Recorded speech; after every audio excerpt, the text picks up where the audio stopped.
Let me check the audio levels as soon as it's live. Let fly! Well, I can't do that, number one, if I pause it, and number two, if Let it's music. fly! Well, I can't do that, number one, if I pause it. All right, I can hear me. I hear the stream. Well, I can't do that, and it's echoing forever. Great! We're live. Yeah. We are here. We're Dungeons and Dragoning. Yeah, welcome to the stream, everyone. Let me pause my actual stream. So, Okaiju, hey. What up? Okay. Nope, no music. Dang, we forgot to do music. Do we want to do like a lo-fi? Yeah, I think that'd be good. All right, let me pull up Pretzel Rocks. Hi, guys.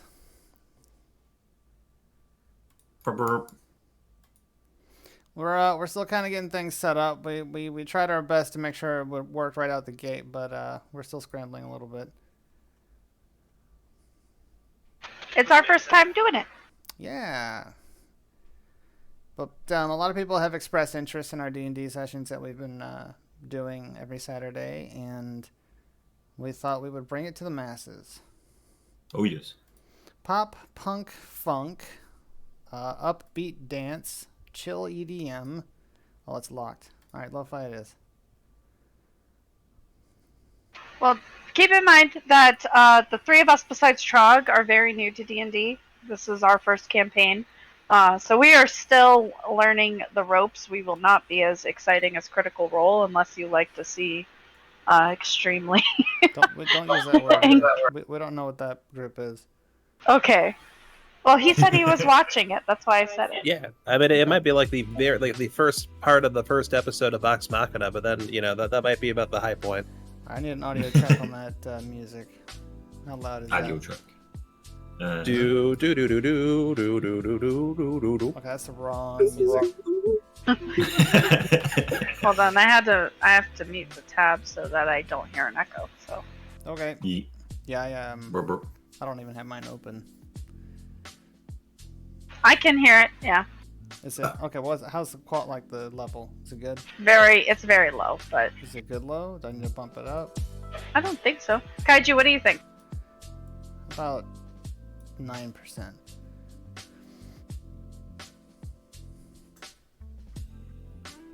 If you love chaos, you'll love Hjalder. Oh boy. If you love ale, you'll love Kildar. Cool. All right. So we're just gonna get rolling then. Welcome to the stream, everyone. I'm Trogbane. To my that's that right direction. Up here we got Solar playing Vivre Serum. Serum? How do you pronounce that? I never asked you that. Saram. Saram. I was wrong 3 times. Down here in the wait, how do I tilt my head? Down here. Ooh. We got Terran. I'm not even going to try and pronounce that last name. Norhian Wafeus. Great. And our resident dwarf without a beard. Last but not least, down in the bottom bottom right corner. Left for me. Bottom right corner, Hildar. I don't know your Yes. last. Oh, God. What? Why are you like this? But hey, welcome to the stream, everybody. Or the VOD, if you're watching the VOD. Dungeons and Dragons. I don't know what else to say about that. We've been playing every Saturday. This is the second month now? 2 months? Yeah. Yep, month 2. So 8 sessions, minus 1 because we took a 1 week off. But yeah, we're having a lot of fun. Everyone's doing really well. We play 5th edition. Pretty loosely. I handle things a bit differently. I'm a first-time DM, but I'm not a first-time player. I've been playing since 2002-ish, so I'm pretty well versed. Doesn't mean I'm perfect. Nobody is. None of these games should be. That's some dice. Is that you, Cross? Maybe. That was probably me. But yeah, we're all pretty wet around the ears. But hey, it's a lot of fun. So I'm not going to catch everyone up to what has happened so far. If you know us personally, you know what's happening in the campaign. Chaos. Yeah, pretty much. I mean, that's the root of any D&D game. But more presently, the group who we have so affectionately named what, Cross? Yeah. Yes. Burn unit. That's it. Burn unit. That's the word. So I forgot. this is actually really cool. Now I'm gonna try and like memorize where you guys are in reference to where I look, so I can like address you like this. All right, so yeah, Burn Unit is the name of our friendly little group here. Thanks to our resident. What are you doing, Taryn? You look pained. Oh my god. Thanks to our resident fire sorcerer, Norheon, who, true to his name, likes to burn everything in sight. Burn Yes. Unit is the name of our lovely trio. So, as a result of successfully completing a diamond heist during the birthday of an 842-year-old lich in his palatial estate in an overgrown forest, which was a hoot and a half. If you missed it, I'm so sorry. It was amazing.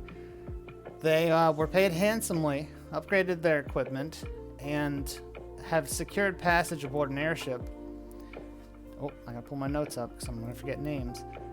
Secured passage on an airship to Uchari to investigate a rune that was mailed to Norheon at the very beginning of the campaign. And this is the biggest lead he has had since the very beginning. So it's, you know, main story quest line. But And aboard, he killed a lot of people to keep his hands on it. he sure Yes. did. Both directly and indirectly, isn't that right? Yes. Okay. It's an important piece of equipment. Yeah. You For don't the even realm. know what it is. What do you mean it's important? Look, it showed up in my mailbox, and my mailbox is a very important mailbox. I imagine as a Duke of Northera, your mailbox is pretty public. Maybe. Exactly. That's why it's so important. Everyone knows about it. You know, Okay. if it arrives there. But yes, so before we get going into the actual story and where we're at specifically, why don't we all talk about who we are, what we're doing here, what our characters are. Let's start with you, Vivri, since you have probably the tightest grasp on what you're doing here. So I am an Eladrin. I am a Circle of Stars druid Eladrin. I come from a very small town, and after studying at a druidic school, I decided to leave the Feywilds to come search new skies. A true adventurer. I literally just stumbled across these two chaotic individuals and was like, Yeah. oh, okay, we're doing this now. So I'm in it for the ride. I'm here for the fun and the stars. The stars. And she's Very completely important. new to this mortal realm. Like, she's been here maybe a total of a month now, and so we've encountered a lot of things that are completely bizarre to her, like a dog, for instance. Oh yeah, and I have a completely wrong concept of what a dog is, thanks to Norheon's description. I also was blown away to find that goats in this world do not have two heads. Having grown up on a ranch with two-headed goats in the Feywilds. But yep, Perfect. Circle of Stars Druid, a lot of fun to play. High DPS, high potential for healing, if you're into that kind of thing. Norheon, what are you, sir? I am Besides an asshole. Wow, Well, yes. besides So I am a half-elf sorcerer of a draconic bloodline. Man, I have a lot of fire spells. welcome. We have to welcome stop back. everything. We have a sub. Ooh, Oh, You know, so, okay, I didn't have any of my stuff go off. I knew I would miss something, but, dang it. Oh, I feel so bad. Let me see if I can find it. Man, thank you so much for the Twitch Prime sub. burp, burp. We're finally doing it. We're D&Ding, and you can actually go back and rewatch it. Oh, God. I completely forgot about the air horns every single time.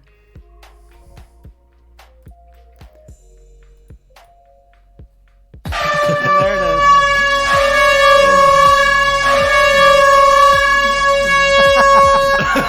God damn my dead. Oh my God. We had a double dose there. Oh yeah, double dose. That's because Taryn also subscribed again. Oh Oh my my. god. Oh my god. 16 months, you guys. Y'all are crazy. Ever tell you that? Well, again, just so everybody knows, I typed it in chat, but for people watching the VOD, for every sub or sub that is gifted. Oh, we got another one. Ooh, hype train. Oh, hype train. Haley! What are you Burp, burp. thinking about? So for every sub or resub, Haley. Aaron and I reach into our own pockets and set off the air horn. Oh my. My poor ears. Dear God, somebody shoot me. Okay, if you say so. Wait, I have to do this now. I queued up your gunshot. Oh god, that's still making me jump. So usually I play VR games, and that's why these really loud sounds are so important, because they scare the crap out of me. Oh my god. Oh, no. My god. And then cheers. Oh no. No. Those are big cheers too. It's very appreciated. Thank you guys so much. Oh my goodness. This is like my first stream since when? Like Since January. forever. Since Yeah, last 1,000 year. years ago. Oh, yeah, I'm like so serious. Thank you guys so much. I don't like this. I do I like don't this. like this. No, I like this a lot. Do not like this.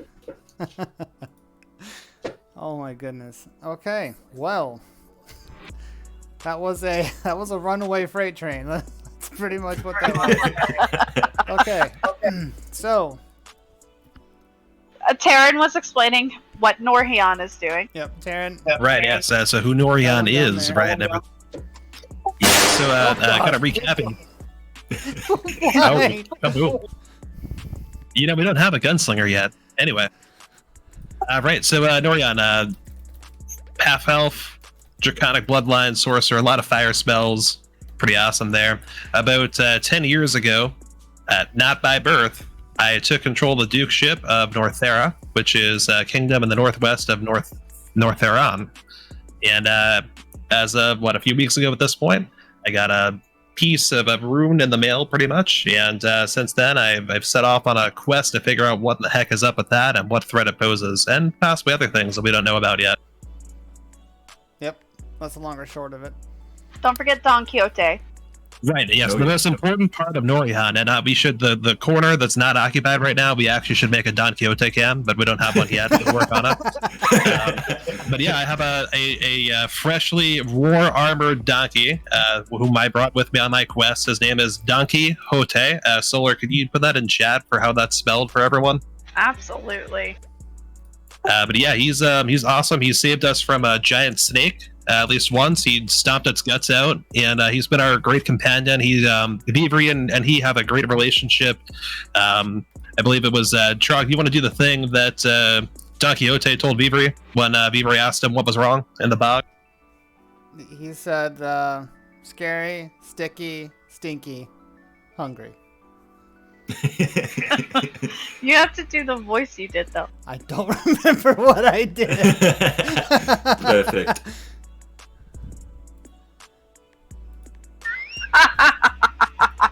Men wants to know if you slept with Marmaduke. Oh, so Marmaduke, unfortunately, we had a giant toilet / table / chair monster who was the very nice pet of the very old lich whose abode we were visiting. I'll put it like that, right? And so in order to buy time for Hjalder to do what Hjalder does, which I'll let Hjalder talk about what Hjalder does, but I recommended to the lich that, he's like, oh, I got to bring, my puppy basically back to his cave. And I'm like, no. He's anxious. He's going crazy. He needs a walk. And Marmaduke was like, and so we went out, and Marmaduke decided walk actually meant like ride on the giant monster. So the giant monster like ran like crazy, then stopped short of a tree, and then Marmaduke flew off into the distance. I don't know where he is anymore, unfortunately. But hopefully we'll see him again, because Marmaduke is awesome. Marmaduke, the werewolf Duke of Marms. amazing character. Yeah, no. Yeah. So you kind of breezed past the whole three-headed mimic that was a bronze rocking chair, a white leather high chair, and a what I described, I believe, was ceramic white seat with a hole in the center. Since toilets don't really exist. Yeah, and forget how he knocked you upside the head with the frying pan several times. Yeah, So the tail was a that's frying perfect. pan. What's funny is Marmaduke is the first character in this entire campaign to actually like Norhion. Oh yeah, they were hamming it up. It was great. No bedroom. He was able No to bedroom lure at all. Marmaduke outside by saying, "You want to go for a walk? Walk? Walk?" Walk. Oh, I got a level 1 height. Oh, that's cool. Woo! Choo-choo. All right. But yes. So yeah, Taryn has decided to create a character with infinite wealth and an entire army because that's not difficult for me to figure out at all. Not at all. Not at It's all. I gave you the finite number of wealth. It's in a a vault, and I don't currently have access to all of it, so it's okay. It's okay. Yeah, you're only, a literal nobleman. That's okay because I'm gonna tell you right now, I've already figured it out. Don't you dare fuck with Oh, my no. kingdom. So, Oh, no. that's up to you. So, Cross, Hildar Trollax. Dude, Hello. what the crap are you? Look at you. Yes. Yes, I am majestical. That's the word. That's not the word I would use at all. Why don't you tell us about Oh, well. yourself? What class do you play? I am a dwarf. That is not And a I'm class, alone. sir. What it's a class. It's its own class at this point. Go ahead. Tell us about yourself. I'm a little dwarf that steals too much stuff and gets too much in trouble and lived in the village for a year until this guy decided to burn it down. Almost. I didn't burn down the village. Maybe. You probably No, did. you just most of broke it. every door in the village. Yeah, he broke every He door. burned down the forest around the village, so he almost, Yes. by proxy, burned down the village. All right, so there was a tree in the road, right? Just a tree in the middle of the road. My All God. right, and they wanted me to walk by this tree without burning that tree down. And I mean, why would you do that when you have the power of fire? Within the first 3 minutes of us playing his intro scenario, he sets the forest on fire. I'm not kidding. That guy over there. He did it. That guy over there, officer. That's not half as bad as what you did impersonating a guard from another town and getting called out on it. But then, Well, that. and then as if to top that, this one over here Oh, no. makes a street urchin clean up the glass that he indirectly caused to fall and shatter. And then rewarded It's okay. him by stripping the clothes off the guy they were chasing and giving it to the street urchin kid. Like, it's like 5 Exactly. years old sweeping up glass. He will be warm for all of his night. No, he was not a familiar. He was literally just a poor kid. The street urchin. And Yep. Not like a Norhion was just like, clean up this glass. And the kid was like, oh, okay. Don Quixote could not afford to have another piece of glass go in his hoof. I had Don Quixote cam, by the way. I don't know if you noticed it. I saw it. It's awesome. Like we need to get like the Warhorse version though. We got to get him souped up. And then Oh my they God. both got arrested, but I turned into a cat and just walked off. Straight up. No, we didn't get arrested. We got taken for questioning. We got taken for questioning. In Yeah, handcuffs. Yes. It's okay. We were doing better than the guy who we stripped down the entire town. Not on top of Don Quixote because I wouldn't allow that. Yeah. He made the guards arm in arm carry this naked man through the streets. Like, I'm talking like half a mile through busy city streets at dusk. It was hilarious. All right, let me That's see perfect. here. I need a pop out for the chat because I'm gonna need to use my D&D resources. I still want to be able to see people talking. There Oh, we go. true. I probably should pull out mine now as well. Cross is at 8 p.m. Eastern Standard Time, leaving to do a driving test for an hour. So if anybody has like questions or anything, that will be the time that we have to answer. Yeah, we'll be doing some reminiscing in about 45 minutes about the entire campaign. I'm sure for an hour. But For an hour. Yes. For now, let us catch up to where we were.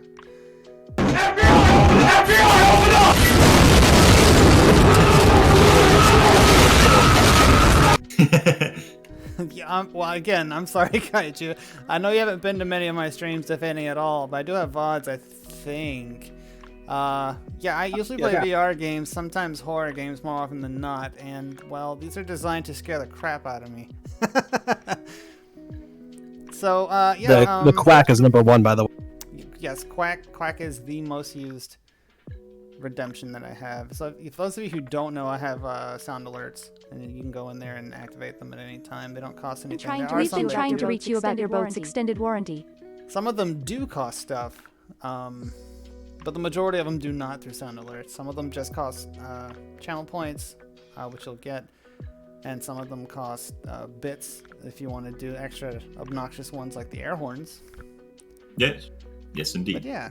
So anyway, we were chartering, the team was chartering an airship to go to Uchari in search of a ruined dig site that Norhion was directed to by the head of the Arcane College, the Emporia Institute of the Arcane in Vinron, which is not the capital city, but it is the capital city, because like the capital city is not as big or affluent as Vinron.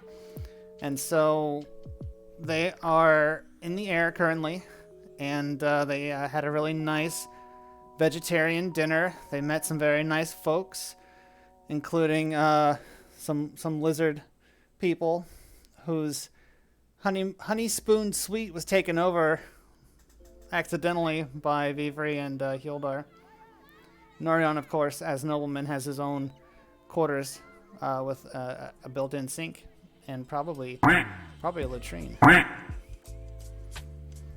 Better be one of those.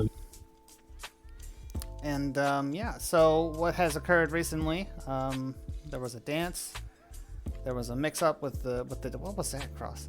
There was a mix-up with the vendors. I see you adding props. And yeah, and so nighttime comes around. On your face. Nighttime comes around, and Vivri starts doing her new moon paintings. You want to tell us about those real quick?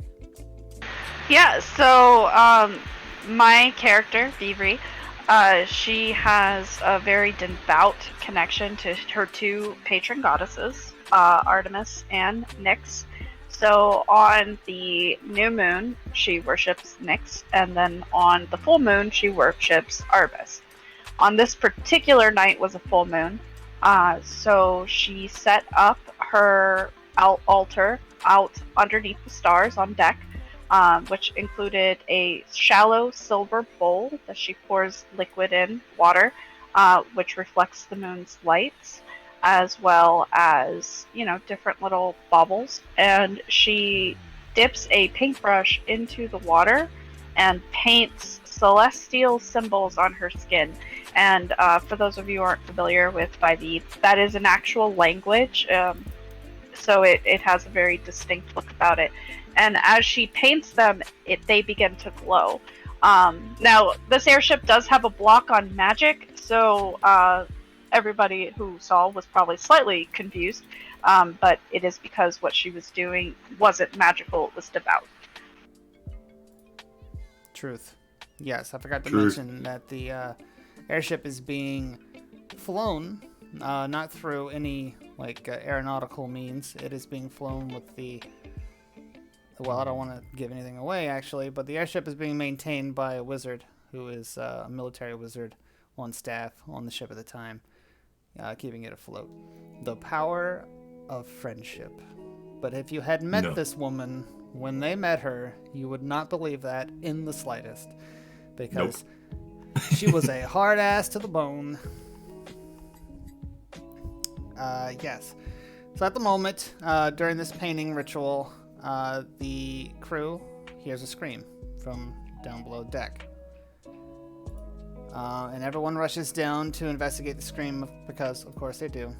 and they find a corpse there. Let me pull up.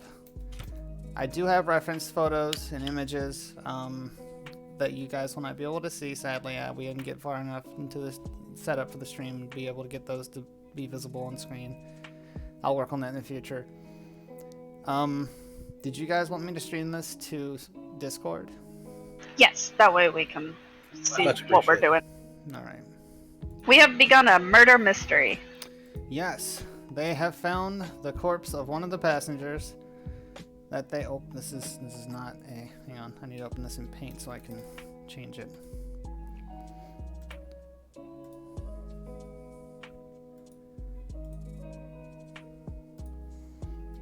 They have begun a murder mystery on a ship called the Quartermain. So this part of the campaign is affectionately known as Murder on the Quartermain. Oh yes.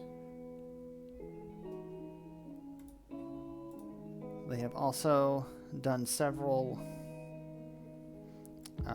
not specifically Dungeons and Dragons oriented events, such as chasing a thief through the streets of the city, causing many, many thousands of gold in damage.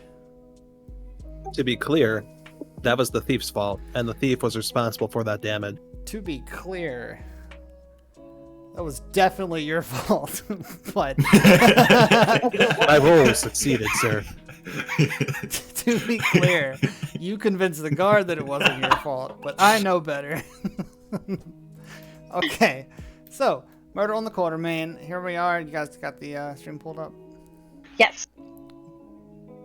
Maybe. With the Yildar? That Yes, face. yes, I love it. yes. I love how you're like capitalizing on this. Great. So, I apologize. I'm going to be clearing my throat a lot. I should have gotten a drink. I can wait until later. Yeah, I'm going to be doing a lot of talking. And a lot of That's actual illegal. rolling on screen. In fact, let's get a quick preview of what that looks like. Whoa, where is it? I can't see it. Huzzah!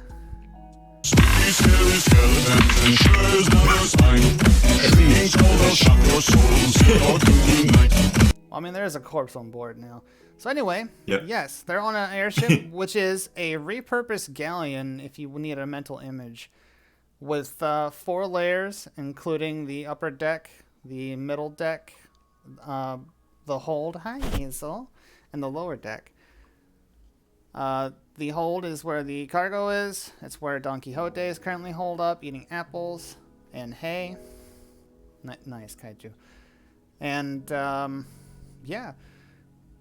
There's an entire crew aboard. Actually, I have a list here. Oh, come here, sweetie. You want to say hi to everyone at home? Yep. That's Hazel, everyone. Yep. Keep rubbing on the mic. So we have on board the ship people we've met so far. We have met... Oh, I deleted it. We have met a lizard man, a lizard woman, 2 gentlemanly gentlemen. None of you have asked any of these people's names, by the way, which is why you're not getting any names. You have met the not the court wizard, the military wizard. You've met the captain. You've met, hi Hazel. We got the captain's name. You did We get did the get the captain's captain's name. name. The captain's name is Larissa. There was a chef. There was 2 waiters. There was 4 guards. That's about it as far as crew. And somewhere is Harry the wizard. Harry, what, the one in the tavern? Yep. Oh my god. He's a number wizard. He's awesome. I know, sweetie. You wanna say hi to people? No? No. Anyway, so yeah. So, well, one of them is a murderer. Almost. Okay, nope. That's chocolate cake. You can't have that. It will kill you. Hang on. Oh. Hazel's just a baby. One of them's a murderer, at least. So here we go. We hear the scream coming from down. It's among us. Oh my god. Well, there are no ventilation unless I decide to put ventilation in a ship. Great. So, places. We had Hildur. You were in the crow's nest when this occurred. Viva, you were on upper deck, painting your body. You're interrupting my camera shot. What? She's a goober. Norion, where were you? I was on the same deck as Beaver, just kind of chilling out. Gosh, you're having too much fun with this. Yes, and when the scream happened, Hilda and Norhion ran down to see the commotion, but Vivri stayed where she was because she is not yet done with her devotional. Great. So below deck, then we have the scene of. Now this is a galleon. Okay, this is like a regular galleon, so the quarters are a little cramped. Like there are bedrooms on top of bedrooms, pretty much. So down below is the scene of the black-haired man on the ground with his throat slit, blood oozing from his wounds. Over him stand 2 guards and the 2 lizards. What are you doing? I'm just going to sit here and wait and see what the guards do. No, Mason Cross, what are you doing? I'm just reacting, man. Oh Just my reacting. god. Okay, but you're actually here, so I really yes. need you to Yes, I actually am. be here. I am At least until you leave and come back. Yeah. So that you'll know what's going on. Okay, so you have run down the stairs. The 2 of you see this scene. There's the 4 people here and the 1 on the ground. Immediately, the guards are calling out for the captain. One of them tells the other one to, maintain the crime scene and to not let anyone interfere with it. It appears as though the black-haired man has fallen halfway out of his bedroom and has begun bleeding out on the floor. I mean, we don't know anything about his condition yet. What are you guys doing? Ooh. Whoever wants to act, let's do some acting. Ooh, I'm going to stand at the bottom of the stairs and just stare. I don't see anything. How Not at appropriate all. of you. Seriously, Gildar? The lizard man and lizard woman are staring agape. Like mouth agape. And eyes agape. Is no one going to check if he's alive? I'm not a healer. No. Okay, great. So the guard then, who has been left to stand vigil over the scene, is knelt down and he is poking at the person on the ground bleeding and getting no response from him. Nothing from you two? Probably. I don't really care personally. This is beneath me. I'm going to approach the guard. Great, you approach the guard. He says, "Stay back. There's been a But murder." he looks very injured. I could help. Well, how could he's slitting the I got some dirt. I pull out some dirt from the back of my pocket. He pulls out his God, you sword. said he was a murderer. Is he even dead yet? Is he dead yet? The guard looks panicked when you ask him this. He's got sweat coming down his forehead. He's like, I don't know how to. His neck's wide open. What? There's nothing we could do to help him. Is there a healer on board? You have that wizard person who sorcerer, whatever. I don't know. The person who was at the sales or the anti-magic shell, whatever. She can't leave her post. Yeah. Well, apparently then. I mean, While you guys are this deliberating, is beneath me. I'm done. The Captain Larissa comes down the stairs. Captain Larissa is a tall, stout woman with short blonde hair and a big red captain's hat, wearing a red uniform with those shoulder like fuzzies. And she comes down and she stops in the doorway the same way you did, and she's looking over the scene and she's in shock for a moment before approaching the guard and conversing with him quietly about what happened. The guard seems to stumble over his words, trying to get out that he has no idea. There was nobody down here.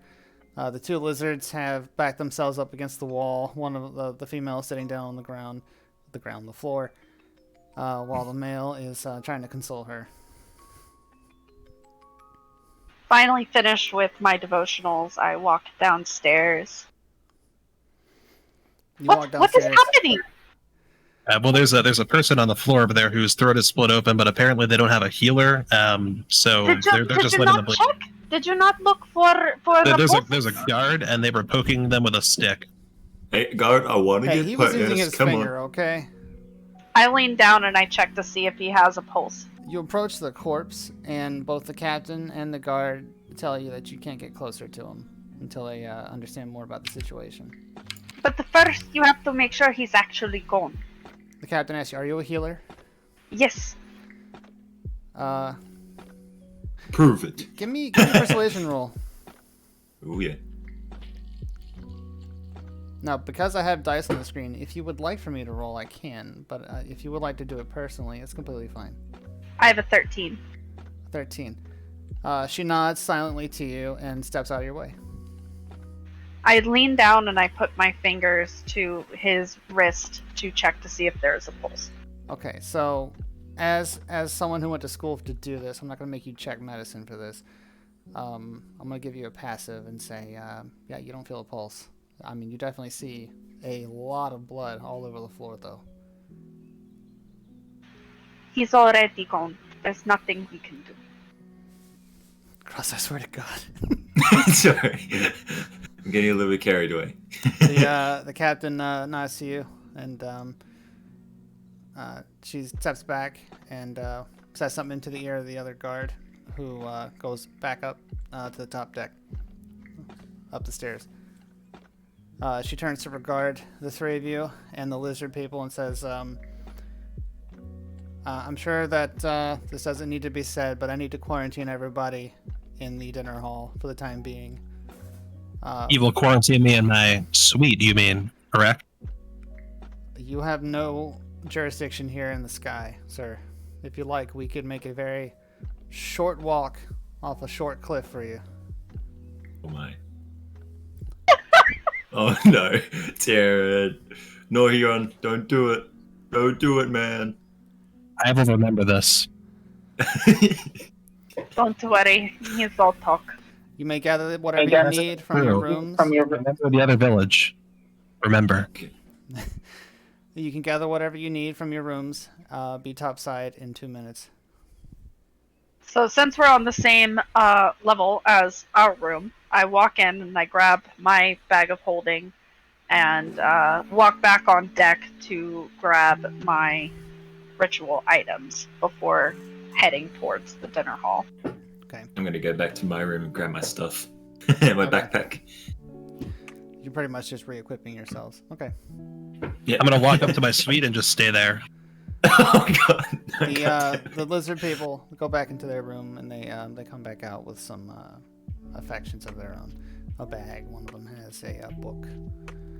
And they follow you guys up the stairs behind you pretty closely. And you guys get up to the top deck and you see that there are 2 guards on either side of the door to the entrance of the dinner hall. And there are all the passengers are filing in. The 2 waiters you saw are filing in. There's people who are already inside once you enter. And for the mind vision of everyone who hasn't been here before, this is, while it is a small galleon, the dinner hall was a repurposed storage area and is now red carpeted with hanging chandeliers, albeit very cheap looking ones, and portholes in the sides with white tables everywhere and chairs of all different kinds of chairs. Like, this is very clear that they wanted to look as fancy as possible, but they went to like Kmart. Yeah, and if I recall correctly, the red carpet has like some tears and holes. Oh yeah, sloppily it's shredded. stitched back up. Yeah, it's very clear that they are trying their best. They are doing their best with what they have. But yeah, you enter and there are people seated at tables. There's people asking what's going on, and there's no captain in sight. You guys are in the dining hall. What are you guys doing?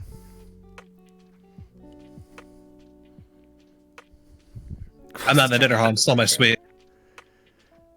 I'm sorry, you're doing what? I'm in my suite still. You haven't left yet? No, I went there and I haven't left. I'm using the royal throne as far as the guards are concerned. Okay. All right. Oh we'll move on from that for now. That's no good. Hildar? Yes. Anything in particular you're up to? Uh, A man was just murdered. I'm just gonna try and look for more alcohol because there's no alcohol in this damn ship. You're right. There's no alcohol and no meat aboard the ship. You guys No, were I'm gonna served sneak around. You guys were served a hot water, which is cinnamon and water. God. Spicy water. Spicy And water. Spicy water. goat milk. Don't forget Oh spiced yeah, and goat. spiced goat milk. That's the other one. And Theodore ordered what he thought was wine, but it is actually just a LaCroix. Yep, Yeah. basically. Disappointment is immeasurable. Wait, we have the name for it. That's right. Let me grab it. Oh no. I had that name down too. It was per rear. Per rear. God. Per rear water. Korea water. LaCroix So I'm is the going kind to- of drink that has flavors like transported on a ship near lines. hint of orange. So I'm going to sit down at one of the tables near the window dejectedly. And as I'm re-putting my items back in my bag of holding, I'm also looking at the blood that has now started to creep up and stain the bottom of my ceremonial robe, which is a very luxurious, pure white robe made of a very fine fabric. So the blood is creeping up as it's following the threads. That's disgusting. Yes, that is. I Wow. just checked a dead body. What are you expecting? No, it's cool. That's illegal. It's a great visual. Very powerful. After a few moments, I'm gonna have to ask you, Norian, are you staying in your room? As of now, yeah, I am, on the royal throne as far as the guards are concerned. Moments are passing. Like, we're gonna come looking for you. They know where I am. Great. So a guard knocks on your door. Yes, We need you in the dinner hall immediately. I need to stay on my royal throne, sir. I don't know what that means, but I need you to leave. Like I'm not leaving until you come out. Well, you will wait for the Duke to finish, sir. I mean, I have a key. You would not dare walk in on a Duke doing a Dookie, would you? What? Okay, so like something's going on with your mic. I don't know if you're being too loud, but you're definitely peaking your mic. I said you wouldn't dare walk in on a Duke doing a Dookie, would you? Okay, I just wanted to make sure I heard you say that right. He said, well, I mean, if I'm commanded to, yes, I will. It'll be the last thing you ever do, sir. No. I'm sorry, is that a Don't do threat? No. No, it's a promise. All right, I'm gonna go get the captain. We'll be right back. Yeah. He's gonna kill the whole ship. So, Oh, he's gonna kill Terry. Hang on, I'm gonna go hide under the bed. look, I gotta say, my God. as a corpse has appeared suddenly, and you refusing to, do anything that resembles clearing your name of this wrongdoing, it's not looking good for you. Nope. Why would I go into a room full of possible murderers when I have my own room that doesn't have a murder in it? Okay, well, they're banging on the door again this time. It's Larissa. She says, Norian, we really need you to come into the dinner hall. Are you saying that Larissa explains it all? I'm still hiding under the bed for what it's worth. I'm not speaking. Great. They unlock your door and they enter. Time to stealth. If you intend to try to hide, I need you to make a stealth roll. Alrighty. I hope he rolls a 1. He's not a very stealthy person. Neither am I, but I'm supposed to be. I'm supposed to be a stealthy person. I really want him to roll a 1. I want him to be like sitting there with his feet hanging out. Well, it's a 5. Okay. It's a 5. Here's oh my my. roll. D20. Oh. Okay, so that's interesting. Hmm. So she turns to the two guards that she came with. She goes, "Fan out, check everywhere." And they start to God. look. You know, I'm gonna do a collaborative roll here since there's 3 of them. Give me a second. Okay. Okay. Well, I'm sorry. No, yeah, they're gonna find you. Oh no. She rolled a Right 3. But there's 3 of them. If it was just her, you'd been okay. I'm sorry.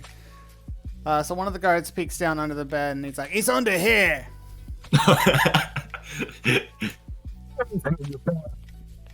Oh, You peeked you again. yeah, you peeked again. Get away from me, you. Lorian, I really don't feel like this is the right move for you right now. Please join us in the dinner hall. This is my suite, and I paid for it, and I am a duke. You are a duke who is possibly under suspicion of murder, and I have a feeling that if anyone in your kingdom was under suspicion of murder, you wouldn't let them stay in their bedroom. If they were a duke, different rules apply. You understand that, correct? You should threaten Don Quixote. He could murder the entire guard. Like, I don't know if I'd threaten him if I were them. Like, he'll be the one that do the murdering. Oh my. I'm Not going to again. press this because this is their duty to uphold peace, and you are directly threatening that peace. She's going to say, I'll remind you that you signed a waiver upon boarding this ship. Did the waiver include anything about me going to stay in a hall full of possible murderers that you have not been able to protect the ship against? Because I don't remember signing that. It included your agreement to observe any maritime law that would occur in the air. So, yes, ostensibly. So please recite for me then the maritime law in particular that says I must go stay in that room rather than this room. I'm requesting I'll have my lawyer check over it if needed. I'm requesting it right now, but it's going to very quickly become something a little more stronger than a request. What is the law? What is the maritime law? The law states, while you are in jurisdiction of Venron Capita, that you will... No. Laws are not written in second person. All right, here we go. Oh He's no. resisting. Everyone draw swords. That is incorrect. I am asking you to recite the law, which as a law enforcement officer, it is... He's that being is belligerent. literally- Attack him. Oh no. I'm going to need you to roll initiative. Remember, you 17. can't cast anything. All he's doing right now is just refusing order. Like, I understand. Oh, man. All right, so 3d20. It's a 17. You're gonna I get us got all a killed. 7, an 8, and a 2. So you're going to go first. Alright, so what is the layout? Where are they? Because they had to find me, right? So where are they in relation to the door? So, all right, since you have visual representation, you're under the bed here.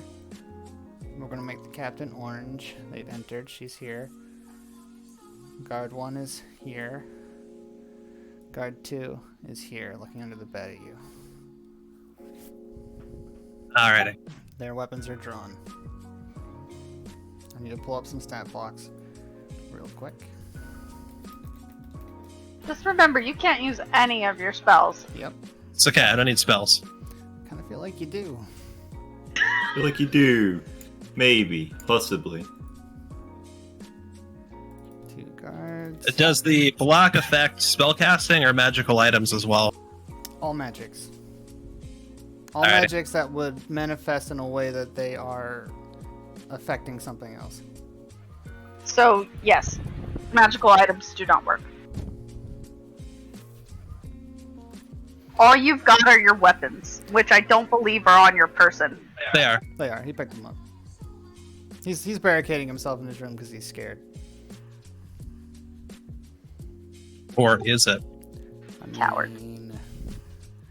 All right, sir, you're up. What's your move? Alright, I'm going to dash out the door and go towards the cargo hold. You're going to take. As far as 60 people take him. You're going to take 3 opportunity attacks if you do that. Could only be 2. The guard is on the other side of where I'm going. They're all within 5 feet of you, sir. Whatever, go for it. All right, you do it. Let me do some 3d20s. Here we go. No. Oh my god. Norhion I dies. got I got an 18, an 8, and a 6. 18 hits, right? Oof. Do you need a save? Do you need a save, or do you need a? What's your armor class? Okay. Oh, my armor class is 12. Yeah. So yeah. Alright, Yeah. so the 18 hits. Let's see. Oh, she has a multi-attack, so she's gonna hit you twice. Let me roll again. Hang on. Oof. Nope, that's a reaction. Never mind. Disregard. Single attack. Where is her? She's got a scimitar. It's a +5. Yep, with 1d6 +3. All right, that's not that bad. You can survive that. Once. Damage roll 3 + 3, 6 damage, sir. She takes a swing at you for your legs. She yells, "Get him!" Oh no. And you are stopped at her at the door. Oop. No, I'm sorry. No, you get 60 feet. She does not have sentinel. Yeah. So you are now out on the, yeah, you're on the lower deck. You make it, let's see, 5, 10. You can... Which means that we can absolutely hear the commotion now. Actually, upon getting slashed Yeah. and taking the damage, we're gonna reroute and we're gonna instead go into the dining hall. Oh my god. You could have done that in the first place. Great. So you get to the dining hall with everyone else. The 2 guards at the door see you. The food was great earlier, but you have a good berry. My stomach is just, I can't. Okay, so this is what happens. Hazel, I need that pen, honey. So the 2 guards standing on either side of the door. Let me paint them in real quick. Hi, Hazel. 2 guards on either side of the door. You're blocking my camera, sweetie. See you burst past them as you run into the dining hall with the captain who's just leaving as you enter, screaming for them to detain you. You make it inside. I'm giving you the opportunity to do something. Yelder, they've got the ale. They have the ale, Where? Yelder. Where's Ale? Where's Ale? They're hiding the ale from you, Yelder. Where is it? Are Where's you Ale? are you trying to where is it? persuade him, sir? Yes. Give me a persuasion roll. Hildar, use your insight to combat it. Okay. Wait, where is it? Unless you could think of some other way you want to combat it. Or if you just want to do it, that's up to you. Yeah, I think No. I feel like it's pretty persuasive, honestly. No, I see behind him. I see guards chasing him. So Okay. I'm gonna try and see past this. All right, I'm ready. Whoop. What did I get? This plus that. I got 15 in total. Yeah, I rolled a 4 + 6, so. All right. Hildar doesn't believe you. Okay, you have guards chasing you, and you have guards chasing you. Yeah, no, I don't think so. I start to back away from him as I see a guard charging at him. Great. I don't know if I like you when you're sober. As soon as you finish that sentence, you are tackled by 2 guards who definitely place you in manacles behind your back. I see the blood from where he's slashed, and I look at him. And with the most exasperated sigh, what are you doing now? What did you do now? I was laying under my bed, not bothering anyone, and then these ruffians decided to come in and pull me out. And then I tried to run in here as they instructed me to, and then they tackled me. Then they put these goddamn shackles on me. They I feel like you are not quite telling the truth here. they Do hoist you you have up. no class? Do you have no morality at all? A man is dead, and you are acting like an absolute fool. Again. I believe I'm the only one who is acting with sanity here. One of you in this room is the killer, or one of the guards, or the captain. But I am not the killer, and therefore me being on my own is a risk to nobody and not to me either. So therefore I am doing what I need to do. So you're such a coward, you think that in a room full of people, a murderer is going to be Yeah, if you able want to pick continue on all this of us? conversation, you'll have to do it in the corner, because they're going to shove him in the corner. Hey, was that you God, said? can you put a gag on him? That's not necessary. I would appreciate it if you stay out of this.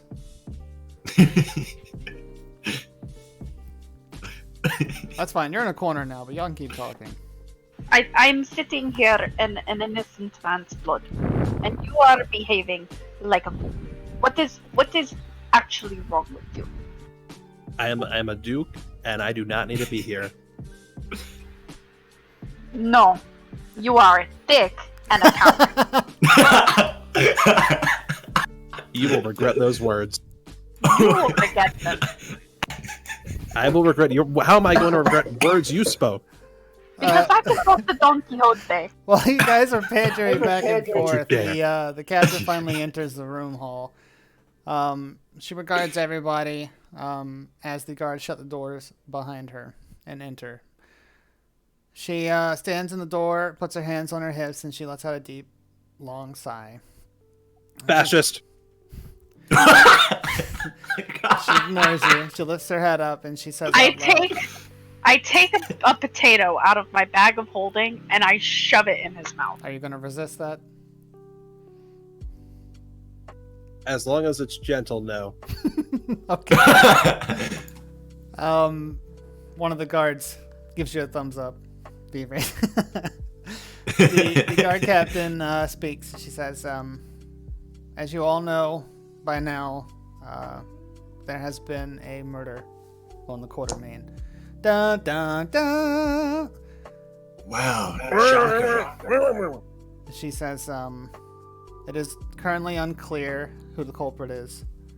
And I have detained you all here, as is my right, as is the waiver that you all signed for maritime law here. Rest assured, you will be treated with respect. You will be treated with... I'm sorry. Does he have something to say? You thought. Okay, great. You will remain here until a time is deemed that it is safe to leave. We will be investigating the scene. This is a trying time for us all. Please try to remain calm, as the lizard woman in the corner is just bawling her eyes out. But her tears are not like wet; they're like greasy. It's really strange. Yeah.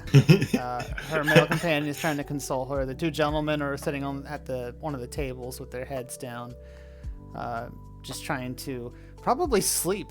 I imagine it's been a while since you guys went to bed. It's like 8 o'clock at night. Yep. And you just had a big vegetable dinner and then a dance to top it off.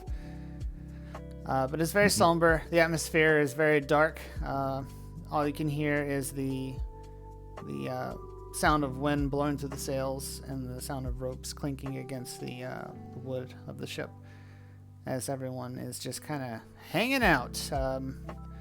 A quick scan of the room. I'm sorry. Hanging out. Hanging out. A quick scan of the room puts. Let's see here. We've got the two lizards. We've got. Let me delete this one. He never made an appearance. The 4 guards, the captain, the 2 gentlemen, the wizard who's not here, who has to be at the mast, the chef, the 2 waiters, which is the entire crew, sans Don Quixote, but there's no way he could have done it. Yeah.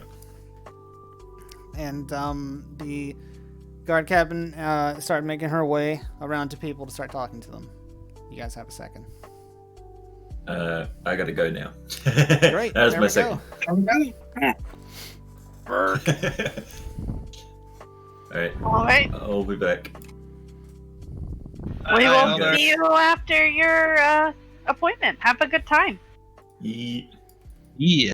All right, so we will be taking a 1-hour sabbatical until Hildar comes back. In the meantime, we will be answering questions about the campaign. We'll be talking about it, reminiscing, cracking jokes, cracking wise, cracking smiles, Crack-a-lackin'. crack-a-lackin'. Definitely that one. I need to adjust my... There we go. Okay, I need to bind that to a hotkey.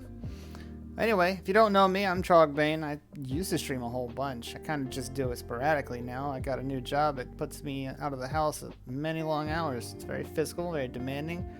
Pays a lot, but it means I don't get to stream so much. Yeah, but Yeah. you're building dreams. There you go. That is true. That's the thing. I'm living it up. Eating ham. This is what dreams are made of. I like how he's just like catatonically sitting in the corner there. Bread. But yeah. Yeah. So yeah, we started this campaign. Three of these guys were talking interested about. I've seen some things. Yeah, he's got a 1,000-yard stare. Talking about being interested in Dungeons and Dragons, and having experienced it myself firsthand for a long time. I was giving them little tidbits here and there about what it's like and how things work, and it just drummed up more and more interest until one day we finally decided, you know what, let's just do a session 0, because like if we don't do it, we'll never do it. And so we sat down for a play session. I don't know if you guys know how long a typical play session of Dungeons and Dragons is. It's about 3 hours. Given that you guys need to get everything together. Our first session, how long was it, Solar? 7, I think. It was about 7 hours. It was ridiculous. And they have all been at least 7 hours. Yes, and we normally would start a little bit earlier than we did, but it took about an hour to get everything prepared for being on stream. So if we do continue this on Twitch, it would probably start about an hour before it actually did. Yep. We had been doing this for about a month and a half, maybe a little less, when the idea came up to possibly stream it. And I had entertained the idea, like, hey, we've been doing this for a little while now. We kind of have a good idea what we're doing, and we got our feet on the ground.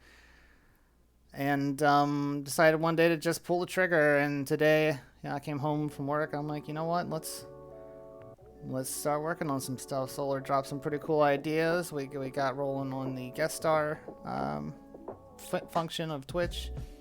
That turned out really cool, and we just got more and more excited. And boom, Bob's your uncle. Here we are. 8 years is a long time. 8 years is wild. Like, I played the same campaign for 2 years, and then, the group fell apart. People moved away. I moved 500 miles away from home. Man, welcome back. But yeah, I don't intend to have this campaign go on for a year. In fact, I probably don't have an intent to go till the end of the year. Yeah, I mean, I guess it depends on how much we drag out what's going on, but we do have plans. I'm working on some stuff. Obviously, we've never DM'd, but we want to do a one-off mission where Trog plays one of his OG characters. Yep. Zaz. I'm a Goblin Rogue. And we're gonna split it into 3 parts. So I'll be responsible for DMing one part, Taryn for another part, and Cross for the third part. And Trog is gonna have to navigate that campaign. Well, it won't really. It's more like a one-off mission. Yeah. So that we can get some experience with DMing before we decide how to do the next actual campaign, which Trog will be a player in as opposed to the DM. Hoop. Like, I don't mind being the DM. It's not something that I particularly enjoy, but it was not going to happen any other way unless we found someone outside source to do it, and I didn't feel like that was necessary. I had DM'd before, never for a party, always just for one person. Yeah, everyone would rather play. Like, it's like having homework being the DM. It's like, okay, so now we need to figure this out. Like today I'm at work trying to figure out, okay, what are we going to do on this airship? I tell you But what. you're a good DM. Well, I appreciate that. I do. I try really hard to make these interactions, these events, these episodes. I try to make them fun. I try to include different aspects. I try to give you all at least one thing that each of you individually is really good at, because it feels fun when you are doing something that you're good at, right? And not like, oh boy, climb this giant rope 600 feet and see if you can hold on. But no, I try really hard to. I appreciate that, Kaiju. I try really hard to include everybody, make sure everyone's talents are utilized, and that it's a good laugh. There's always at least one really big ongoing joke, like the Rattler. You gotta tell them about the Rattler. I was hoping one of you would chime in. So, the idea. Well, maybe you should tell them about Cross's solo adventure. Yeah, the idea. One weekend, Terran and Solar could not make it to the campaign session, so I was like, there's no reason I can't just do a one-off with Cross's character, Hildar, and he's a rogue. So I figured, okay, how about I have him go into the criminal element of the city? That could be fun, right? Norhion, I tell you, I was planning what to do for Murder on the Quartermain for 3 weeks. I tell you what I did not plan for was Norhion to cry like a baby and hide in his room. I was not expecting that. Whenever you hear Trog say, I've got to go prepare some stat blocks now, you know that one of us has done something that was not anticipated. Yeah, I should know by now that every single one of my NPCs needs a stat block. But here we are.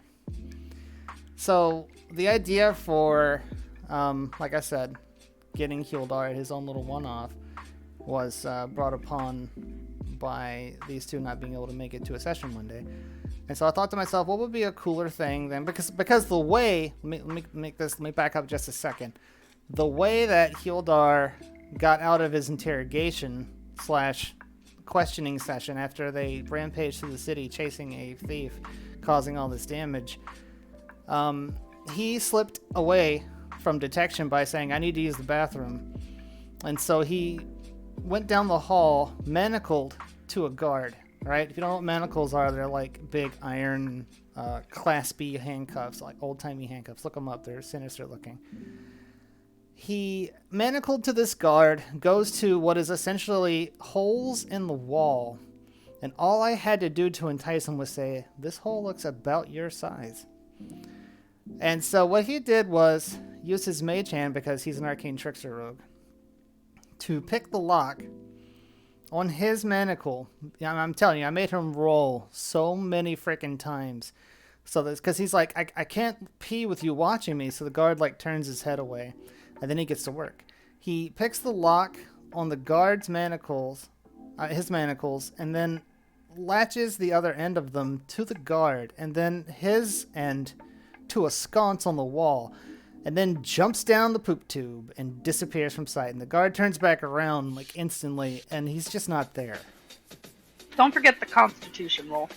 Oh yeah, I made him make a Constitution roll because he's surrounded by slimy excrement. He passed, but he had to crawl through some poop, and he made it out scot-free, absolutely scot-free. They did not find him. He got away. All they wanted to do was ask him some questions. That's it. Already got him out of jail, too. Yep, I swear to God. Didn't know it yet. He did. He Shawshanked his way out, straight up. And all they wanted to do was talk to him. And he's like, nope, ain't doing that. Gone. So, in doing so, he has introduced himself to the criminal element of the city. And he got to meet my rogue that I played for years in the Undercity, who has become the crime kingpin down there. So he was sacked. By sacked, I mean potato sacked by a very large dwarf woman, and then brought to Zaz, the goblin rogue of the Undercity. And where they struck a deal. Zaz told him, I need you to do a mission for me, and I will clear your criminal record, which is an extremely enticing thing, because he has an extensive criminal record. Now, what did Zaz look like while he told Hilder all this? Zaz doesn't wear pants, but he was wearing a nice white coat, like a suit coat, and he had a big cigar in his mouth, and he was sitting in a marble chair with his feet up on a desk. And he proceeded to lock and unlock each individual door in his desk in order to get, I think, Hildar's equipment. But this was genius, right? So he gets captured and taken to Zaz, but when he wakes up, he's in a chair, and he's bound to the chair. He's tied to the chair. And this brilliant genius of a rogue down here gets out by, because he had his equipment taken, right? But not his clothes. And Zaz didn't know that he had a hat of vermin, which 3 times a day allows you to summon a bat, a rat, or a frog. So Hildar summons 3 rats, uses his mage hand to press them against his ropes so that they are forced to chew their way through the ropes in order to survive. Gruesome. Absolutely gruesome. One of first of many gruesome things he does to these poor rats, and we'll get into those later. And he gets himself free. And when he finally is able to turn around, because he's in a bolted chair, Zaz is sitting there at the desk, and he just starts clapping. He's like, that's marvelous. Couldn't have done it better myself. And so Zaz offers him his criminal record clean, plus some coin, if he'll do a job for him. And the job was to, number 1, rescue one of Zaz's operatives from the prison from the barracks that he was just at. And upon freeing him, infiltrate the mayor's palace. The mayor's not really a palace. It's like a mayoral home. Like a mayor mansion? I guess probably right, yeah. Infiltrate the mayor's home and inject him with a serum because Zaz's operative, mansion, perfect. Because Zaz's operative injected the wrong, because the mayor has a twin, and he injected the wrong brother with a near fatal disease, because the other brother, Adam, what's up? Hi, Addy. We're having a great time. You're missing all the fun, man. I'm not gonna lie to you. Like your life is less exciting now that you're leaving. Appreciate you stopping by, though. Bye, Adam. Bye.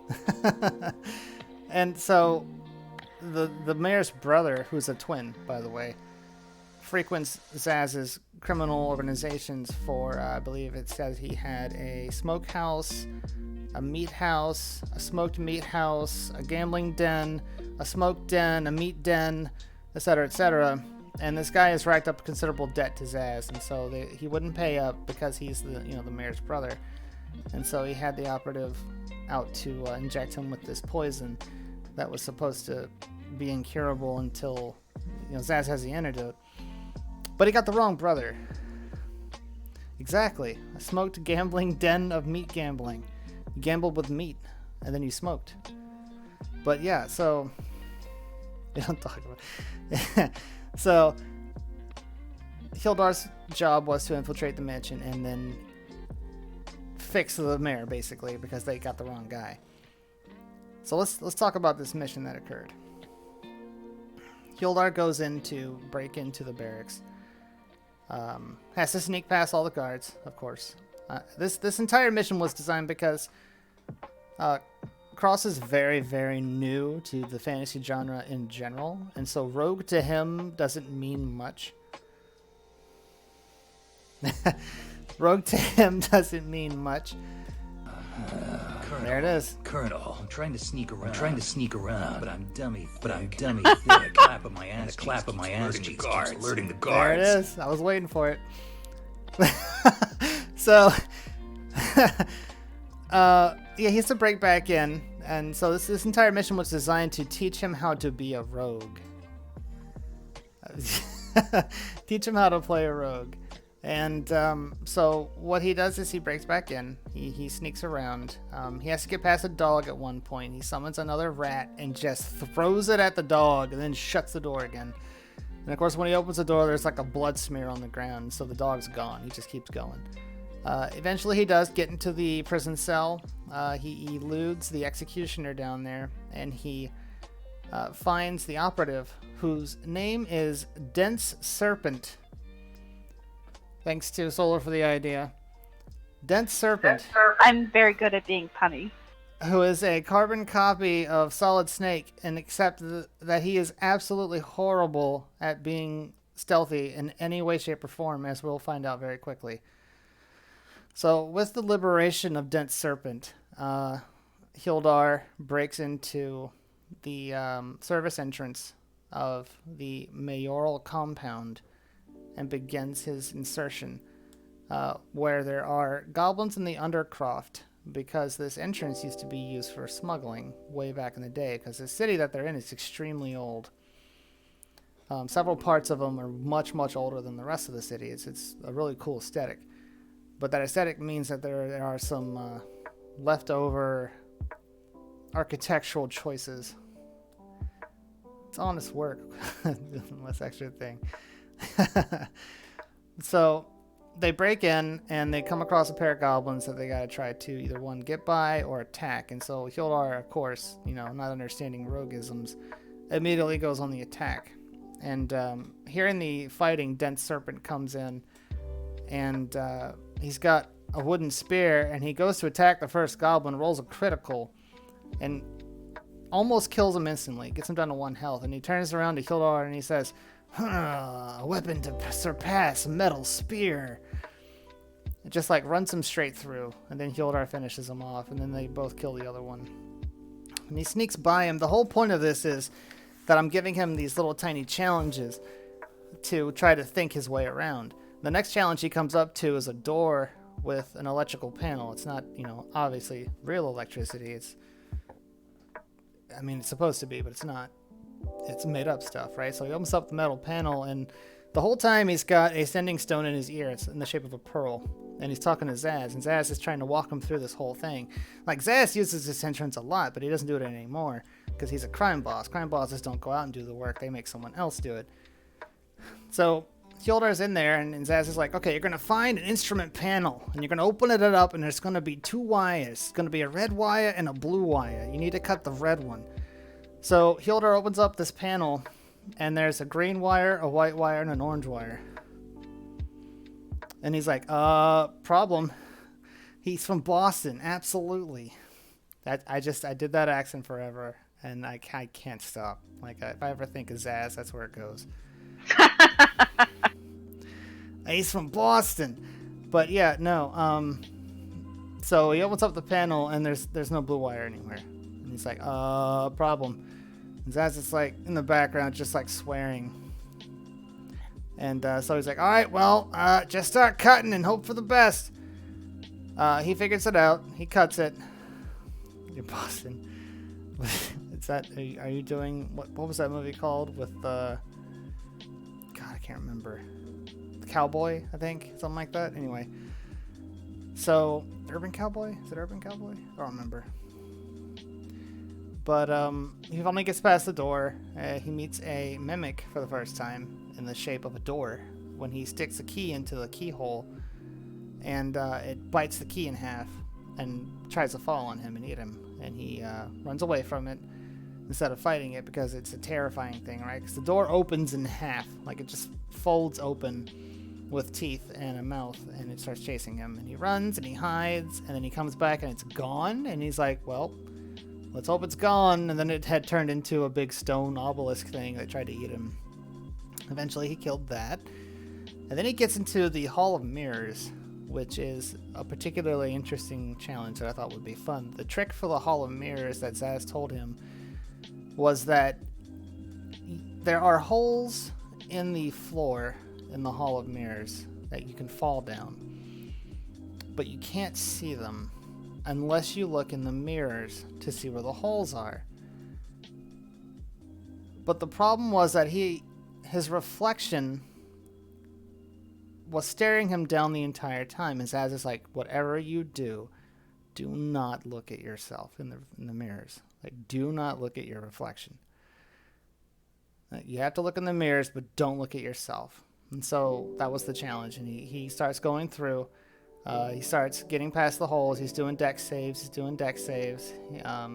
doing investigations. He's doing great. He makes it past, and he gets to the last one, and he just barely fails his roll. And so I'm like, okay, this is what happens. You don't fall in the hole, but you look up to catch yourself, and you see yourself in the mirror. And the mirror cracks really hard. And the way I had it set up was if he had done this twice, it would have shattered, and he'd have to fight himself. But it cracks, right? And it scares the crap out of him. But he gets up and he gets out. Task failed successfully. So he gets out. Well, thanks. The third challenge was an easy challenge. It wouldn't have been an easy challenge if he didn't have a mage hand, but he was on an elevated platform, and the only way to lower the bridge through the platform was to operate a lever that was too far away for him to reach. He would have had to figure something out. Throw a rope, climb down some other way, but all he did was use his mage hand, pull the lever, and leave. So he finally gets into the portion of the Merrill, the mansion. Perfect, exactly. Finally makes his way into the mansion by crawling up the well. And Zaz is telling him, all right, now the well's going to lead you into the kitchen. There's probably going to be a lot of people in there, so be on your guard. So he crawls up the well, and he's not in the kitchen at all. He actually walks into the washroom, where there are 3 servant women washing clothes. And there's a big stinking pile of clothes in the corner, and they're each using the washboards, in a big bucket. Cross didn't know what a washboard was. I thought that was funny. And they're just sitting there washing. I had to send him a picture of it. They're sitting there washing clothes, and so he starts using prestidigitation to make sounds come from outside the door, to make sounds of knocking on the windows, to try and keep them distracted so he can just sneak past. And so he does that. He sneaks past. And he gets into the room of the mayor, who's in bed because he's sick. Everyone has been hearing rumors that the mayor is afflicted with this horrible sickness that Hildar now knows that Zaz did to him. And so he goes up to the bed, sneaks up, and looks into the bed, and he sees a man in there wearing purple pajamas in this curtained bed. And he starts trying to talk to Hildar, and he's like, he's saying weird stuff, and Hildar gets spooked, and he's like, I'm gonna go use disguise self as one of those maidens. So he does that, and he comes back, and he's gonna use prestidigitation to make an image of a glass, like a goblet, in his hand, because the mayor is like, Margaret, water. This YouTube poop speaking was hilarious. Cross loves that kind of stuff. He was dying. It was amazing. And so it's like, please, water. And so he fakes that he's gone to get a glass of water, and he comes back with the syringe in his hand, and he goes to hand the mayor the water, and then sticks him in the chest with the syringe. That he just, by the way, Cross never once questioned that a criminal crime lord asked him to stick a syringe of mystery fluid in the mayor of the town, and he just goes with it. So he does this, and the mayor goes, and then passes out immediately. And then he jumps out the window, undisguising himself. Jumps out the window, undisguises himself, sneaks through the courtyard, has to get back out the front gates now. And the way he decides to do this is by making these sounds again. His favorite thing to do is make a lion roar from like in the distance with prestidigitation. So what he does this time is make some like musical notes. And so one of the guards goes to investigate, and he's like, hey, what's going on? Someone playing the flute over here? And then he's like, the other guard didn't leave. And so he panics, and he's like, I make a really sweet smell over here by the guard. And I'm like, okay, what's it smell like? And he goes, vanilla, and it's really, really strong. I said, okay, you do that. The guard starts vomiting. So the other guard rushes over to go see what's going on. And he starts vomiting. So I'm like, he said it was a really strong vanilla smell. These guys have probably never smelled vanilla in their life. And so he's scot-free, and he goes and he leaves, and he bumps into the Rattler. The Rattler is one of 3 dwarven sisters that he met earlier accidentally, because they also run what is probably a money laundering shop that is a general store. And the Rattler is a big dwarven woman. She has a sister. I'm sorry, it's 3 sisters. It's Addie, Connie, and we don't know the Rattler's actual name. Everyone just knows her as a Rattler because she doesn't talk. All she does is go. Hey, Hazel. My cat's come to join me. And so, the Rattler's amazing. Come on. And so it's Connie Copperhead and Addie Adder and the Rattler. And the Rattler is the muscle. And so she picks him up, sacks him with a cloth over the head, and takes him back to Zaz. Whereas Zaz presents him with the cleared rap sheet. And so Yolar is no longer a wanted felon due to some falsified documents, because, you know, crime does not beget crime.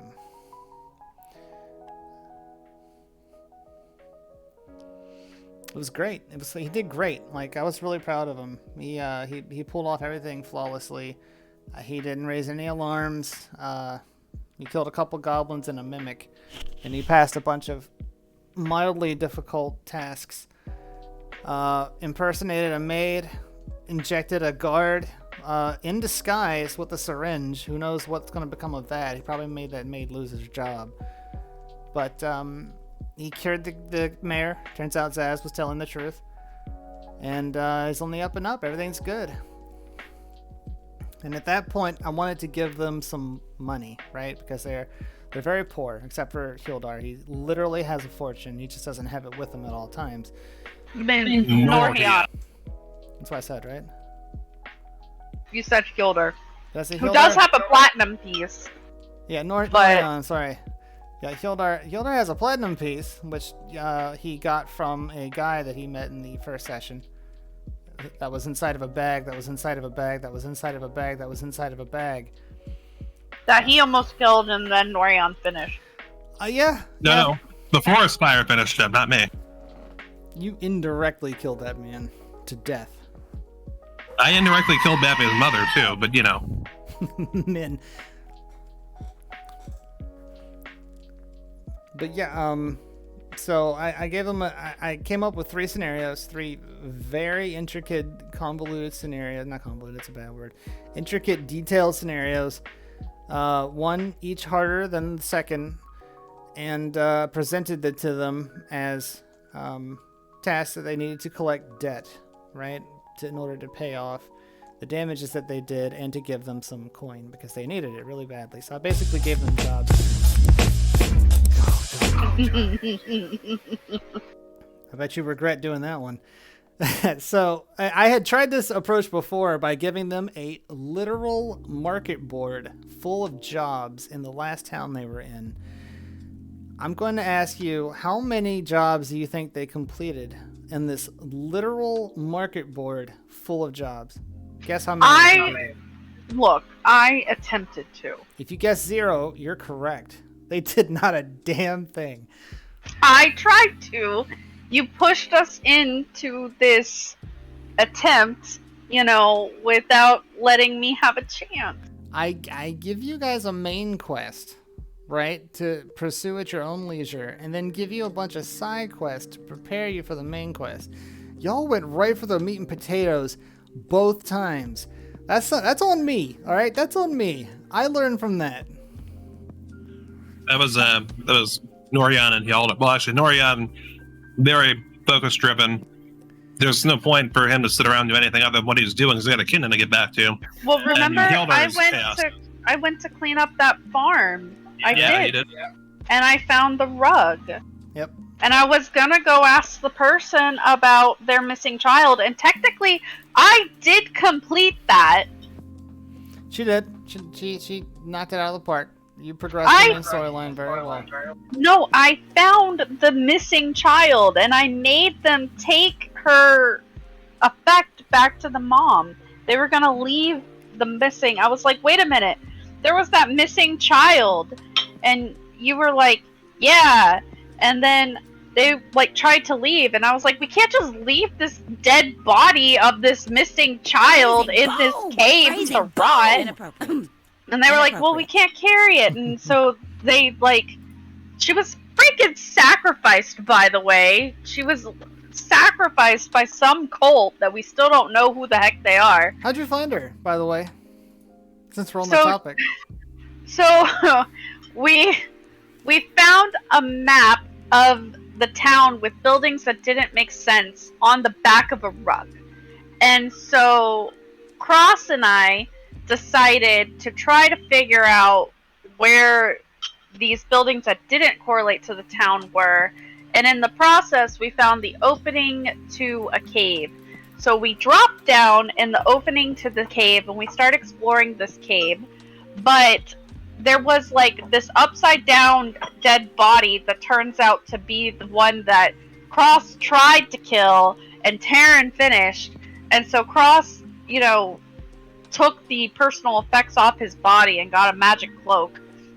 But then we explored the cave and successfully kept from getting attacked by bats. Meanwhile, Taryn had been arrested. So, you know, he gets arrested in No every surprise place there. he goes. It's He thinks literally having every a dukedom place. gives him immunity. It's funny. It leads for funny stuff. A lot of villages and kingdoms and everything are going to get conquered in the next 5 years, and you know there's going to be a correlation there. Okay. And so, It's not like I'm the literal world or anything. I have faith in Dremel Musakrakish. You do so, you know, when he eventually shows up in the cave, because he just followed us for some reason, we tried to send him down to the bats, but he was like, no, I don't, you want me to go there, so I'm gonna follow you instead. And I ended up saying, I found these poison mushrooms, and I was like, should have made him eat a poison mushroom.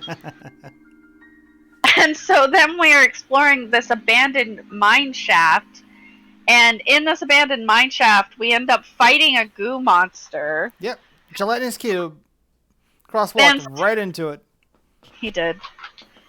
And then we went down and found a ritual sacrifice altar with the body of the missing child on there, and an alchemy jar that I kept. But not before the Elder decided to infuse it with pee. Yeah, he did. Yep. I can have an endless supply of urine now. I gave if I them an want. alchemy jug and I think 20 things to summon inside of it. But I didn't tell them that they had a limited amount. And everything that they tried to do within reason, I just ticked off the box. I'm like, yep, it's got pee in it now. Yep. It's also got maple syrup, goat milk. Wild maple syrup. Yeah, you're right. I'm sorry. Feywild maple syrup. Goat milk. Two-headed goat milk. Yeah, yep, that's an important distinction. And we haven't decided anything else yet. I think we finally got water in Actually, there. I have a list. I have a list. Hang on. We got wine. I've got Oh, maple sure. syrup, goat milk, piss, sweet mead, and water. Oh, that's right, the sweet mead. Water because there were fires later. Mm-hmm. So they find I this wonder- lady. I wonder from who.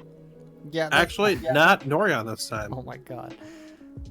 They find this lady with a knife sticking out of her, and they're immediately like, "Hey, what kind of cool stuff is laying around here?" You know. I mean, to be fair, the jug was right on the wall, pouring an endless supply of liquid. It was just asking to be looked at. So, you know, there was like a river of maple syrup going along the Yep, ground it was at just that pouring. point. But then we then we ended up finding a bedroom of a creepy guy, and that's where Cross learned I can become a fire monkey. They had to scale a scared- wall. Like, literally scale a stone wall. And so he does it intricately with pythons and rope. And then Vivri over here is like, you know what? It's monkey time. Yep. And so I climbed up and then scared the shit out of him because he didn't know I was coming. And Even if he knew you were coming, he had no complete fathomable idea that you would be a flaming monkey.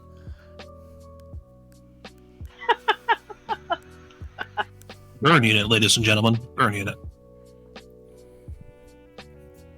and so then he opens a chest, but it blows up. Yep. Didn't check for traps. Nope. And then But throws like a bunch of books. I'm still a monkey though. And so like we end up going down and they keep asking me questions, but I'm a monkey. So I answer them like a monkey. And like they just kept asking. She's I just feel going, like I got good "Ah!" value out of her responses. It was great. I mean, she did give nonverbal responses. She like shrugged a few times, I think. Yeah. She did. And like I think we did a whole like 1 for yes and 2 for no. Yep. And then we go to leave the cave finally, and then there's like hot acid water coming from the sky, wilting the plants. So we go back into the cave to try to see if there's like an exit. What Trog didn't realize is that he had already said that this cave system was under the town. So like I was looking for a trap door to get up into the town. I was convinced that there was gonna be some access point inside to get up into the town. So, to clarify, remember how I said we spend like 6 hours in a session? We spent 4 hours trying to figure out how to leave a cave. In fairness, Trog's all like, all right, you get closer to the entrance of the cave. You feel hot. Like, you've never felt hot like this before. It's just really, really hot. And it feels unnatural. It feels like really bad. Like, it feels like if you keep going, you're going to like burn up and like die or something like that. And we're like, oh yeah, we're not going to go out in that. Yeah. I just wanted them to cover themselves. I'm like, the plants are wilted. The front of the cave is hot and steamy. You realize I was like, nope. you realize it's the rain. I'm like, I couldn't just give you guys umbrellas. You had to think your way out of it. But that was my mistake. I figured an umbrella would be inadequate. I did think my way. I was convinced. That is true. I was with her too on that. They had the whole map and everything. Yes, boy. I'm like, this has to have an access point somewhere in the town. Because, like, you made such a point that the buildings didn't line up perfectly to the town. So there were buildings on this map that didn't correlate to the town. So I'm like, there's an overlap. There's gotta be an overlap. So instead, he had to come up with a glyph of transportation on the fly. Yep. They find a scroll of plane travel, and so they rip a portal open in one spot and travel through the exit of the cave where there is no boiling hot rain, which I'm going to touch on here in a second, and then open another portal, an exit portal in the middle of town, and appear in the middle of town finally. And we have to run for cover because it's boiling hot rain. Yep. Except for Cross, who has a magic cloak that he doesn't realize is magic, so he's perfectly fine. Yep. Um, Puts on a dead guy's cloak and doesn't burn. and then all of a sudden, we keep hearing explosions, so we're like, oh no, we've got to investigate. And so we finally decide to put things over us to run to building cover, which works, which we were like, we didn't think that was going to work. And Trog was like, what do you mean? Yep. I mean, in fairness, we grab like, I don't know, some ridiculously thick level stuff like, you know, multiple like bed sheets and like, you know, I don't Bags know. of We made rice. some pretty. Yeah, we had a whole system going for it.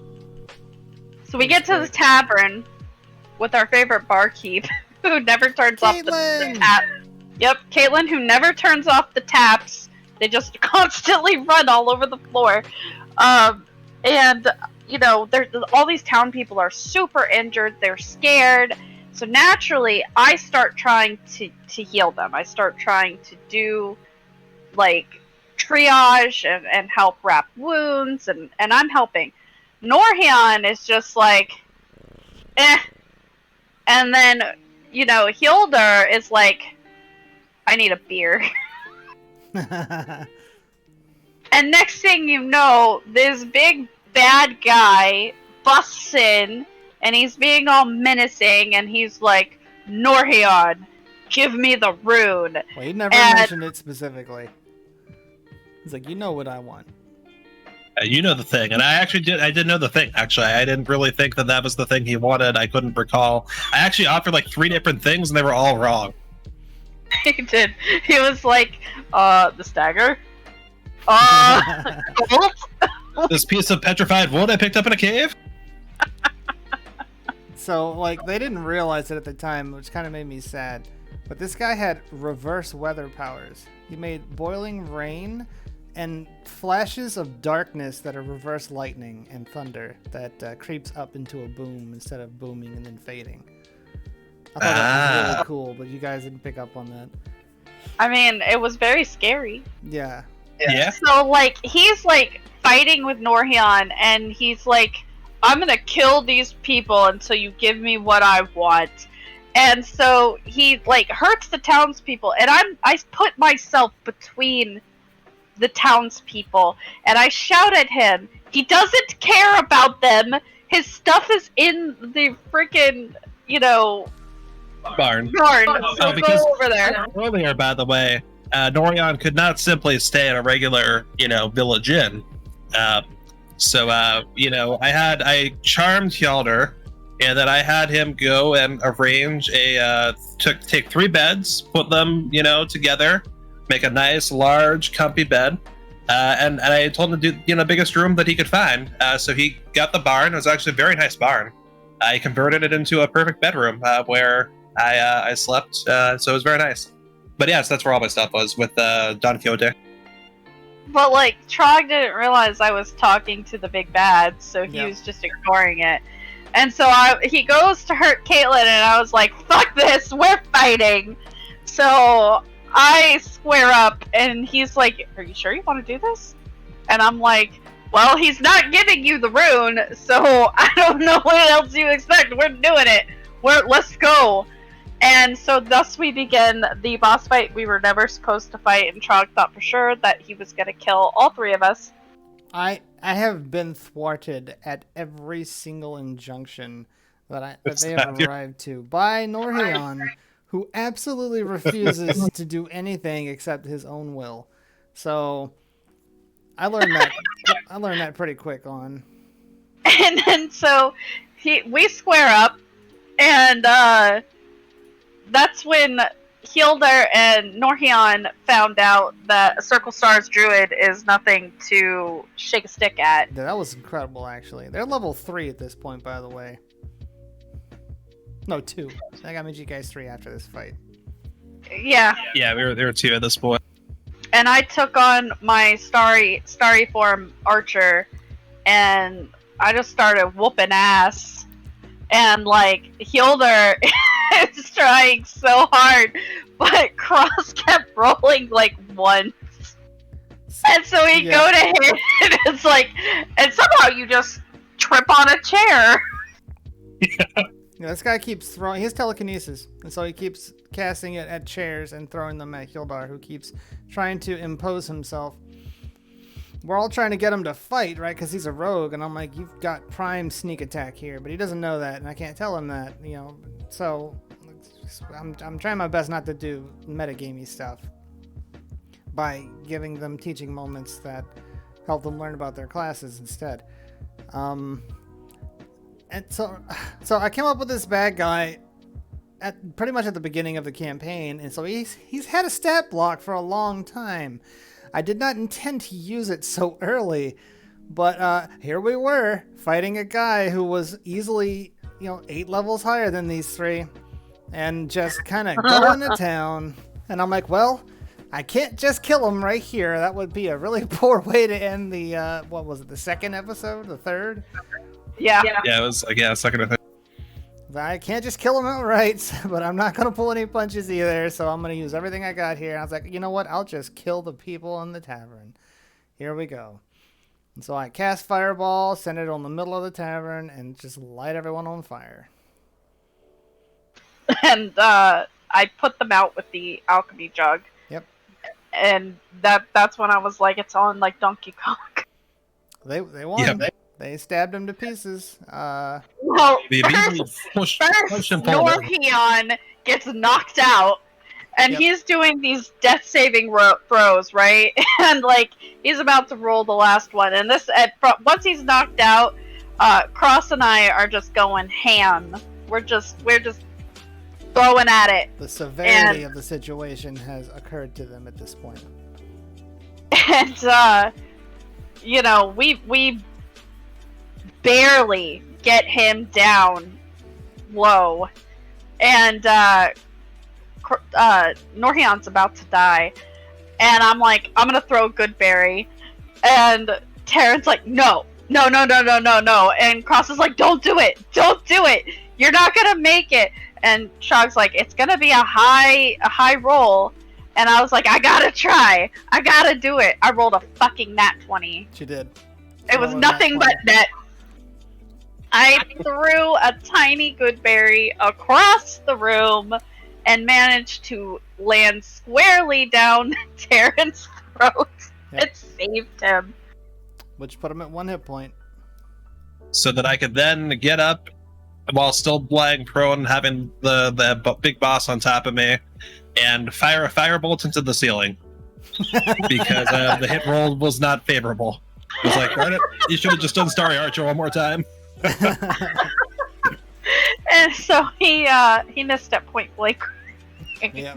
Yeah. So Hildar hits him finally for the last time, runs him through, actually, from the back through his stomach, and puts him down with a sneak attack. And it was amazing. So then the big bad dies, and Trog is like, I can't believe you guys just did this. Yeah, I'm like, this is not, what? He threw you out in the rain, remember? He picked you up and pushed you out the front door. Yeah. And just held you there in the fiery rain, which is 1d10 every round that you're in the rain. I was only out there for 1 round because we did something that broke his concentration. Yeah. I was like, DM, isn't concentration a thing for that? And Trog's like, yeah, it is. And so I was like still alive at that point. I'm like, I do this. And that breaks his concentration, right? It's like, yeah, it does. It's a bit nerd, but yeah. It worked. Y'all got him. It worked.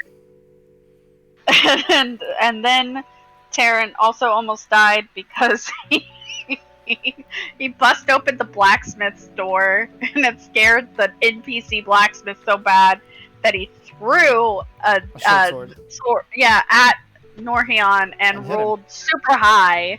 Yep. And took him down to almost no hit points. And then there was a scuffle, and then the guards came, and then Norheon gets arrested because he burning hands one of the guards and setting him on fire because, I'm a duke. You can't arrest me. I mean, I beg to differ. You were very arrested. Yeah. I mean, not without like fire on your face, unless there's like an end of magic war. Oh my goodness. I'm convinced at this point in the airship campaign that you would have burned this entire thing down if I didn't have. Oh yeah, I mean, if we were able to cast magic there, my whole room would have gotten fireball, and the ship was about to crash land. And I know 100% certainty that you would have killed everybody on board the ship. We didn't do something that we usually do. I usually you're only supposed to be able to change your spells when you level up. Or was it just for you, sorcerer, for leveling up, and everyone else for a long rest? I don't remember. Yeah, but I really haven't taken advantage of the ability to change between levels because I have been playing pretty close to the fluff on that side on my end. Yeah, I've been. Also, I mean, Go ahead. sorry, I mostly just want the fire spells anyway. So like, I need to level up just to have access to new fire spells. So there's nothing else to do in the meantime. You are the quintessential glass cannon of the group. I've been giving them No, leeway. I'm telling them, okay, well, we're gonna change. If you want to, I'll give you the opportunity to change your spells at the beginning of each session, to kind of know what you're going into. I didn't do that this time. And after long rests. Yeah. Well, I don't know about that because you can long rest multiple times in a session. I think the beginning of the session is good enough. So far, though, you'd still let us do it after a long rest, but we don't long rest very often. We long rest like 3 to 4 hours in. Yeah, it depends on if we're switching content. So, like, there was the one time where we were on the road to the big city, had a bunch of stuff going on there, and then Trog was like, I don't really want you guys to level up, but, like, you're going to go into a city that might be a very different environment. If you'd really like to switch your spells for something that might suit that better, feel free. Yep. I made friends with a swamp monster. Oh god, a troll. Yep. At some point, I swear we're going to come back across that troll, and that troll is going to be like, friend. We're going to have like a couple's dinner with Marmaduke, that troll, and myself and Vivri. Vivri makes friends with everybody. Except for Norhion. Yeah, except for Nori. Vivri tells Norhion he's a dick like every day. Pretty much. In so many words. This time, literally. It was too good. He's like, I'm a duke. Oh, nope. And none of us had any idea that he was gonna play an asshole. Yeah, no clue. Like, he came into it day one, and I'm like, oh, alright, we're doing this. Well, I have it set up so that I look at the camera. I can have it set up so that I face whichever way I turn, but I figured looking at everyone while I talk is probably a less rude thing to do. Let's see. We've had a lot of really cool stuff happen. Tell them about the donkey that you guys passed. Oh, right. So we were on the road to this big city. We had, so overnight, previously, we made camp out, in the wild for the first real time, so to speak. Yeah, and of course, we got assaulted by at least, like, 2 things. Honestly, that was, like, some kind of giant snake, and I think something else happened. Yes, I got. Okay, from so the beginning. Okay, go ahead. Yeah. we had to find water, and my character gets taken over by a Shadeling. And so I get put in a pocket dimension, and the Shadeling takes over, who looks like me, but it only has the knowledge of what it heard when it began stalking us, and we haven't been in the woods very long. So it doesn't know anybody's name, it doesn't know, like, any of my spells. Yeah, it doesn't know her abilities. All it knows is the immediate surroundings and what she looks like, pretty much. And how she sounds, because it heard me talking to Hilder. And it was 50-50 on if it was going to be me or Hilder who got taken. Yeah, I made them roll a fate roll, and I sent her a Discord message. I'm like, hey, I'm going to kidnap you, and you're going to be a creature now, but you got to still pretend to be yourself. And your whole goal is to not let them know that you're not who you are. And so I come back as a Shadeling, and they have no idea. And all of a sudden, like, I'm just, like, referring to things as, the thing, or, whatever. And I never use any of their names. And I only refer to Don Quixote as Don Quixote after Norhion says his name. And she doesn't eat. She doesn't sleep. She doesn't cast any spells. She can't see in the dark anymore. She has dark vision normally. And it was really funny because neither of them noticed. And we had to fight this giant snake, and I'm, like, trying to fight this snake with a dagger and a sickle. I refused to cast spells, and they're like, why don't you use a good berry? And I was like, no, why don't you eat your own food? We legitimately thought that Vivri was angry with the two of us, which would make sense for the antics the two of us had pulled already. And then also, like, we had the whole thing previous to that about, like, she's a druid, so, like, forest life, like, maybe she doesn't actually want to kill the snake. I'm like, that makes sense. Like, I figured she might defend Don Quixote, but, But yeah, so throughout all this, she's a shieldling, unbeknownst to the rest of us. And so we fight that snake, and we wake up the next morning, we get going on the path again. And we're presented with Norion Dilemma 2.0. Yep. Which is, so the original dilemma was the tree in the middle of the road, which Norion burns to the ground, and then burned the entire forest unintentionally as a result. Very justifiably, though, because there was an ambush waiting behind that tree. It was just some lizards, though, but I didn't know that one. Thought it was like bandits, rogues, whatever.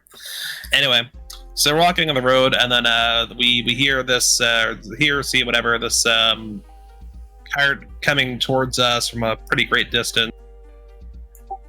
So as Norion, I'm kind of directing Don Quixote and our little, we have like a little rickshaw in the back that's carrying our dwarf friend Hjalder. And so decide this time, right? We'll try the non-combative method of handling this. So I send a message magically to the occupant, the person riding the other carriage or whatever, horse, right? And it's like, I guess, static, right? Like nothing comes back. And I'm like, oh no, this sounds like it might be another one of those people, like the big boss guy we fought that we weren't supposed to fight. That seems concerning. So kind of keep trying to establish contact, keep failing, and eventually get to the point where they're in range for firebolt, I think. And at that point, I'm like, screw it, I'm striking first. So firebolt it, and apparently, or no, maybe it's in a catapult, whatever, attacked it, right? Whole bunch of straw just flops down, and then all of a sudden this donkey starts talking. And Trog, you want to take it from there? What the donkey go and do that for? Yeah.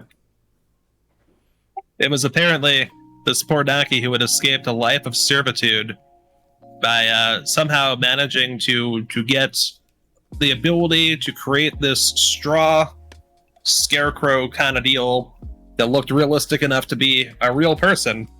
So it was like they were able to walk around, and people went question, man, why is a random donkey walking around? We should go capture that donkey and use it for hard labor. So yeah, donkey's like, why? So we had to go pick up straw and everything, and we ended up making a new, less good scarecrow for the donkey. We were really nice to him, even though Vivri was a shadow fiend that we didn't know. So Hjalder and I actually did this of our own volition and did most of the work for it. What did Hjalder Because Vivri do, was just when you guys were approaching? Oh right, he I think I'd mentioned to Hjalder hey, maybe it would be a good idea if our rogue got sneaky, so that if this thing attacks us, we have an ace in the hole. So we're in the middle an open field, though, grassy open field. There's a road. We're on the road. So Hjalder goes over to the grass and tries to hide in the grass by bending down to his knees. Just crouching. And crouching. In an open field. Fails his stealth roll. So he just walks out into the field, looks around, and just squats. Completely visible to everyone.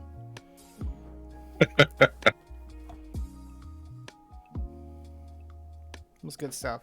We have fun here. Burn that unit we has do. Fun. Having a good time in the burn unit. But yeah, no. I'm actually really impressed with the way the guys role play a lot. You don't get that in every group. Certainly not in most groups, actually.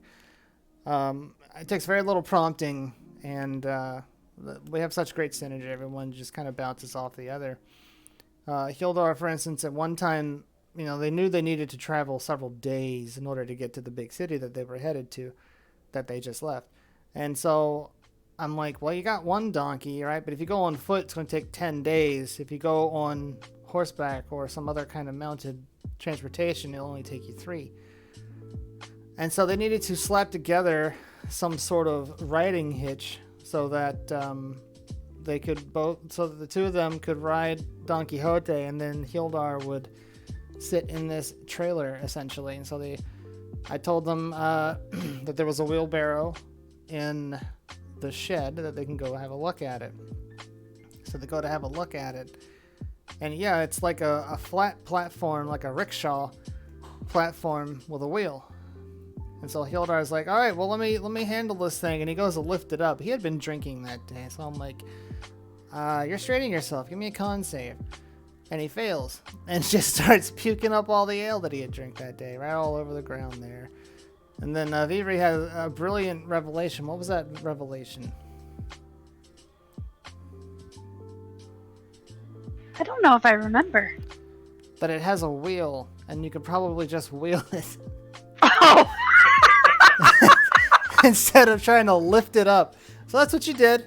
You took it over to the blacksmith and fashioned a log into a chair and put it on the flat rickshaw. And so that's how they traveled for 3 days. And so I designed a random encounter table that I made up completely by myself without any outside help from anyone ever. That's partially true. 10 different encounters that we rolled 3 times to get, and they got those 3. They got the Shadeling was the first one they got, which surprised me because that was probably one of the more intense ones. They got the Donkey and Straw Man, and they got the Swamp Troll. It was good times. Yeah, I still can't believe Norhion didn't realize something was up when Beaver was like, yeah, go ahead, blow up that guy. Yep. Kill him. Put him down. We just really thought she was very angry with us and was just, responding appropriately. And what was the turning point that finally revealed you as a Shadeling? Oh man. Was it a language thing? Or? I wouldn't go over the bridge. That's right. Oh right, yeah. They came across a bridge, a small bridge over a brook. Yeah, I would not cross the bridge. Basically, Trog messaged me, and he is like, they are not catching on. Because we kept trying to increasingly behave odd so that they would catch on, and they just didn't. I kept dropping hints. I'm like, you notice that Vivri has a hole in her face. Like, it's just like a shadow. Like, you can't see through it. It's really strange looking. And Hildar's like, oh, right, because my firebolts misfired in the adder fight, right? Yep, and hit her in the face. And she just put mud on it. Vivri was like, it's just a burn. Yeah, she puts mud on it, right? Hildar prestidigitates it off. And then Vivri just goes puts more mud on it. And he's like, huh. And they keep going. He's just like, well, that was weird. I'm dropping every hint that I can think of without blatantly saying, this is not your Vivri. So I finally message her. I'm like, look, you're coming across a bridge soon. You will not cross this bridge under any circumstances. Stand your ground. And so that's how it was. And they finally had it out. Yep. She was just like, why can't we just keep walking along the water and find a different crossing? That bridge isn't safe. And they do a check. Yeah. And it's like, this is the most well-bridged yeah. Because Hjaldar's got stonework, right? Yep. So and she's just like, no, you're lying. And like Hildar's on the other side of the bridge and he's just like, what? And Norhion's like, what? Why? And so she squares up because he goes to pick her up and carry her across. Yeah. And she's just like, bet. And that's when they finally realized, because Trog took over combat. Yep. Because I don't have that stat block, you know? Yeah. So Trog took over the combat and they were like, what the fuck? Like, well, at this point, I figured something was wrong. It's like, the messages and the static and all that. There's quite a few things like, there's nothing wrong. Yep. Not sure exactly what. But... Sending to Vivri, and he would get a message back, but it would be really, really staticky, like almost painfully painful to hear. Adjectively adjectived. And Yeah. that wasn't even That enough wasn't for enough. him to realize. But they almost lost the fight They almost too. lost the fight, absolutely. Yeah. Because shadelings are resistant to fire. I think didn't Terran get knocked out again? Yep. Yeah, Darren went down Norion got the knocked wire. out. For some reason, Norion just keeps ending up having to take the role of tank in these fights, and It's because you know, everyone else runs or is incapacitated. But, And then Hildar, all he had to do to be out of range, because he has some spell attacks that he can do. And All a he had bow. to do to be out of range was to go across. yeah, all I had to do is run across the bridge and just like shoot at her. Like I would have thought my way around it at least. I'm like, she runs. Do you give chase? At least he would have been able to pick up Norion, and then you guys figure it out, or he could have stabilized you or something. But you went through all 3 of your death saving throws in this fight, and you survived. Barely. yeah, And so he manages to get there, right? He manages to save the day, just barely, and the Shadeling is destroyed. And Beavery was nearly dead because Shadelings suck the magic user dry. So that they can stay in the corporeal realm. Like, so shadelings are supposed to only take like 4 hours to do this, but it had been almost 2 days since they started, and I'm like, I kept pushing it back because I can't just kill you outright. It's not okay. And so we made fun out of it instead, and they turned out really good.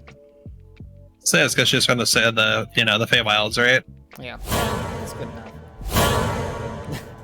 So you just plop out of a pocket dimension right there in front of everybody with no memory of how you got here or what happened previous or after looking for water. You don't know anything about the donkey or the straw man, and it was hilarious. It only would have been funnier if you had said, "Hey, look, a bridge. I love bridges. Let's cross it."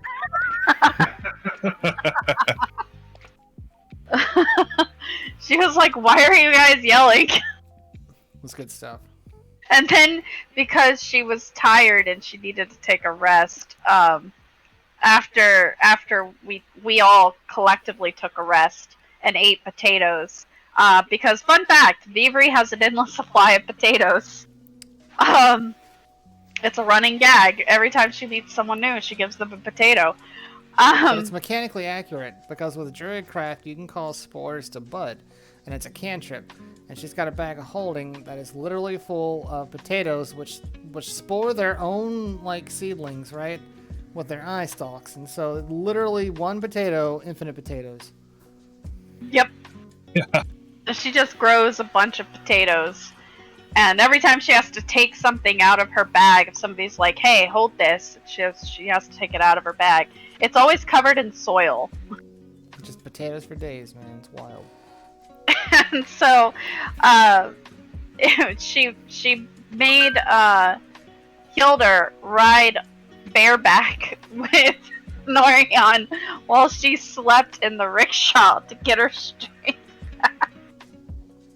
I'm like, Hildar, do you hold him around the waist so that you don't fall off?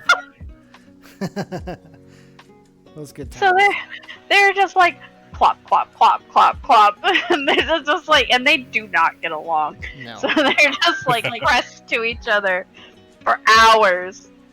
In fact, the only person that does get along with Norion is a werewolf duke. It's hilarious. He was named. The Duke of Marms. Oh yeah, that's it. Which was, It's not I comfortable. mean, the man. rickshaw was comfortable enough for Vivri. It's not comfortable. I've got to find the picture for you, Min. She did not mind, and then shortly after that, she made friends with the swamp monster.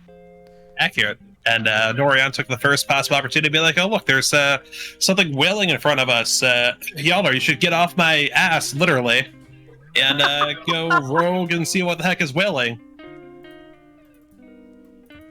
This poor swamp monster, and like, they were trying to just let the swamp monster pass. So Thievery and Norhion, because I don't know if you guys know this, but elves and elf descents and fae, they don't need to sleep for like normal sleep. They do like a meditative sleep for half the amount of time. And so they had taken shifts to break up the night, 4 hours for one, 4 hours for the other, while Hilder got his full 8 that he needed.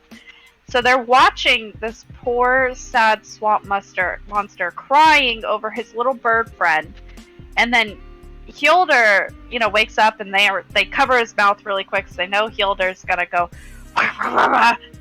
so they cover his mouth. But then Don Quixote gets scared.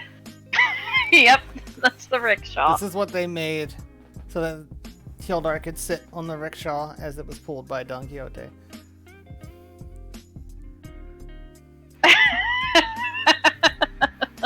I'm not kidding. That's the actual picture we made, or we used. And so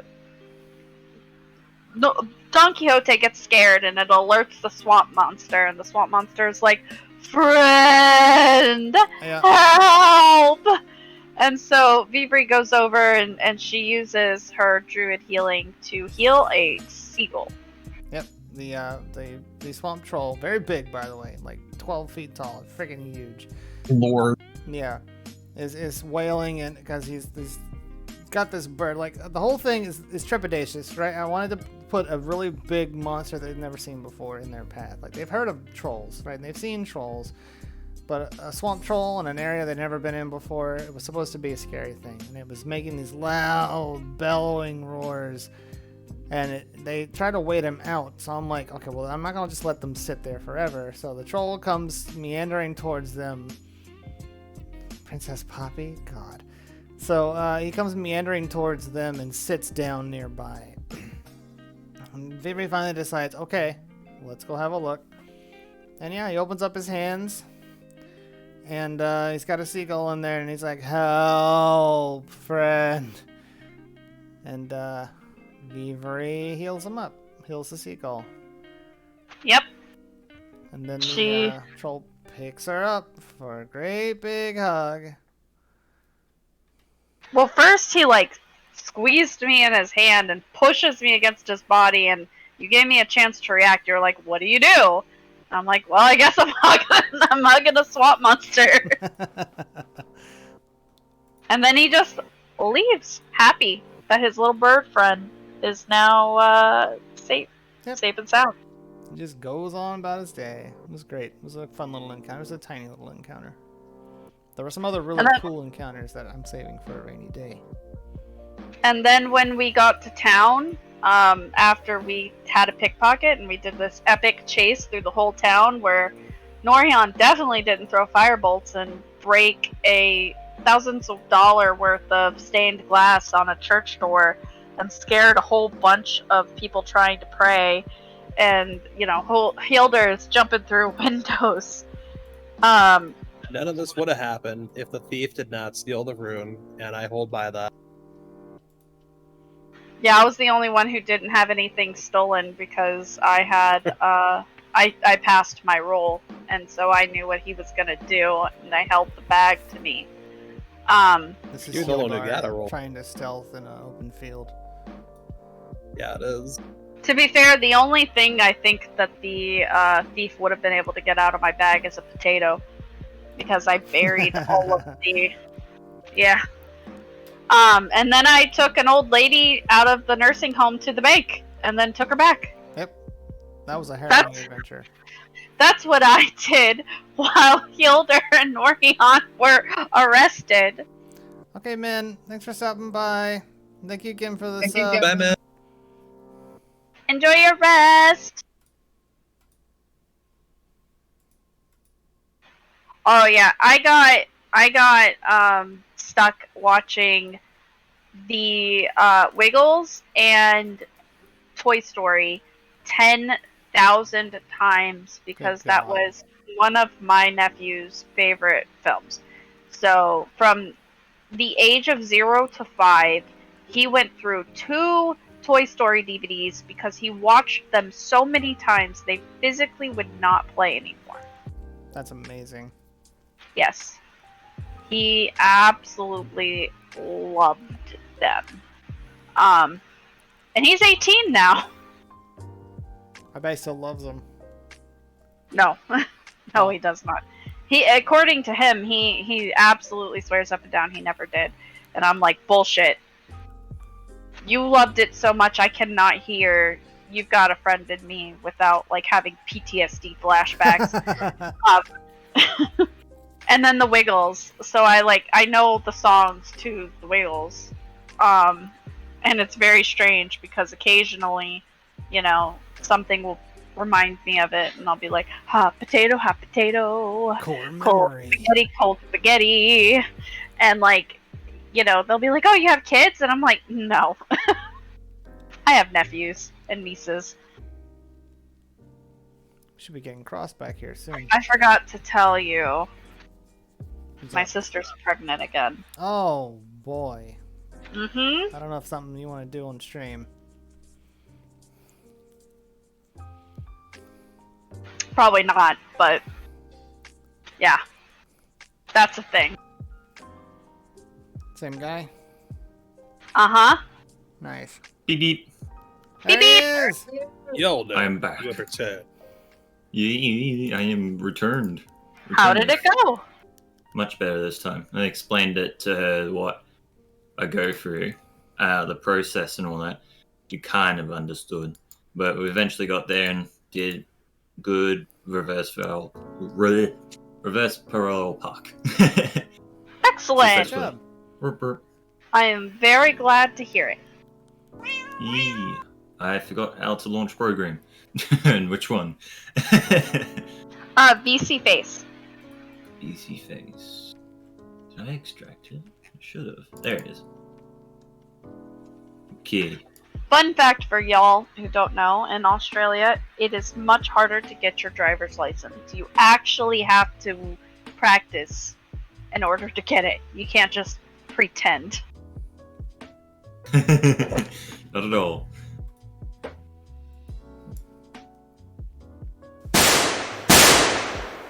Waking up the trog. Wake me up before you go. Bing. This has actually been Did a it lot come of fun. back? I'm glad we did this. Yeah. There we go. Much Okay. better. I'm back. Alright, so. That's amazing. Wow. Oh my My god. license exam, they just required me to drive through the parking lot. It took less than 5 minutes, and they were like, okay, here you go. Enjoy. It took me around the block and then back to the DMV. It's like, alright, hey, good job. You stopped at a yield sign. Let's get you in there and get a license. Are you gonna I wear like your how I actually seatbelt? got tested. Man, where all you go? I gotta go to the same place. Actually, I think Solar and I did. Never mind. No, I went to DeLand. Yeah, I did too. Oh, I don't know why, but my parents had me go to the land. I mean, my grandparents were there at the time, but I don't understand why that was. I think they were like Maria's too. What do you call it? well, there wasn't a licensing place in Lake Mary. You had to go to Altamont to do the actual license exam. Okay, maybe that was it. So maybe there wasn't one there, and then that's a pain in the butt. Okay, I can see that then. Yeah, the Lake Mary, you could get the permit, and of course you can get your license and everything by renewing, but they don't have the test there. Yeah. So, But yeah. Yeah, welcome back, everyone. Well, Ross, I guess, specifically. Yes. Yeah, we left off in the dining room that has been closed off with the captain, all the guards, and everyone that you have met on the ship's crew being quarantined until further notice. What were we doing specifically when we left off? The Captain Larissa? yes, Captain Larissa had begun questioning That's right. people, and Hilder, Norhion, and I are over by the corner.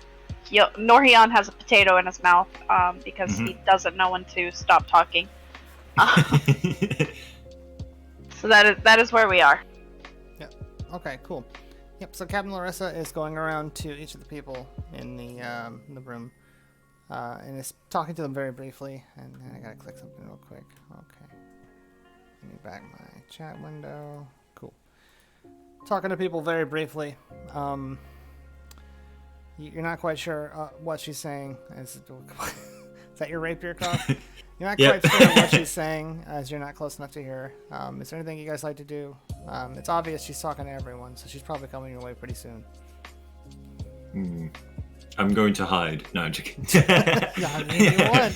That worked pretty well for Norhion. No, not at all. Explode. Guts and viscera go everywhere. Yeah, poof. Wait, hang on. We actually have that. You explode. Guts and viscera go everywhere. Perfect. Okay, so. Perfect. Let fly! Nice. I always look at my phone. I'm like, oh, okay, never mind.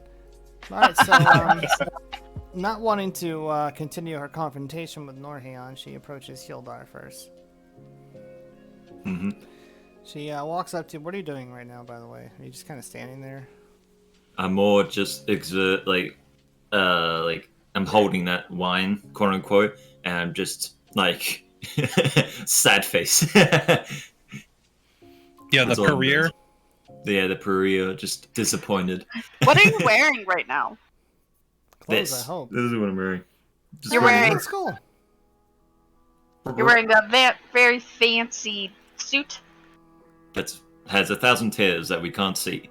Get you your I love hat, your vermin hat. Yeah, I was trying to look at an image for it, but I couldn't find one. I was gonna put it on my head. I got some hands as well. I loved doing this while you were just like talking to Norhion. I was just like, you, like pointing. That's hilarious. I can't believe you've mastered this already. Yep, and But, this. I did this. There you go. I did that when I was like, Miss, can you put a potato in his mouth? Can you gag him? So she crouches down next to you. She says, "Well, I know you were in the crow's nest. I actually physically saw you there when this happened. I need to ask a favor of you." Yeah. Alcohol? Yes. But I'm sorry, this is a dry ship, sir. My disappointment is immeasurable. She says, I've got my hands full here. This is more people than we were prepared to take on.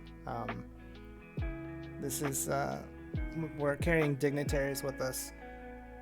This is not a good situation any which way you look at it. I need some help. We need to hold the people here in quarantine while you and I was hoping your female companion over there investigate with one of my guards what's going on. Is that something I you don't think know. you can do? Maybe. I'm not much of an investigator, as you say of that. Well, you would have my No. guard with you. Okay. I'm gonna get Alright. my name real quick. His name is Erstal Damore. It's a perfect name. Perfect name. Perfect name. Erstal will accompany you. Want to take a moment to confer with your party, and I'll continue talking to the guests, Yes. ensuring people everything's going to be okay. Okay. She You got takes a my deep word. sigh and stands up and walks off to talk to the couple, the lizard couple. You assume they're a couple. You haven't actually spoken to them. You don't even know their names. You guys are awful. It's perfect. Nice. What are you doing? You gonna go talk to Vivri? He's just gonna go over to and just tug on it on the dress. The bloody dress that you now have Yeah. blood on your hands. Yeah. Oh. And then I just like try to wipe it off. It doesn't Just work. smear it all over your clothes. Yeah. This is looking good. You guys look totally innocent now. Oh yes.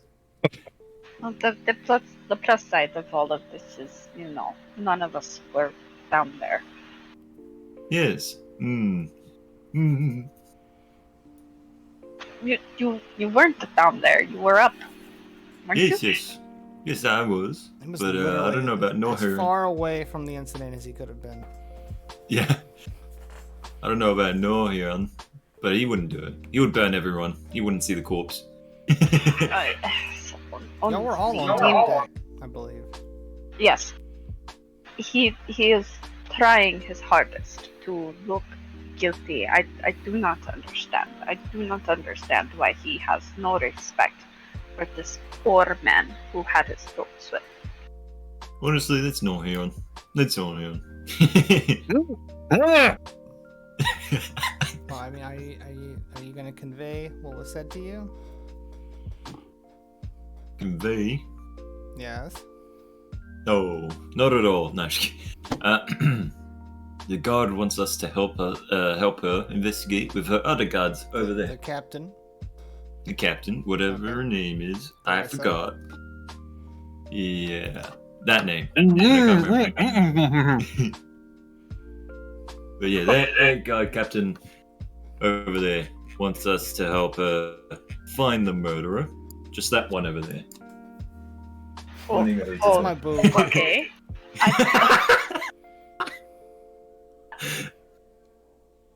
Hilda, I had no idea you were so fresh. I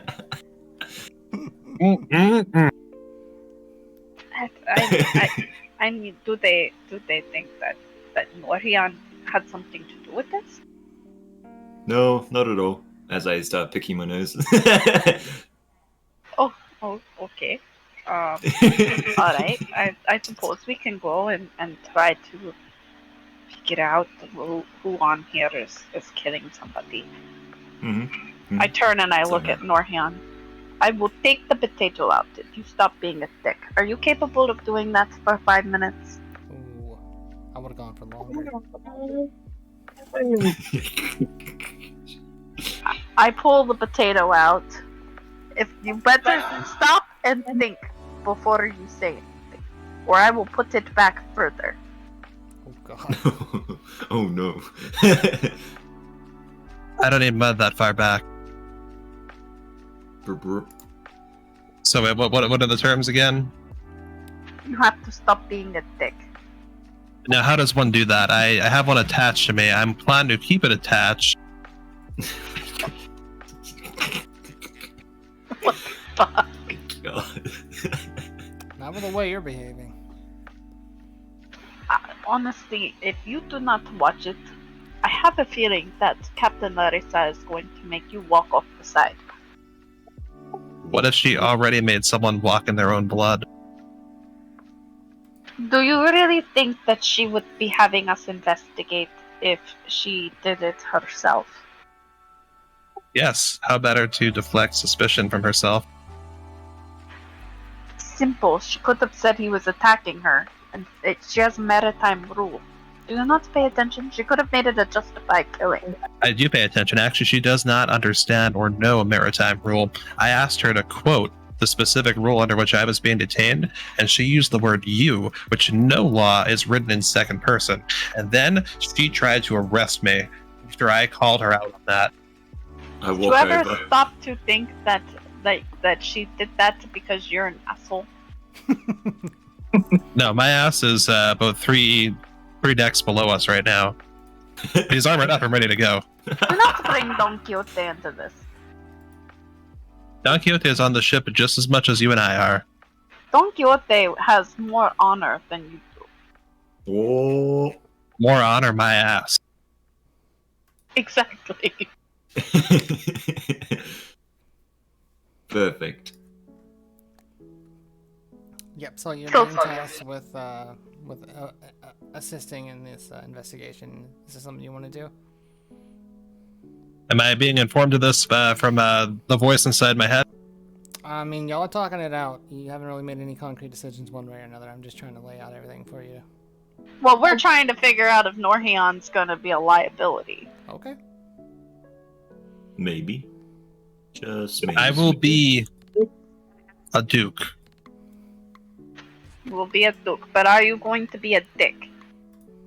Dookie. Duke Dick. That's his new nickname.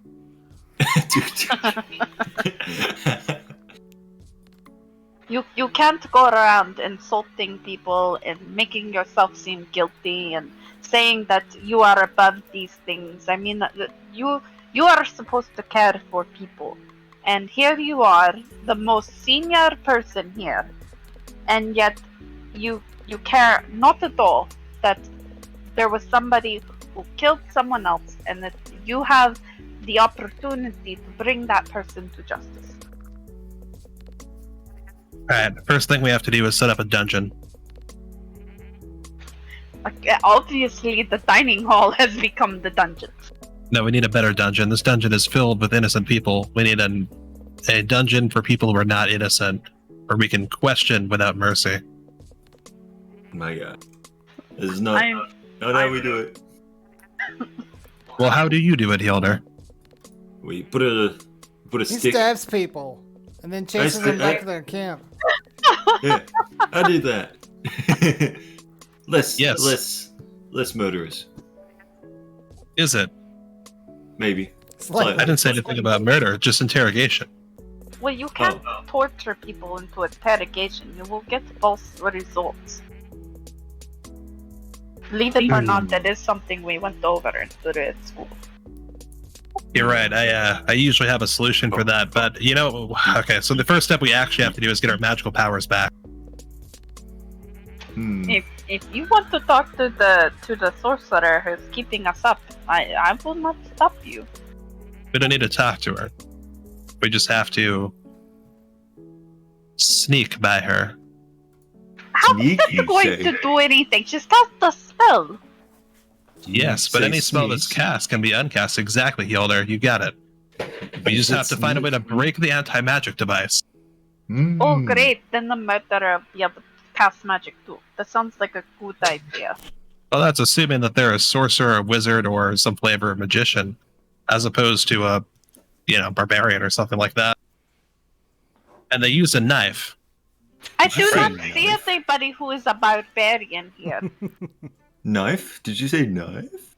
I don't think there's a restriction who can be a barbarian. And yes, wasn't there a knife in the person who died, or were they just bleeding out the neck with no visible sign of a weapon? I mean, we could go have a look, or we can just keep speaking conjecture. Yes. Well, he's still in manacles. Yeah, I'm a little stuck here at the moment. You haven't really, one way or another decided. Are we deciding then? Are we going out? Oh, Hjolder I and I are going to go and look. We're trying to figure out if Norhion is coming with us. Okay. I Mhm. mean, if you say the word, then we'll come unlock you. What is Hey, the word? All right. Are So the you captain joining approaches us, the three Norhion? of you after having spoken to everybody, and she stands looming over the three of you who are crouched and speaking, and she says, "Well, have we made a decision?" Hjolder Yes. and I will definitely help you, but we're trying to figure out if Norhion here can keep his temper in check long enough to actually help. Norian? The goal is to identify and apprehend the individual responsible for the murder below. It's not going to be enough for you to identify the murderer. You have to build a case against him. But with legal, so is there a judge on board this ship? What I mean is, so look, I'm not a lawyer. What I mean to say is, you've got to put all your ducks in a row, so to speak. We need. I prefer motive. geese, but I understand you. Right, you can't just point at somebody and say he did it, right? We did it. There has to be Let's motive. go. You've got to be able to tell me with no uncertainty that this is the person. All right, well, I don't see why we can't take a look around and help figure that out. Great. If I release you, am I gonna have to put you back in these manacles? I prefer not to answer that question. You really are a stick in the mud, you know that? And we actually have rocks where I come from. You think I was born without rocks? I don't understand that. Do they only I was have born rocks without where you're steps. from? Like, do you not know what mud is? Mud is wet. We have mud. We have mud. We don't have a lot of sticks though. Now we have sticks. I'm pulling your third leg. We're not touching that. She unlocks your manacles and says, "Okay, I'm gonna send my my guard out with you. His name is Ustral, or Urtzel? No, it's Ustral. Ustral Demore. He's been with the company for 20 years. He knows his way around death, I guess. He's gonna be the best guy for you.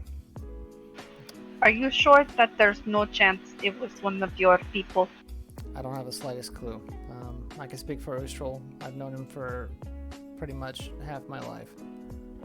We trained together in the academy. Then you may want to make sure that all of your people are also kept inside. That's the idea.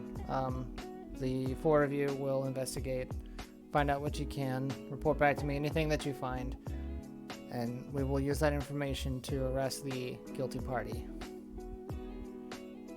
Okay, I suppose we should go check out the poor body. What is the name of the person? Well, according to the manifest, the late man's name is Miderick Long. He was a traveling salesman. Perhaps he tried to sell a bad deal. Which room was this? Directly across from the lizard couple's room, adjacent to your own, the honey spoon suite. Okay, let us go check. Yeah, look, we're still gonna have a discussion about that whole room arrangement later. Am I still streaming, by the way? Yes. In Discord. Oh no, you gotta pull the Discord stream back up. All right. I also need to really badly urinate, so I'm going to do that real quick. I'll be right back, and we will continue this. IDM, we'll cause mayhem while you're gone. I mean, you're going to cause it while I'm here, too.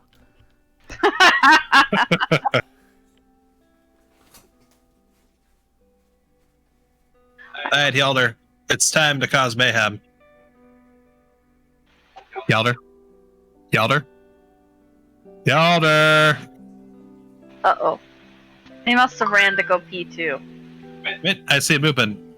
Maybe Yalder's mic is muted. Hello, I'm back. Sorry, I dropped for a quick sec. I had to answer the door. Was the murderer at the door? Yes, the murderer's at the door. Well, we found out the guy's name, which was something Long.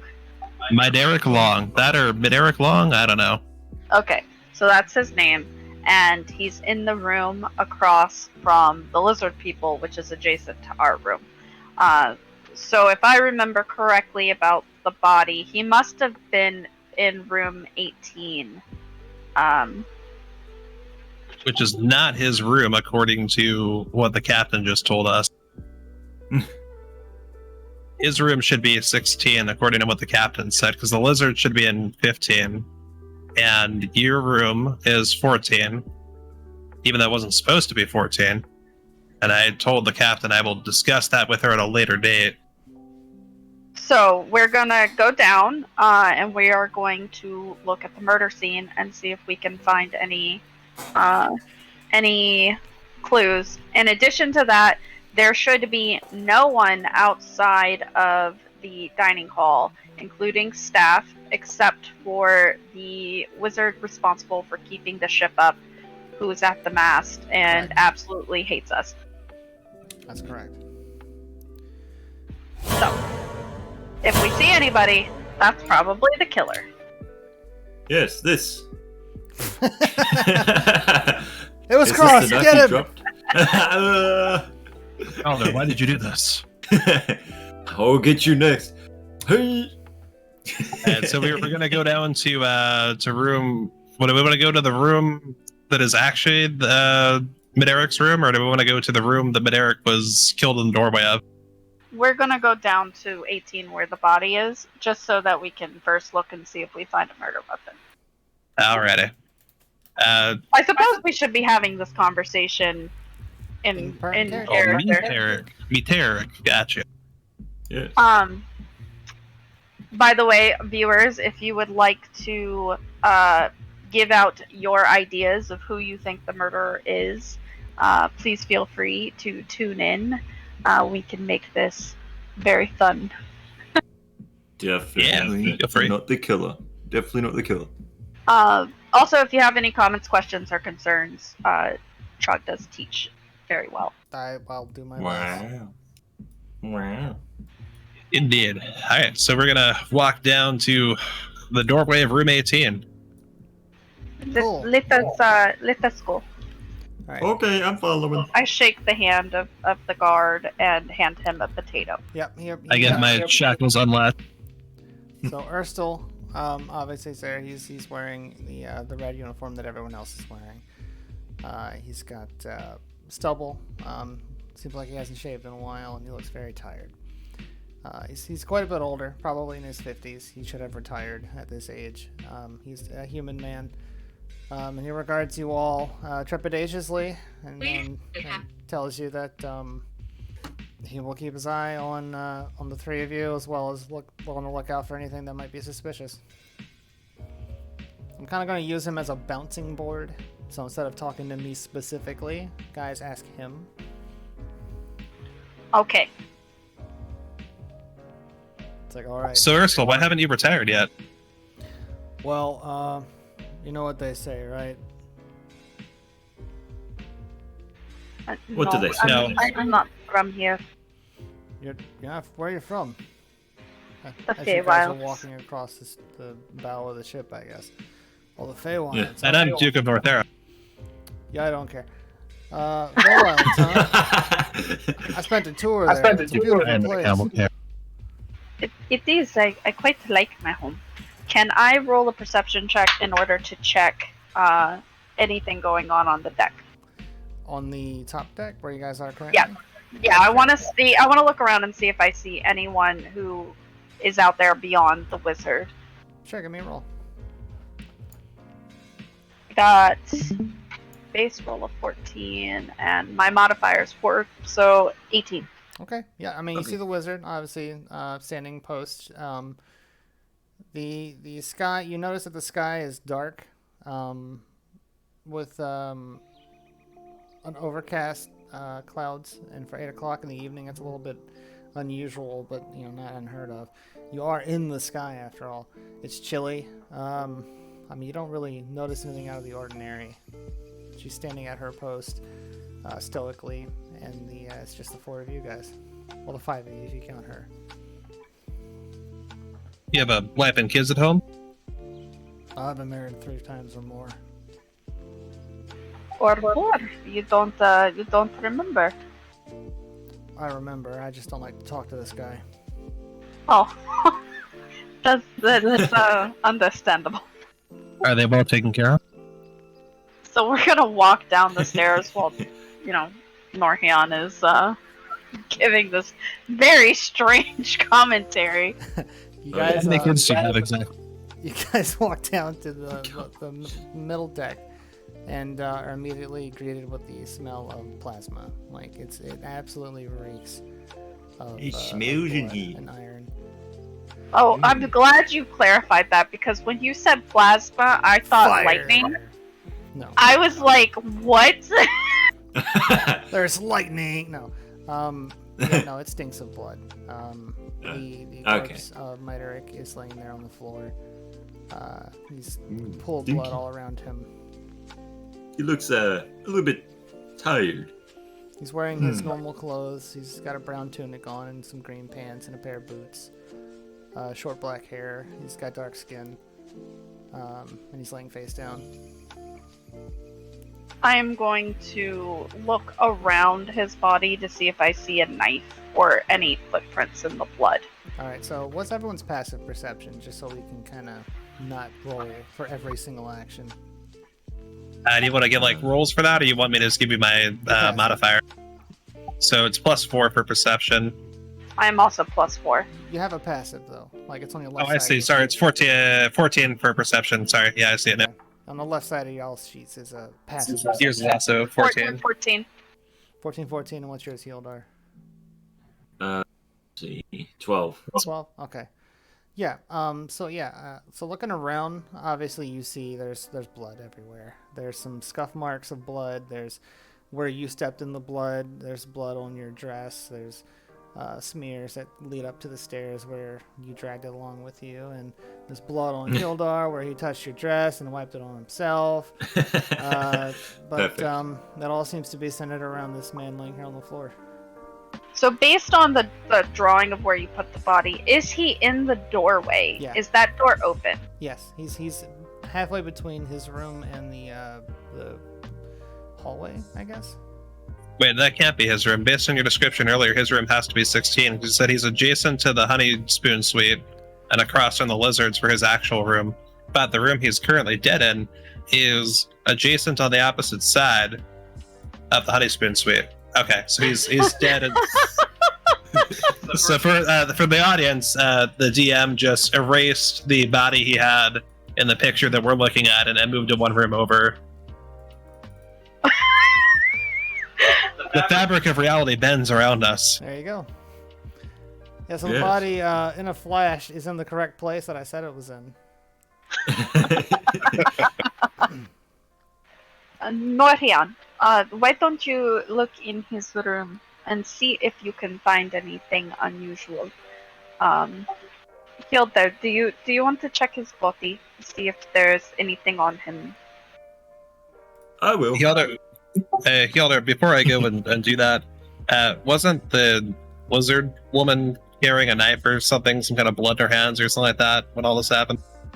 I can't remember, honestly, mate. I don't remember that either. What are you talking about? When we come down the stairs originally, the lizard woman who was crying profusely had blood on her hands.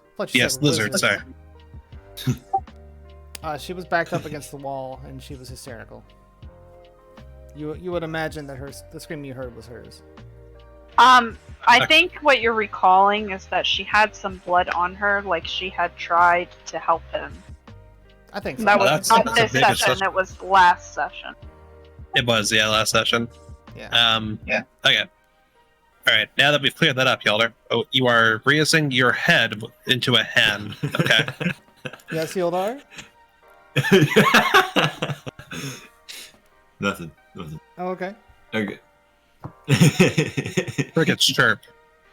Chirp. Considering your experience with knife wounds, perhaps you could look at his throat and see if that seems like what kind of knife. Yeah, I guess I can have a look. Then my hands will be all bloody, so I'm gonna try anyways. Okay, I mean, you can press to digitate it. You literally... No, you can't. No, I can't. No magic. I keep forgetting my own stipulations there. Yeah, so, Yep. He's laying face down, Hildar in a pool of his own blood. What are you doing? I'm going to get my hands and flip him over. You flip him over. So this is what I want to do. I'm gonna roll with y'all's passive perceptions. These are gonna be low DC checks, right? Because if you're looking for clues or looking like, unless you tell me you're looking for something extremely specific, we're not gonna roll for it. Okay, so you flip him over, and you see on the floor underneath him was the knife that is presumably used in this scenario. And you flip him over, and true to form, he's cut straight across his collarbone, like really horribly deep cut.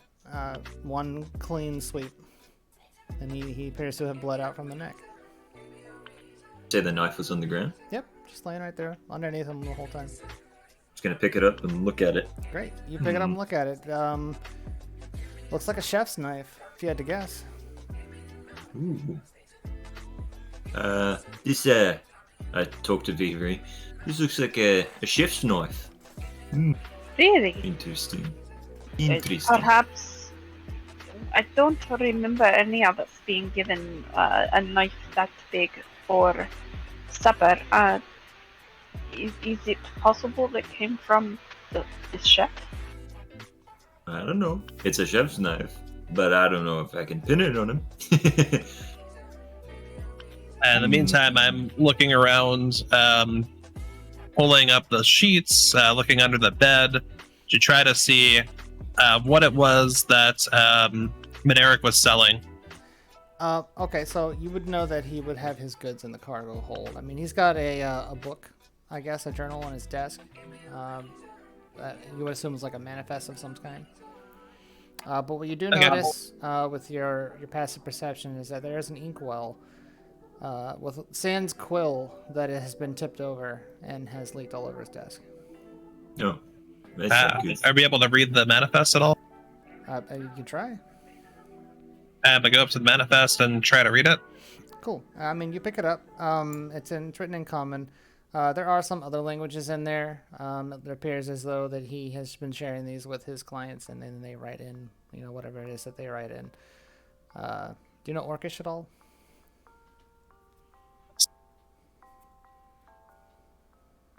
Sorry, yes, I do know Orcish. Okay, yeah, you see several Orcish entries. It's just trading for bones, animal products, and the like.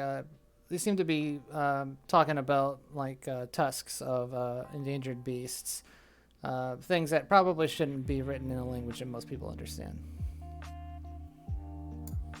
Gotcha. I'm gonna grab the book and put it in my bag for now. Okay. Gonna look at where the ink spilled, see if there's any sign other so obviously it got knocked over and spilled. We'll look and see if there's any fingerprints, finger smearing, any kind of other indication that it was interacted with. The spill. Give me an investigation roll.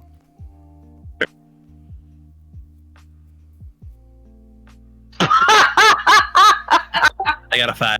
You don't notice anything. There's ink everywhere. It's black ink. I'm gonna walk out into the hallway with Hildr and Vivri. Right, so there's a book, a manifest I've taken. It looks like Mederic over here was trying to shop around some rare tusks, very likely illegally. Interesting. There's also some ink spilled alongside the blood that was spilled out here and there. I don't know what exactly is going on with that, but the quill pen for that is missing, meaning the manifest I've got may be modified. Actually, any of you good at sussing out whether ink is new or not new? DM. I'll do well, I don't know. What's your investigation, Cross? Let me have a look. Because mine's +0, so... Let's see. Investigation. +2. Okay, so it'd be better for you to try to investigate it than me. Here, Honestly, Hildr, take a look at this. Alright, let me have a look. Let me suss this out. Okay. Many of the entries look like they might be newer than the other ones, like brand new in particular. Yeah, give me an Let me have a investigation look. roll. Oh, well, that didn't end up good. 5 in total. I mean, that's, We have the same. you know, it's not a 1. It's not Yeah. a 1. So you've never really seen a manifesto that looks like this before. Right? Obviously, as a pickpocket and a thief by trade, you're not a stranger to cookbooks. And while this definitely has the trappings of a cooked book, so to speak, you can't really tell whether or not there's any new transactions, or if this is just, a copy of receipts or anything of the like specifically.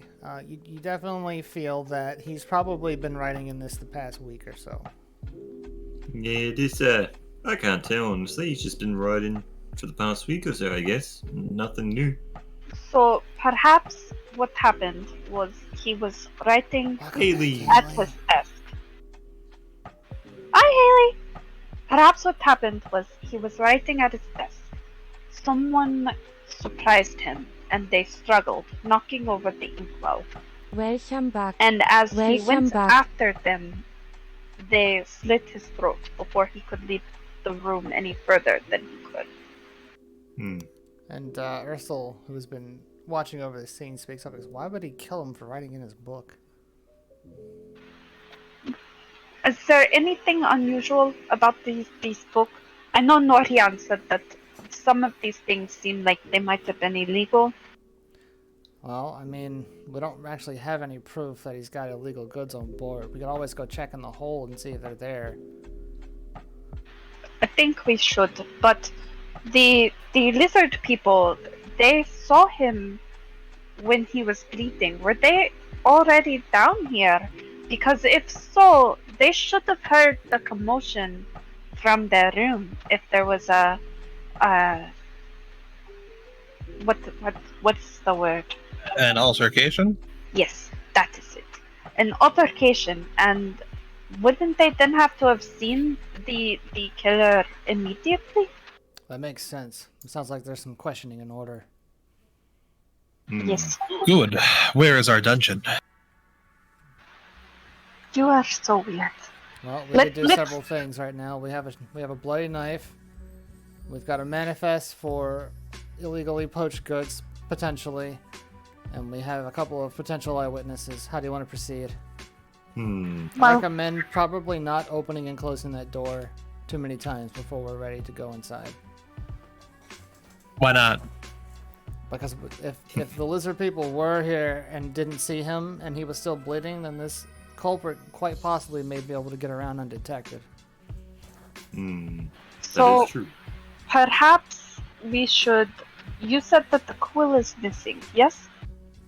And you're sure it's not under the bed or under the desk? You're welcome to look, or we could have Ursel here look. He is the guard, after all. Sure, I'll have a look. I guess. Weirdo. No. Oh my god. I mean, I watched you look around. Where's my... There it is. Alright, he's gonna do a roll. Oh gosh, Cross, you're blocking it! Move! Get out of the way! Bend out of the way! Bend down! Ah! Is it 16 or 18? Yeah, it's a 16, I think. Alright, so, yeah, it's fine. I just need to... Hang on, I need to set it so that your character does not float over the dice. Dice. It's on the very bottom. That doesn't make any sense at all. Let's move that all the way to the top. Yeah. Dodge! Roll to dodge the dice, Cross! Ah! Okay. So with the 16, he's got a +2. That gives him an 18. He looks around. He checks under the bed. He looks under the table. And it's a small room. It's not really a whole lot to look at. He checks the windowsill. He rubs his finger across the table with some dirt and pinches it and goes, I can't find anything. So then, ostensibly, whoever is the killer may also have the quill. Because he had nothing in his pockets, right? You're suggesting we could find the killer black-handed? Yeah, Possibly. definitely. Did somebody frisk the corpse? No. Gildor was supposed to. Yildar found a knife. I He said, I found a knife! I found a knife and I picked it up. Alright, I'll check his pockets. Great. Okay. Check his pockets. Do you want me to roll an investigation? Yeah, you just check. Or do you want to use my passive? If there's something in his pockets that is going to hide from you, I will make you roll an investigation. No. So you check Hidden his pocket. pockets. You pull out a folded leather cloth and and a piece of candy. Ooh, piece of candy. Okay. I look at the leather cloth. It's a wallet. It's got coins in it. Okay, I'm gonna put those two things in my bag of holding just in case it becomes relevant. Great. We are looting a body. Cool. Right in front of the guard. I mean, it's also to He holds out his hand and says, "I'd like to hold on to those if you don't mind." Are you sure you have enough room? Actually, My you can bag keep is the very chocolate. deep. Okay, and I hand him the wallet. Great. He takes the wallet and he puts it in his back pocket. I He's proceed to looting the take cord. it out. So, Make sure you take care of your kids with that, all 5 of them. Make sure they're well taken care of, sir. Like, what did we say about being a I'm gonna dick? murder my kid. I don't understand you. No, I want you to make sure you buy your kids the freshest apples that you have yet seen with everything in that wallet, sir. Has anyone ever told you you talk too much? Yes. Yes, Beaver Yes. tells me daily. Yeah, Huh. he does. Yeah. He knows. He just doesn't care. There's a reason he's been arrested in every town we've gone to. You know what? I believe you. I wasn't 100%. arrested in the last time. I was taken for questioning, In handcuffs. which was not being arrested. Well, it wasn't for fun either. Well, he did go by choice. Like, he didn't put up a fight that time. Yeah, that's not what I mean by fun. Okay. Should we look in Exactly, the lizard Haley. people's room for a quill, or should we wait? What was the Are question? we going to where to look for? Should we look in the lizard's room or wait? Well. Guard, are we allowed to look in the lizard's room? You've got free reign of the ship as far as I'm concerned. Good. I suppose we may as well while we're here. We need to be careful not to make it seem as if we've been in there. Well, everyone's under questioning at the moment. I think it's well within the investigation's best interest to investigate every possible solution. I mean more not to have Norian throw the bed upside down like he just did in this poor man's room. Oh yeah, of course. Yes. Yeah, no. Let's not leave a Yes. complete, absolute freaking disaster. In Northera, we have search warrants, so we can do as we please to find the information we need. Just because you can doesn't mean you should. You should listen to her. She's smart. Yeah, she's smart. Great. So we're going to the Hey, lizard how is room? the search for alcohol? Yeah, we're going, gonna go gentlemen? into the lizard's room. All right. Lizard room. Yep. You open the door. I mean, it's pretty much a mirror copy of the room you were just in. There's a desk. There's a bed. There's a window with a windowsill. There are some really strange, like, sequin pillows that don't look very comfortable at all. Sitting on the bed. Ted Cruz's room. God. My God. And the room, like the bed itself, looks like very disheveled, like it has been recently slept in. I'm gonna roll a religion. I would like to do a religion check on the pillows. Sure. How? Why? Like why? Like I'm not kidding. My Why? God. Are the Why? pillows religious in some way? It must be. Because there might be like some religious significance to the stitching of the pillows, so I want to see if that was the case. Sure, give me a roll. Yeah, I rolled a 3 plus 2, so it's a 5. Yeah, I mean they're pillows. They're kind of bumpy. They're heavy. It's strange. These are some strange heavy pillows here. They're like coarse on the outside and rough to touch. Imagine, if you will, a scale Mel pillowcase. My God. Ah, okay. I haven't used a pillow like this, but nor would I either. Yalder, do you see anything of interest? What did I see? What do I see? I mean, you want to roll for something specific? I mean, I gave you pretty much a description of what you saw. Which was pillows. Yeah, and with then pillows. a room. Yeah, I mean they've got bags, luggage, presumably. I'm going to search their luggage. Whoop, whoop. Okay, let's search luggage. Give me an investigation Yes. roll. Tell me what you're looking for, Wee. though. Well, no, we've already seen a weapon. Well, we need to find the quill too. Yeah, true. I'm gonna look for that. Okay, great. Yeet. You may want to see if there's anything that matches the manifest. So the 14 in manifest total. is like 60 or 70 pages, and the pages are just completely filled up with like work orders and sale receipts and stuff like that. You can read through it. That's not a problem. I'm just giving you an idea what it looks I mean, like. more specifically, like the illegal things that we read. I got like- you. So the orcish. What'd you roll across? 14 in total. Okay, yeah, you don't find a quill, but sifting through there, you're pulling out some clothes that are kind of smelly, to be honest with you. Ooh. Drive the demon insane because you would search every corner, behind every curtain, in every room, always hunting that. So I mean, yeah. Yep. At that point, I just wouldn't make you roll, Haley. I'd be like, you don't find anything, leave. Leave the room. You missed earlier when we were talking about earlier in the campaign and how we spent 3 hours in a cave, but he definitely wanted us to leave. Yeah, they spent 3 hours searching every corner of a cave that had 5 rooms. Yep. I had to invent a room so that they could leave. Yeah. But it was great. It was fun. It was all in good fun. Rubber. No, so yeah, you find some weird, smelly clothes and a bottle of hand lotion. No quill. Can't find anything. Nothing here. Just clothes, just random knickknacks and stuff. Okay. Let me check the desk. So I'm gonna look in the desk to see if I can find that quill. That means there's a single drawer. It's not locked or anything. You open it up and it's empty. The Wow. good news is that it's not here, so maybe they didn't do it. Did we look under the bed? I haven't crawled down on my knees to do that, but the elder might. Yeah, Why don't goddamn you it. make yourself useful and actually look? Ursula's like, I'll have a and he crouches Oh, down ho. and he looks under the bed. And he's going to investigate. I'm on the page. Why don't I just... Yeah, he goes, I found the floor. God damn it. So he does not Excellent. see the quill. No, he does not see the quill.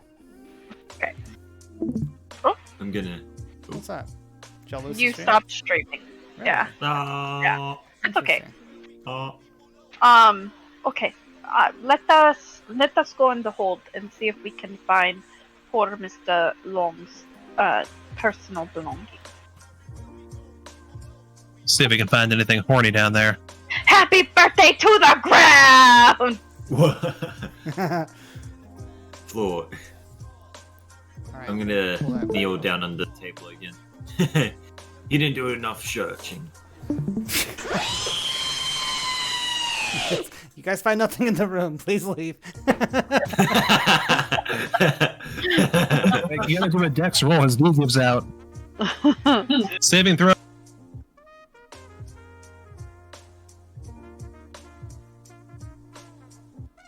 I was about to say. You're Oh, 30. welcome back, I do. Gotta Oh, remember my congratulations. Happy birthday, Haley. Haley! Yay! Happy birthday, Haley. Oh. Welcome to the best decade of your life. 30s Oh, are yes. great. I'm almost through mine. Burp, burp.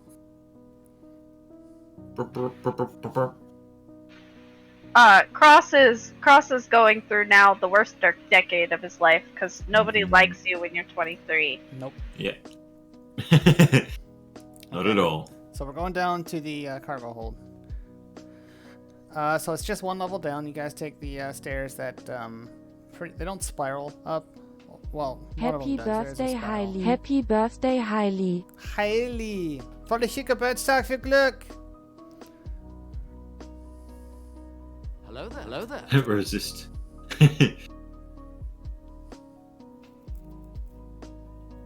Noonie! No one's two words, Kaiju. I'm sorry. It's two words. So anyway, you go down to the cargo hold. There is a set of stairs that takes you down. There's a spiral staircase that goes up to straight from the lower deck to the top deck. It's kind of like a shortcut. But you go down and immediately you're greeted with a sight of hay just everywhere. Like Don Quixote has just been rolling in hay. Like he's having a blast down here. Oh my. Aww. Can you check with Don Quixote if you've seen anything other than hay? Oh god. I cannot. There's no magic. How am I supposed to talk to him? Oh, I thought you memorized every language animals speak. I just stare at him like he's dumb. Well, no, that's good. That's good. You see, because if you did that, you'd be like a wizard, and wizards suck. But the way you are, you're like a sorcerer, which is awesome. I don't even know it's him anymore. I walk over to Don Quixote and I give him a nice rub. Oh, He's on with his a good back. hunky. Gives you his tummy. Oh, are you having a good time? I just look at Nohir and go like, can you translate that donkey? No, I just asked Beaver if she could, but she apparently can't without magic. Oh. Oh, okay.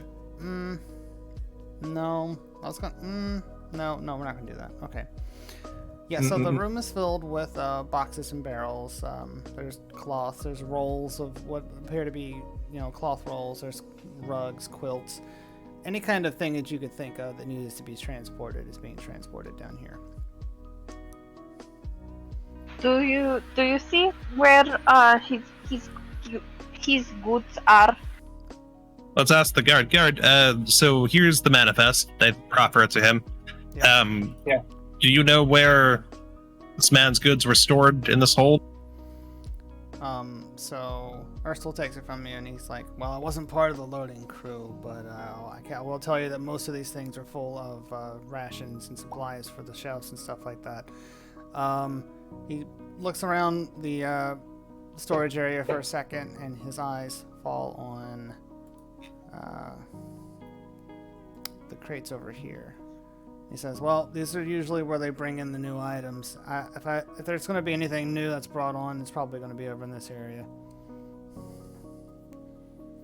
That seems to be where we'll be starting then. Oh, I've got a crowbar. Can I use a perception check to try to see if I can tell if anything has been recently disturbed in a way that would be weird? I mean, there's a lot of hay everywhere. Beyond that, like if anything looks like it was like hastily gone through recently. Okay, sure. Give me a roll. Alright. So that's 11 plus 4. So we're not all newbies, Haley. To give you some background, I've been playing Dungeons and Dragons since 2003, but these three are brand new to it. We are 2 months in. This is our 8th session. This is a campaign that I've made up and have been making up every step of the way. But they're all doing extremely well for being brand new players. Liz, what's up? I didn't know what that was. It's a ghost. Welcome Ghost. to the stream. We're Dungeons and Dragoning in that order. That's one of her emotes. Welcome Oh, that's to great. the list. Nice. But yeah, it is a relatively new campaign. We are only 8 sessions in. Granted, these sessions usually last between 6 and 9 hours. Oh yeah. Long sessions. We're all doing great, so I'm glad you could join us. I hope you like Dungeons and Dragons. We're doing a lot of role playing today. You just rolled a 15. Yes. Well, I got a 14. Wait, yes. Wait. No, 15 plus 4. Okay, so you got 19.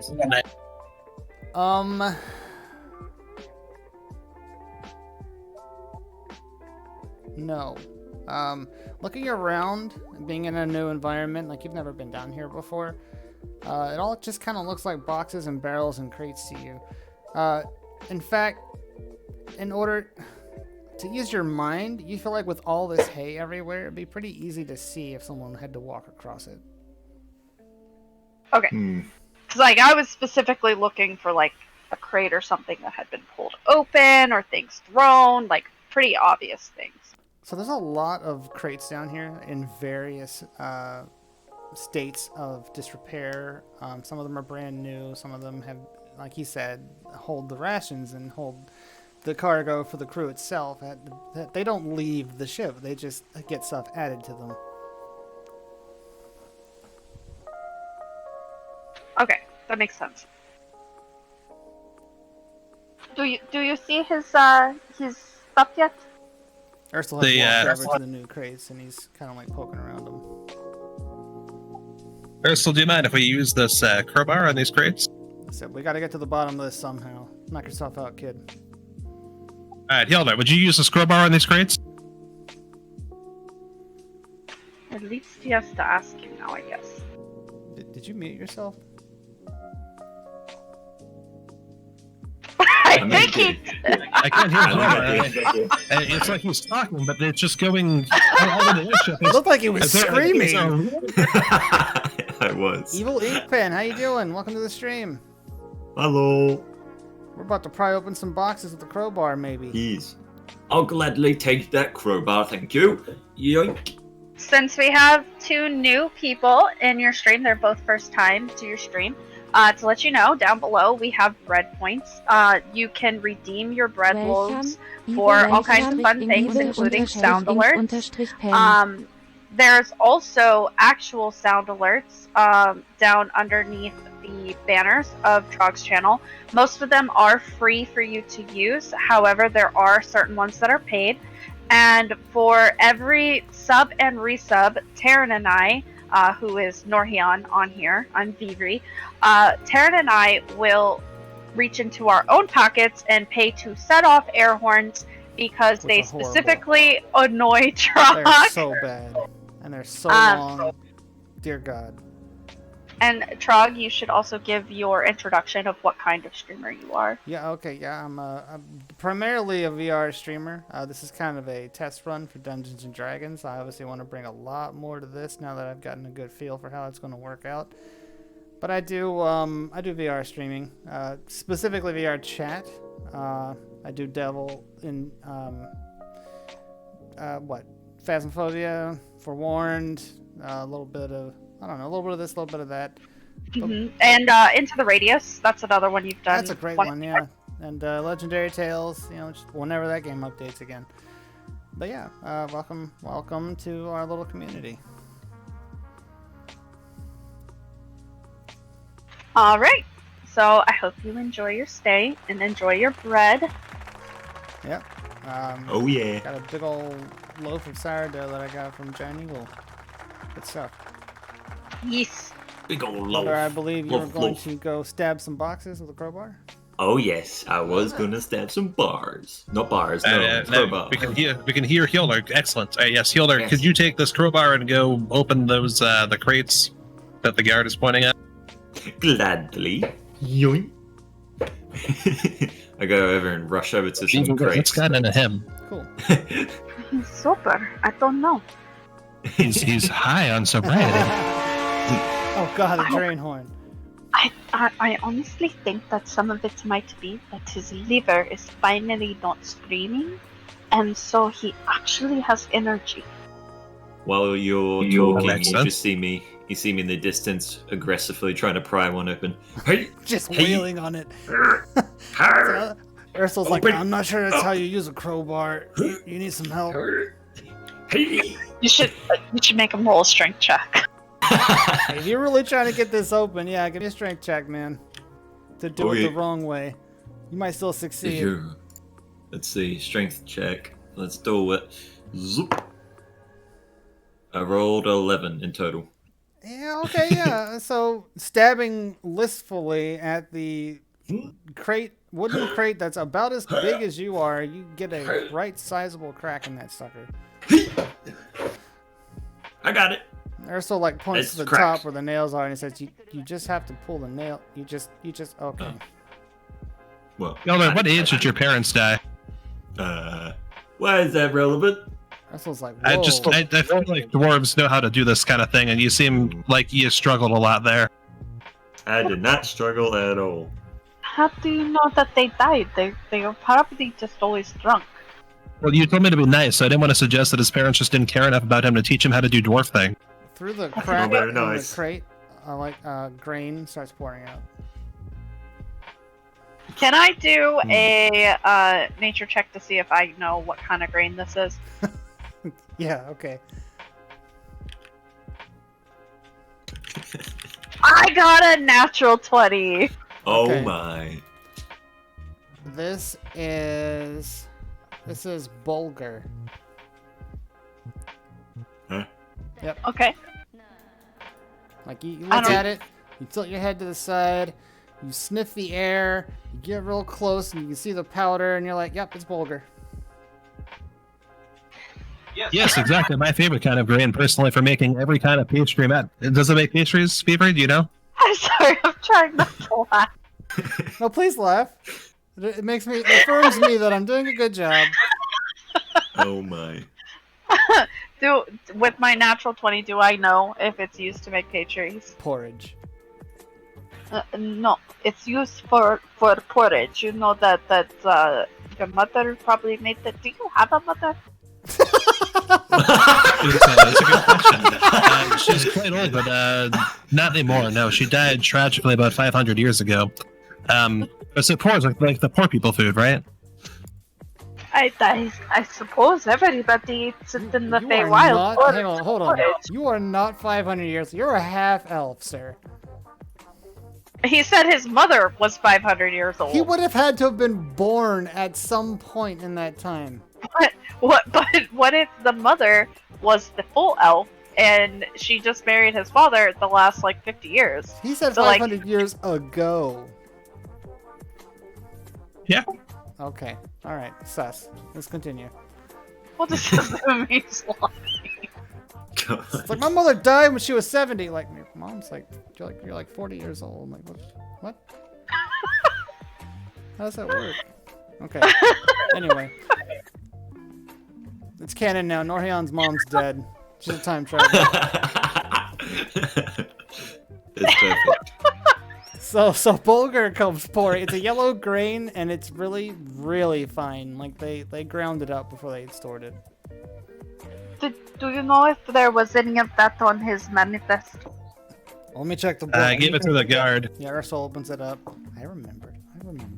Ursula opens it up and he's looking through. He's like, yeah, he's got 2 crates of bulgur. But this was slated for, yesterday. Yeah, I guess I loaded it today. And he flips through the same page. He's like, he's also got 1 crate of long grain white rice. Doesn't this guy deal in exotic goods? Why would he have food? I don't know. What if I'll he go is ask him. storing the real thing inside the food? Well, it's worth a shot. Can I reach into the crate and sift through the bulgur, looking for an item or any other items? Well, let me tell you, you got a dwarf here who apparently doesn't know to pull the nails out of a crate to open it. So he kind of just bashed a hole in the side. If you want to get into this thing, you're either going to need to make a bigger hole or take the top off the freaking crate. Okay, I will take the top off, pull the nail out, and I'm going to push the lid to the side, which I imagine means that this bulgur is just going to come rushing out. Like, we're full on, avalanche of grain just pouring out around me. Don Quixote, yeah. by the way, to get away from this. And there's just dust. Oh, he's having a ball in the hay, man. Like, he's probably eaten half of it already. It's like when you go on vacation and you leave your dog an extra big bowl of food and he eats it in the first hour. That's what's going on here. So as this is rushing all around me and bulgur dust is floofing in the air, and I imagine it's gone right up Hilder's nose, Oh, yeah. I'm gonna start reaching down in. I'm gonna pull up the white sleeves that have been slightly stained pink from what was on my hands, and I'm gonna start sifting my hands through all of this pile, just digging into it, Yeah. trying to sift it through like I'm at the beach and I'm looking for shells. So they're in, like, open cloths, and they're stacked one on top of the other. There's probably 30 of them in this crate by itself. And as you're, like, pulling them aside and they're just tipping over and pouring out, you definitely get to the center where there is, you notice that, yeah, there are tusks here that are layered in such a way that the bulgur sits on them neatly. Can I tell if they've been disturbed? I mean, you had to break into a crate underneath a whole bunch of bulgur that was completely undisturbed before you opened it. Okay, fair enough. Looks like we've got a smuggler. Apparently so. Yeah, Hilda, isn't this supposed to be like your specialty? Well, honestly, nah. It's more the specialty of taking items. That's... Oh, okay. Fair, We'll let him fair know. enough. Fair enough. There's probably more in the rice crate. Do we know where the rice crate is? Well, Ursel says, it's one way to find out, and he pulls out a crowbar that he's got behind his back. And he starts cracking open crates. Instead of pulling the pin.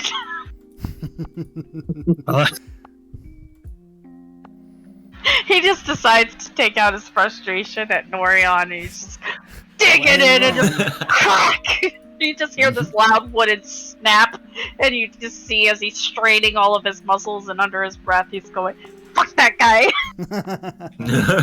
Well, Vivri, as it seems our guide friend has pulled his own crowbar out of his own behind, would you mind handing me the crowbar back that I had given to Hjalmar originally? I didn't take it from him. Hjalmar, would you mind What? handing me my crowbar, please? Yeah, here you go. Take it back. Thank you, Hildar. Very So you appreciate guys it. spend some time cracking open crates, and yeah, sure enough, in the center of almost every single one of these is some sort of weird and like there's a sack of hooves that are all like different sizes and probably from different animals. You're not sure. You're not exactly. I mean, you can give me some animal handling rolls if you want to see what kind of hooves they are. Okay. I'm also going to look at them in absolute horror. Oh yeah.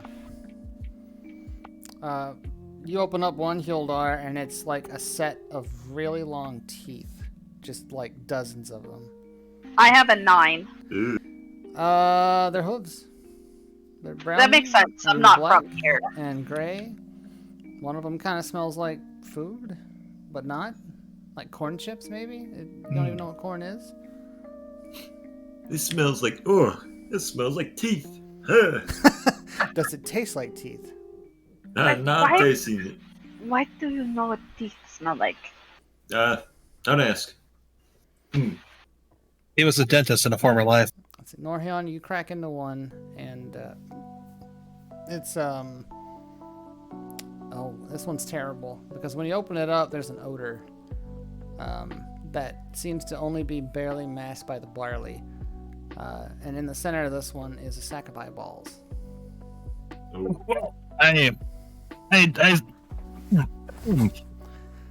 Everyone, I see. I see what's going on here. Come look. No, I really don't want to. I could. I'm gonna Avery has some vomit. tears in the side of her eye, and she's turning away towards Don Quixote. Don Quixote, don't look, don't look. I'm gonna You grab could've my put on weapon something and to toss it cover up towards your Don Quixote. swimmers. Fetch. Erstel speaks up because yes, this guy's definitely got what was coming to him. Yes, do we need to solve his murder? I mean, maybe we should just let them go. Well, I mean, he was killed for a reason. We don't know what the reason is. It's possible he'll kill again. If it's people like him, I mean, is that really so bad? I think we should follow up on our other leads. We could open these crates all day. And true enough, you've opened pretty much everything that you could see in this Well, room. If somebody else's luggage has more contraband in it, would it not be maybe that person might be who we're looking for? I don't follow. So Sounds like she'd like to break open everyone else's luggage too. That's what it sounds He's- like to me.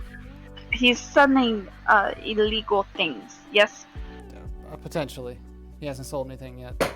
But these things are not legal, right? Am I understanding that correctly?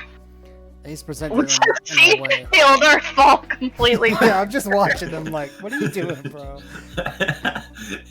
He's definitely Rather stench I presenting them fall in over. such a way that he's trying to keep them hidden. He hasn't included. He's checking around the book and he's flipping through the pages and he's like, these eyeballs are not included in the manifest. So if we found something else illegal in one of the other guests' luggage, wouldn't that indicate that that person is also probably the client? It's possible. I don't know why he would do dealings on the ship. Maybe he didn't. Maybe they already had other illegal things. I'm sorry, do you know how smuggling works? It's more than like. I'm sorry, that was rude. No, That was no, really not rude. really. More than likely, he bought these things in Vinron and is going to go sell them somewhere else.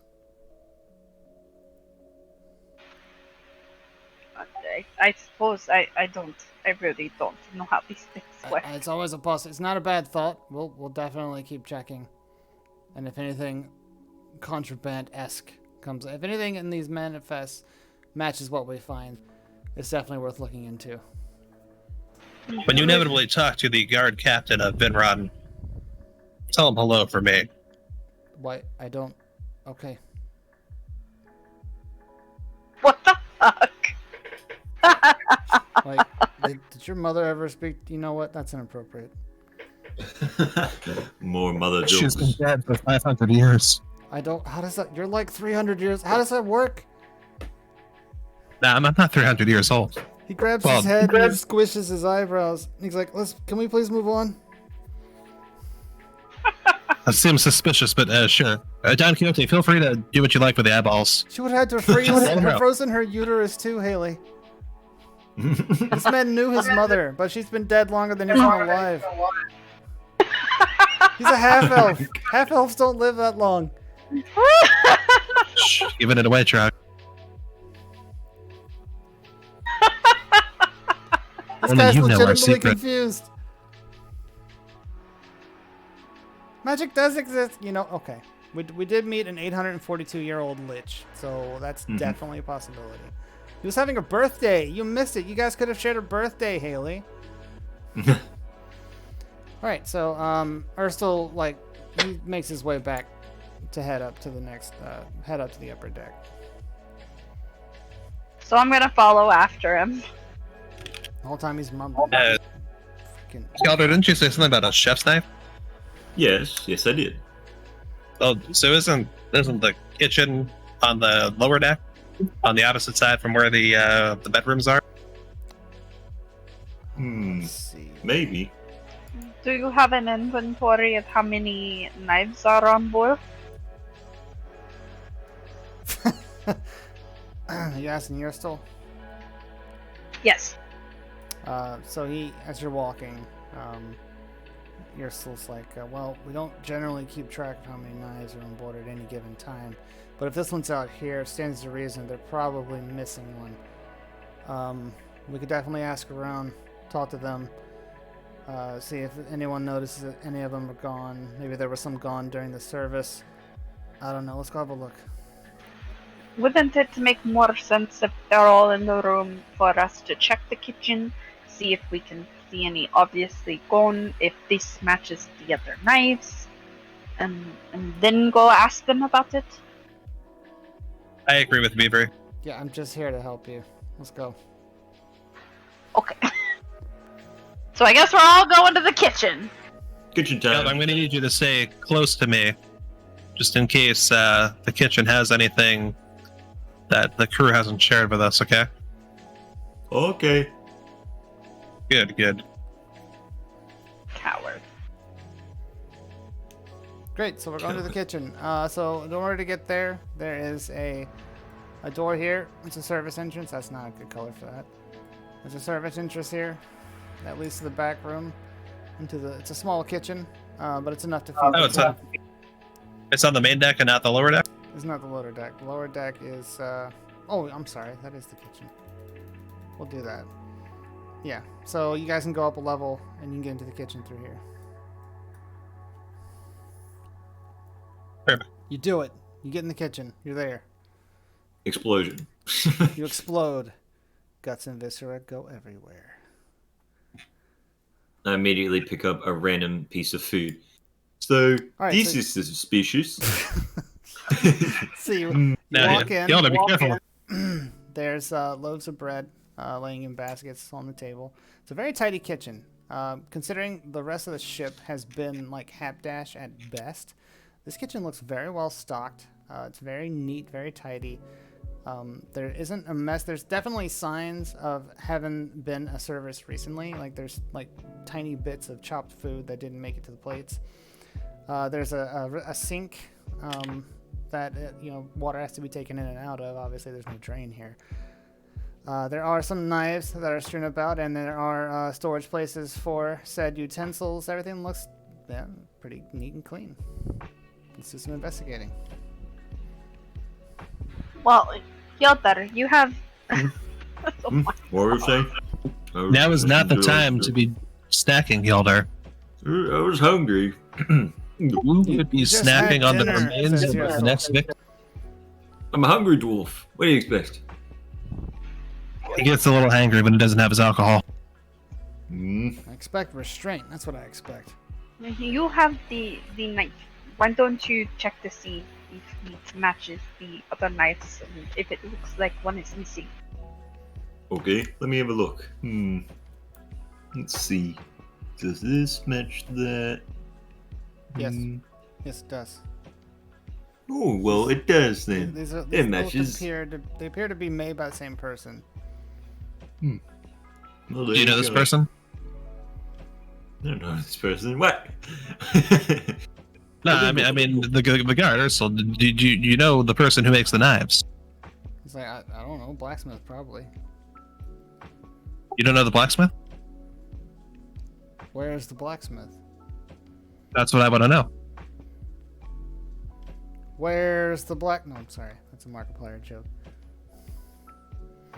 Then my What man a great just lake. stabbing. It's like I'm it just says, stabbing the chat. Ursula Genius says they probably get their supplies from Vinron. It's where the ship's based from. There's 100 blacksmiths in that city. I doubt that the blacksmith lives on the ship. They probably bought the Yeah, knife. we don't have a ship blacksmith. How would you even use a forge and a wooden? You know what?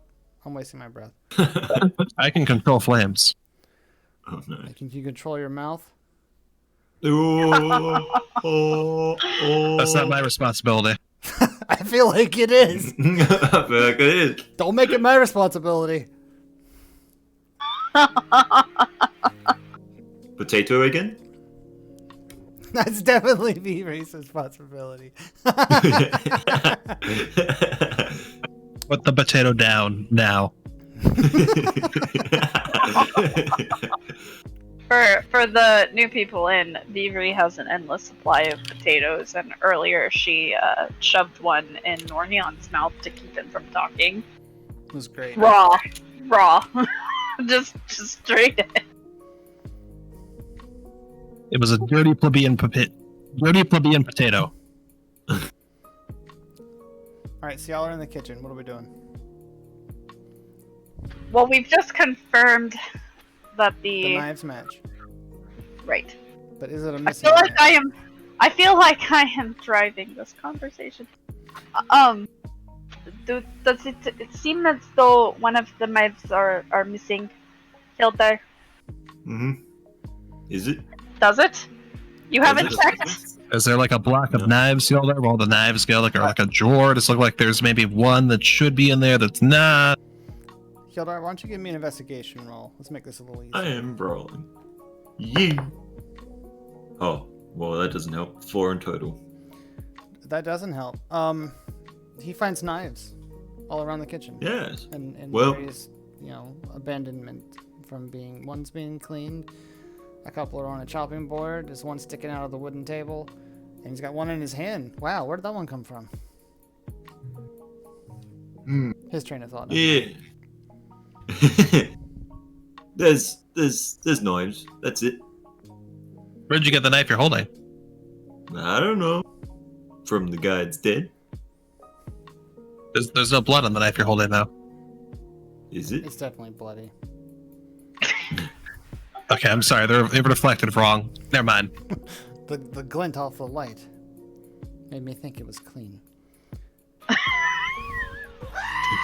Speaking of clean, this whole kitchen is surprisingly. I mean, honestly, this kitchen looks cleaner than the dining room did. It's definitely well kept. Well, I would hope so. Clean? I wouldn't But- say clean. I would say, not disorderly. But given how well the kitchen is kept, it seems like it would be unusual for the head chef to not notice a knife that has gone missing. Especially if just a random guest came in. Very true. Gar, do you know where the chef sleeps? In his bed, probably. And is it the bed and the hammock that's right over there? He doesn't sleep in the kitchen. What? There's no hammock in here. It's right past that wall over there. See that? I see it. Delicious. That's where we keep That's the anvil. The anvil? The anchor.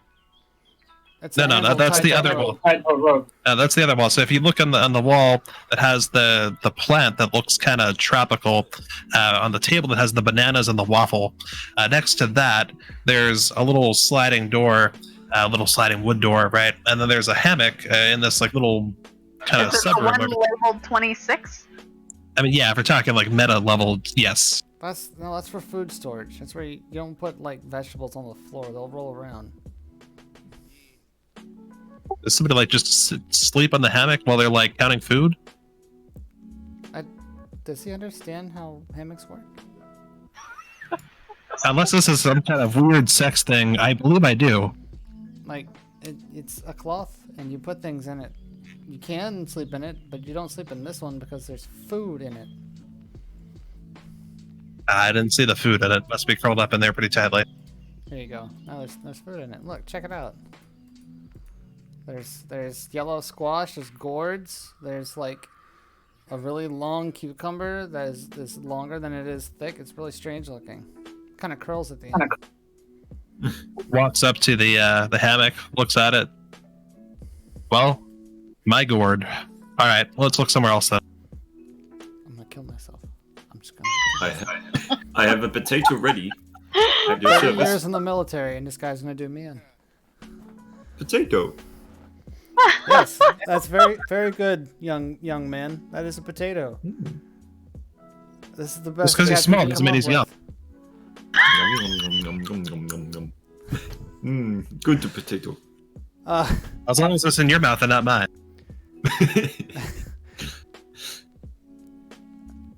He looks around. Yersil looks around the room. He says, "Well, I mean, the only way that we're going to be able to tell if this knife is here is either one by asking one of the preppers, the waiters, or the chef if it's missing, or by counting them." Well, how many are supposed to be here? Well, that's the question, right? We'll have to secure how Let's many go are find here, the chef. and then check in with the chef himself. Oh, yes, good idea. Yeah, so what you were saying is count the knives that we know, then ask the chef how many knives there should be, and if he gives the wrong answer, we bring him to the dungeon.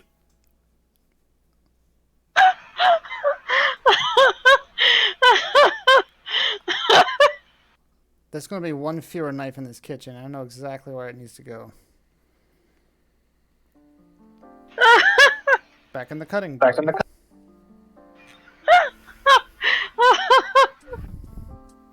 Okay, I'll go ahead and take the initiative and count the knives. Great. Give me investigation. Oh, wait, I'd like to count the knives, personally. What? I want to count the knives. Okay, fine. Go ahead. Give me All an right. investigation roll, sir.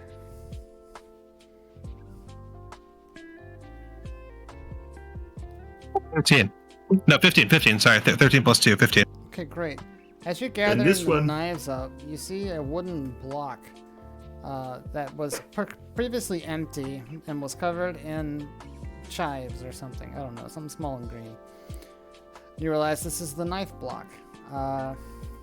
You've got the knives gathered up, and you've got the block with a number of holes in it. What do you want to do about that? I want to count the holes in the knife block.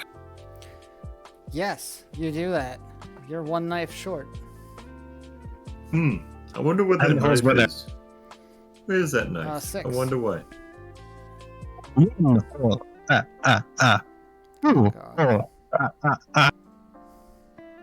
6 holes here.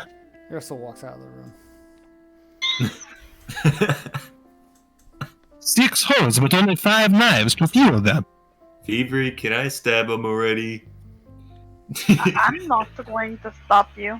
He's pretty defenseless right now. If y'all ever wanted to kill Norion, this is the place to do it. Let's not do it now. No 2 murder mysteries until one is actually Well, it's solved. not a mystery. You know who did this one. No, mystery. Yeah, so Mystery. there's one knife missing, and Kildar, you're holding it. Mm-hmm. Well, Hilder, that seems to be the murder weapon, and no other knives are missing. So, we know how many knives are not there. How many knives should be there. Maybe you should hide the knife you have in your pouch, pocket, somewhere where no one else can see. So when we go to ask the chef how many knives there are, and he answers incorrectly, we can then present it to him dramatically. Oh. Okay. Alright. Just store I it. feel like you should ask first if anybody has come in the kitchen who's not supposed to. I'm going to ask him how many knives there should be, but then we'll ask other questions from there. That sounds good to me. Before you let everybody know that you know a knife is missing, you should probably secure that who would be able to be known as a potential Suspect. Yes, suspect. Thievery Sure. struggles with her common. Yep. It's cool. It's cool. We all do sometimes. Yep. So you guys want to head out? That's it out. Yes, let us go up. Cool. Y'all head out. On your way out, you notice that because you didn't see this from your way in because of the angle. On your left side, there's a cabinet that is very slightly ajar. Cabinet. Daughter, can you go check inside that cabinet? I think you're small enough to fit in there. I'm gonna get murdered. I walk over to it. You explode. No. No. You walk over to it. What are you doing with that cabinet, sir? The cabinet door is just very slightly ajar. I'm gonna have a look inside. You're gonna open it up? I need you to Yep. be specific, Bob. I open the door. You open the door. A rack of ribs falls out onto you. Is that meat? They said there was no meat. This is an outrage. No. That's a lot of ribs. It appears there has been some cut away. And somebody had some? No, I will not stand for this. I will stand for many things, but not for this. Although the eggplant was good, but they said there was no meat. I'm just gonna walk away from the closet. I don't see anything specific about this. Yep, nope, it's completely Just empty ribs. other than the ribs. I mean, there's they're raw, right? So it's they're a little smelly, and there's definitely some meat rubbings from them being inside the cabinet. But like that. this is a vegetarian ship. Why would there be meat? They said that they were supposed to have meat. They were supposed to have the bison fillet, and they did not have the bison fillet as their brochure had advertised. And well, this isn't quite a bison fillet. This is a bison rack, or something like it. Somebody lied to us. Russell looks at it and he's like, "This don't look big enough to be a bison rack." There's Unless some it's a kind of very rack. young bison. Is there any way we can tell what kind of animal this came from? I can do a nature check. Let's do it. Or animal handling, which one's better? I'll let you pick. Animal handle looks better. I have a 10. A 10.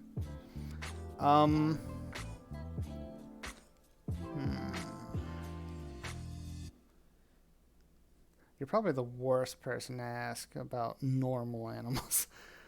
Probably. Do you want How about Norhion? this? There is an action in here called the help action. If either of the two of you can figure out how you could assist her in determining what kind of animal this came from, I'll let you do a help action and she can roll another dice. I rolled a natural 1 personally, but But don't roll before you say you want to do it. yeah, I heard you at the end there, so I got it now. I'm gonna disqualify you now. Hildar. I'm going to, I don't know, look at the the remains of it. I've seen a lot of cattle been murdered in the farm Okay, before. sure. Yeah, give me. Yeet. No, not you. Well, okay, you can roll it if you want. Oh, okay. I'll do the roll, I guess, All right. if I find it. I lost a piece. There it is. Okay. I roll. Beastmaster. Yeah, I've mentioned before that we are the most incompetent group of They heroes. are accidental adventurers, if I've ever seen them. Yes. Let's see. I got 6 in total because of the bonus I have for animal handling. All right. It's a smaller animal than a bison, but it's bigger than a dog. I don't know what a dog is. Oh no, you Yeah, do. but Hildar does. Remember? She thinks she knows, and she saw a guy in Yeah. a dog suit. Yep. Y'all forgot about that. I didn't. That was hilarious. You're still. You should show them the picture of what Beavery thinks a dog is. Oh god, that's horrifying. Oh no. Do you guys want to see what Beavery thinks a dog looks like? No. Oh man. You know what? For the sake of fun, let's do a poll. There we go. Let's get some interactivity. Brr. bing, bing, bong, bong. Bum, bum, bum. I told them all about your excursion across. No excursion. Yeah, whoop, I went too far. Your fun with Zaz. Oh, yeah. All right, poll is up. Vote now if you want to see what Vivri thinks a dog looks like. I don't know if Liz and our new friend Evil Inkpin and Kaiju are here still, but go ahead and plug in your votes. I'm gonna vote too. Okay. Wolf. I'm gonna vote no. Wow. While the poll is running, it's important to note that Vivre is from the Fey Wilds. She has only been in this mortal realm for about a month, maybe a month and a half. So she has seen nothing up till this point of what these things look like. So she's already learned that goats only have one head, not two. And they decided to, Hilder and Norhion explained dogs to her with very alarming descriptions. So what we did is we plugged in literally what they said into an AI generator, and this is what the generator pulled up. And she was absolutely horrified as they were saying this. She was also horrified to learn that they eat animals. She could not understand why anyone specifically would eat a turkey. Because she's like, that's such a majestic creature. That came up because you gave someone a good berry and they were like, this tastes like turkey. And I was like, what's a turkey? And and she was like, why would you eat that? All right, we've got a unanimous vote for yes. All right, prepare everyone. This animal was described as horse-like with sharp teeth and brown, I believe, and a long face, I believe. Here we go. This is what a dog looks like to Vivri.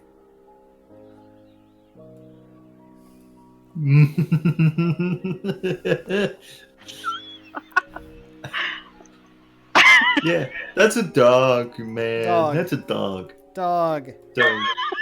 Dog. It's terrible. It's horrifying.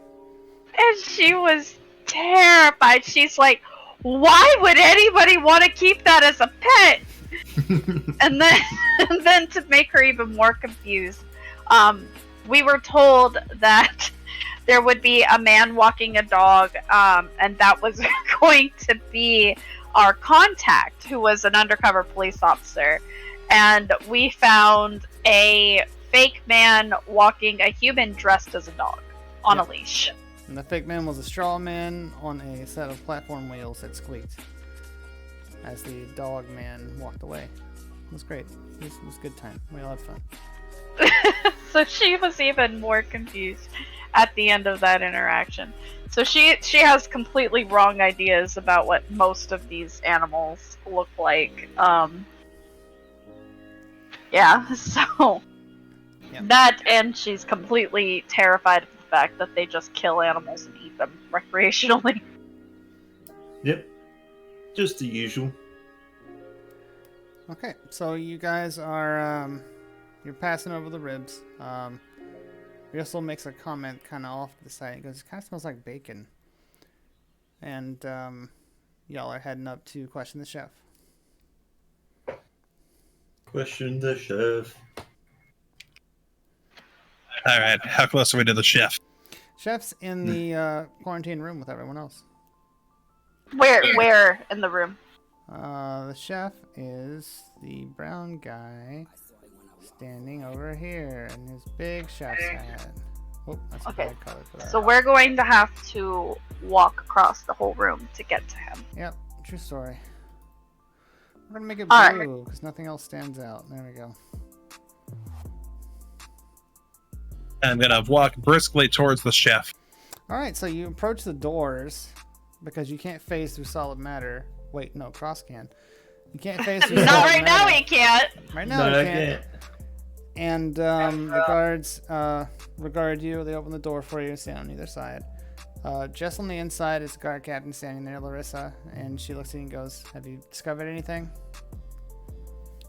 As Norhyun has already started to beeline for the chef, I am going to stop at the guard captain to answer her. I'm gonna be with Vivri. Okay, and so, can I do a perception check to see if I can tell if anybody is acting suspicious? Okay, what does suspicious look like to you? Like, they seem extra, like, antsy, as if they're looking at the guards a lot, like maybe they're trying to seem inconspicuous, sweating perhaps. On the other side, maybe somebody who seems a little too comfortable. Yeah, sure. Give me a check.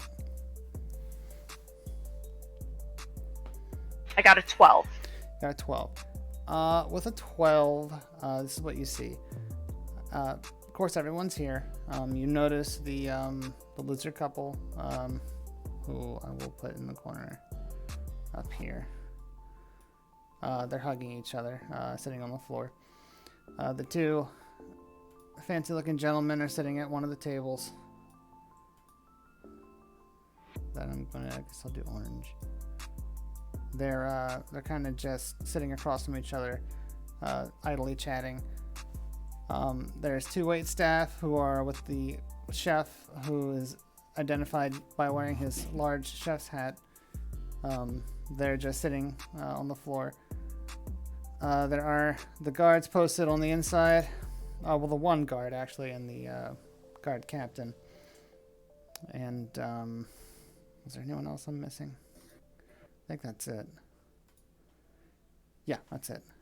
It's those people. You don't notice anything particularly out of the ordinary. You do notice with that roll, everyone looks about the same. Okay. We found a lot of things, and I'm going to lower my voice, and I'm going to make sure that nobody else can see me, using my hand to block my mouth from the rest of the room, being aware that some people can read lips. Some people can read hips. Be careful with that. Well, she's got good ones, so we found a knife with the body. Well, yeah, his throat was slit. Yes, but it is from your kitchen. And in addition to that, we found out that Mr.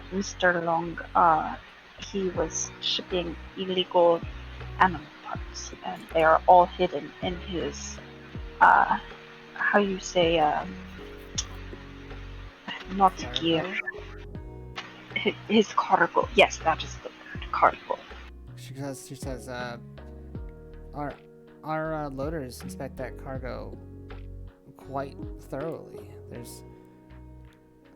I don't want to say there's no way. Obviously, there's a way. What is he smuggling?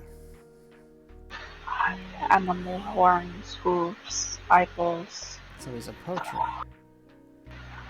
I don't know what that word means, but illegal hunter. Yes, that sounds right. And I don't think a passenger would have been able to get in to the kitchen unseen. So I'm thinking it is someone on the crew. Great. Yeah, absolutely.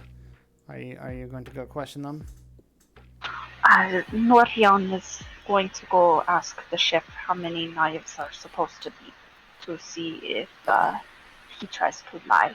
But after that, we're going to ask him if he's seen anybody unusual in the kitchen, to try to narrow down. Also, did you not say there was no meat here? Yes, that's correct. Usually we have a bison burger on the menu, but we were out of bison. There should be no other meat aboard. There's an entire closet of ribs. An entire closet of ribs? Where? In the kitchen. In the kitchen? We don't have a lot of capacity to store ribs.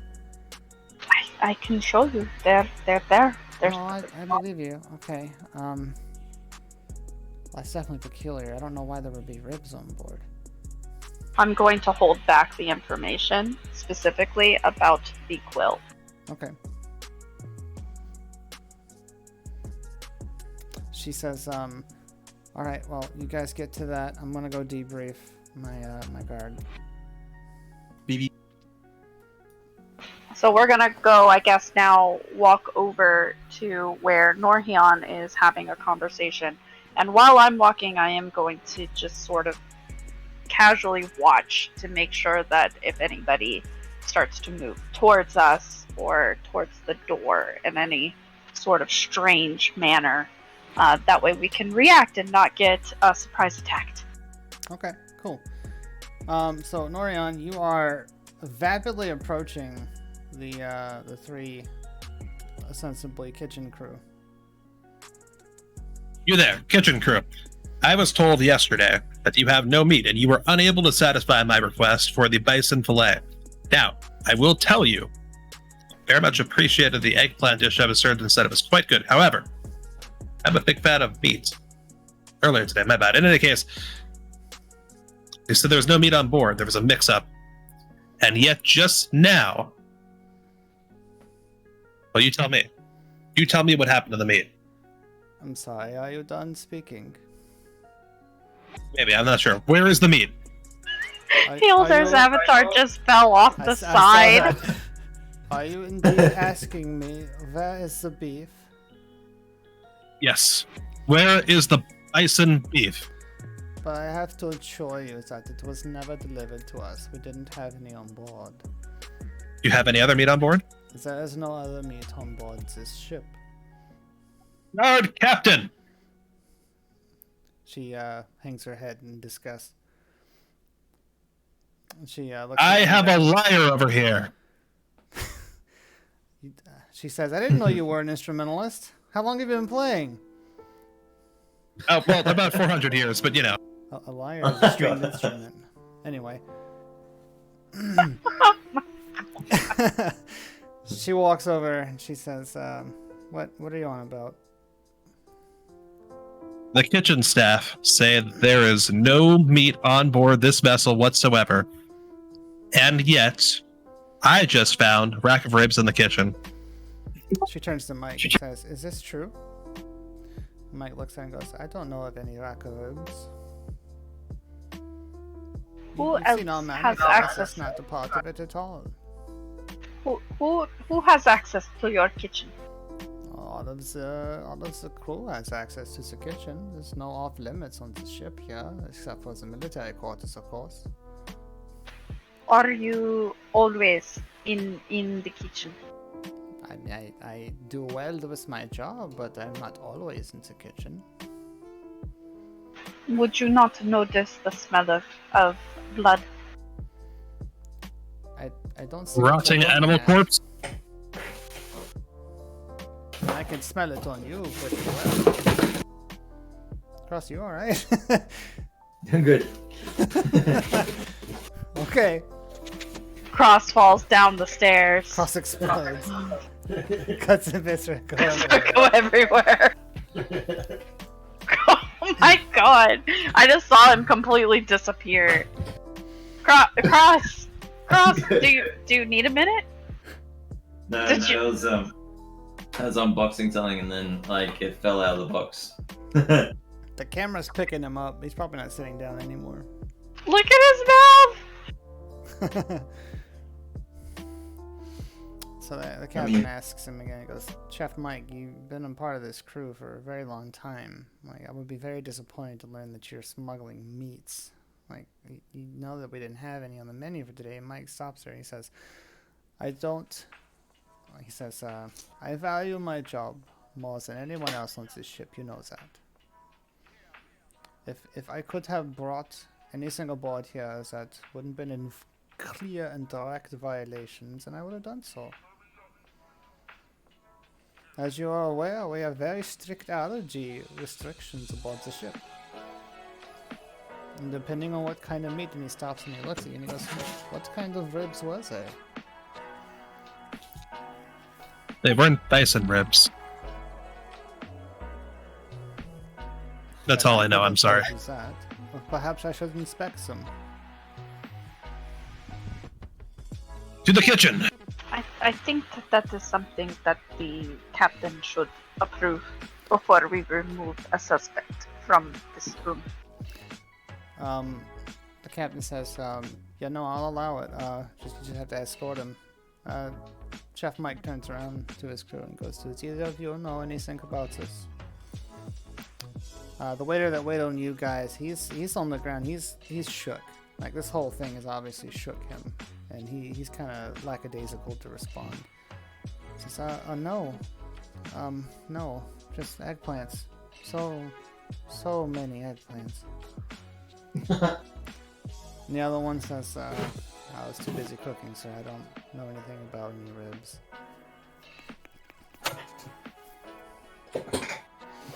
And he looks over to you and says, well, I guess I should go have a look, yeah? Let's get to it. It seems like your dwarf friend is having some trouble standing up. He is drunk on sobriety at present. That doesn't make any...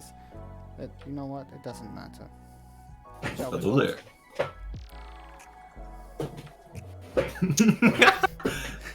I just went yeet. I'm trying to return it. There we go. It's slowly returning. Hello. I'm back. Welcome back, Hildar. We missed you. Yes. We yes, interrogated indeed. the chef and he doesn't know what you're talking about. So you're gonna go look at the meat together. Oh my. Are we going? Yeah, let's go. Let's just follow I'm going. the chef. Great. So you guys start to head out. The guards let you pass. Captain Larissa motions to Ursel to accompany you once more, and you guys go back down to the kitchen, where you see the rack of ribs laying on the floor, where you left it. And Mike stops and he goes, well, it's a very beautiful piece of meat, but it's definitely not something I brought here. And he gets close to it and he leans down close, and I'm actually going to do a roll here, because we haven't rolled in a while. And this is a game of dice. Here we go. Let's see what Chef Mike thinks. Well, Mike stands up and he goes, well, yeah, this is pork ribs. I don't know whether he even got some pork from. Pork's not in seasons this time of year. Swine. Your nail ripped into the living. What? What? Yeah, the part that's alive. Oh, ow. Yeah, Ooh. it's much ow. So I need just a second to try to. Yeah, go ahead. Get some. Do you need get a some of this potato? corn. Mike looks at you and goes, where did you get the potato? It's not on the menu either. Why are these people bringing all these strange foods aboard my ship? It's quite a delicious potato. Nom, nom, nom, nom, nom, nom, nom.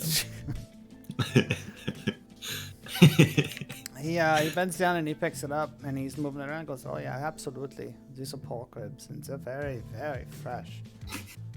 This animal was probably killed a couple of days ago. Probably sooner. Like sooner, as in possibly earlier today, while the ship was in the air. It's a possibility. I mean, I don't see where it would have been killed. There would be a blood trail, no? There was a lot of blood on the corpse. Was it pig's blood? I feel like the cut in the neck, although I didn't see it myself, would lend credence to that. Oh, what if our victim doesn't bleed real blood? What if someone had to put fake blood to cover that he's not a true kind of organism that bleeds? I don't. How do you? And if he doesn't bleed, then he couldn't have been killed. You are very strange. And Ursula interrupts him and he says, you know what? That's not a horrible idea. Maybe we should go double check the victim.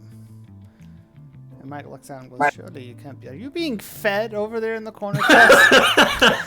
He's like, no, I don't want it. Off screen, someone just grabs him and force feeding him potatoes. Oh my god. Mike says, I'm having... that's a very strange thing to think, but you may be onto something.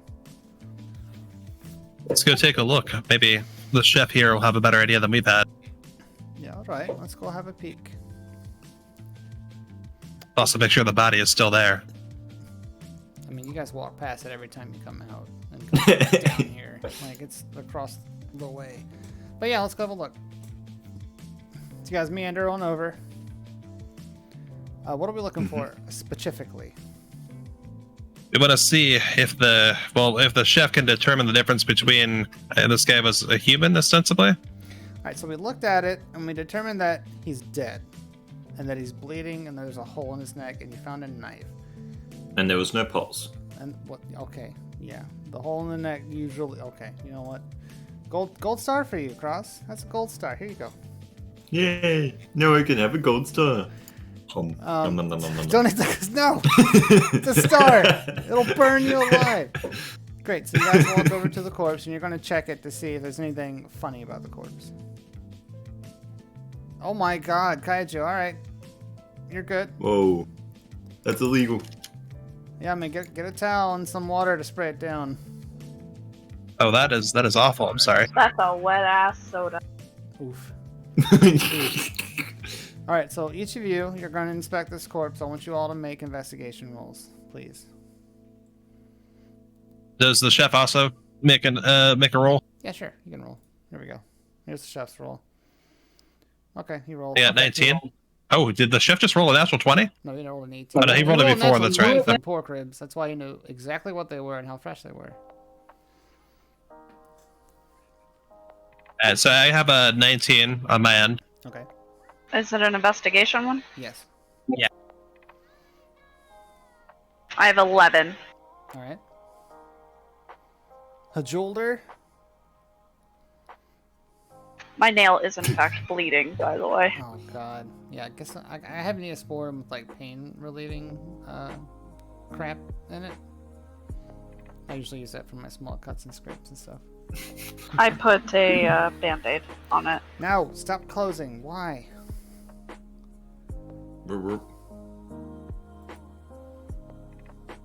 Kildar, we're waiting on your roll, sir. On my roll, what was I doing again? Sorry. Kildar. We're reinvestigating the corpse. Okay, let me have a look. I rolled a 12 base. Roll a 12. Yeah. What was it? Investigation you wanted me to roll? You're rolling investigation. So what's your total? Yeah. Here? So 14 in total. Okay. Give me 1 second. It's been brought to my attention that I can't read.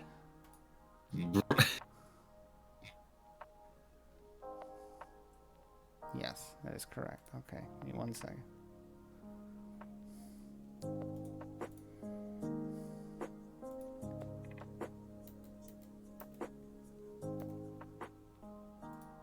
Alright, problem corrected. Thank you, Cam. Yeah. Reading is not difficult. Comprehending is difficult. So, yeah, with your rolls, each one of you can notice this. The skin of this man has started to turn gray. Like, as far as y'all know, that is not a normal phenomenon. It's becoming gray and starting to sag. Yeah, this man is turning gray and is becoming solid quickly. The knife, you have it still, right? Maybe the chef should inspect the knife and see, if that is, like, if there's been any doctoring of the knife or any kind of change to the knife, modifications. There might be maybe some traces of poison or anything. I can't tell. I am proficient. He's a chef. Like, I have a name. It's Mike. We've said it like 6 times. I'm sorry, Misha. You're a horrible person. What were you saying, sorry? he will just tell you he's a duke. He doesn't think understanding or remembering anyone is important. He has an overinflated sense of ego. Right? It's amazing, actually. He should be put in a zoo.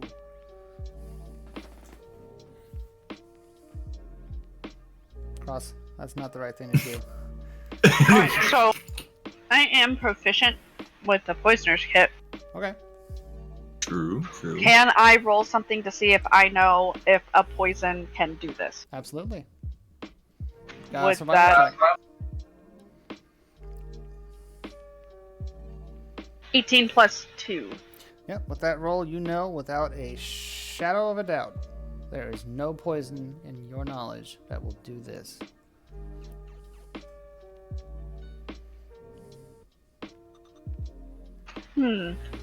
But it shouldn't have been able to be a poison. Oh, if it's not poison, then it must be magic or enchantment. And if it's magic or enchantment, there's one person we need to talk to. You? With that train of thought, give me an Arcana check. Norhion.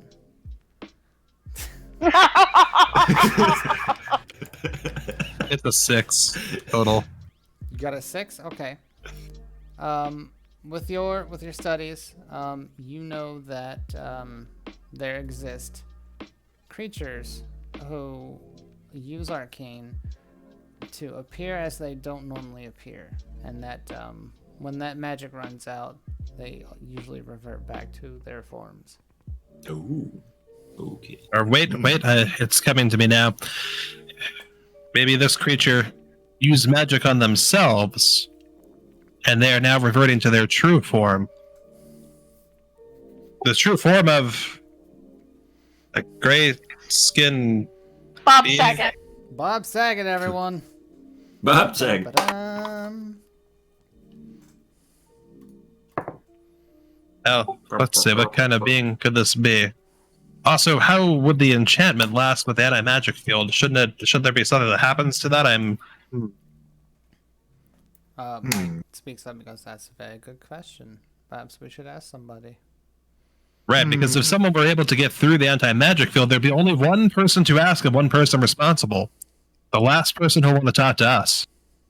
We should probably tell the captain. Captain! I mean, she can't hear you. Mike's just like, why are you yelling? I don't understand. Why is he yelling? I ask myself this every day. I don't This captain is not very attentive. I would very much How do they like even that. fly the ship? Oh god, it's happening. I feel my life flashing before my eyes. Would you like a potato? I feel my desire to walk off the side of the ship. Where do you keep getting Rising. potatoes? You've eaten like 7 of those.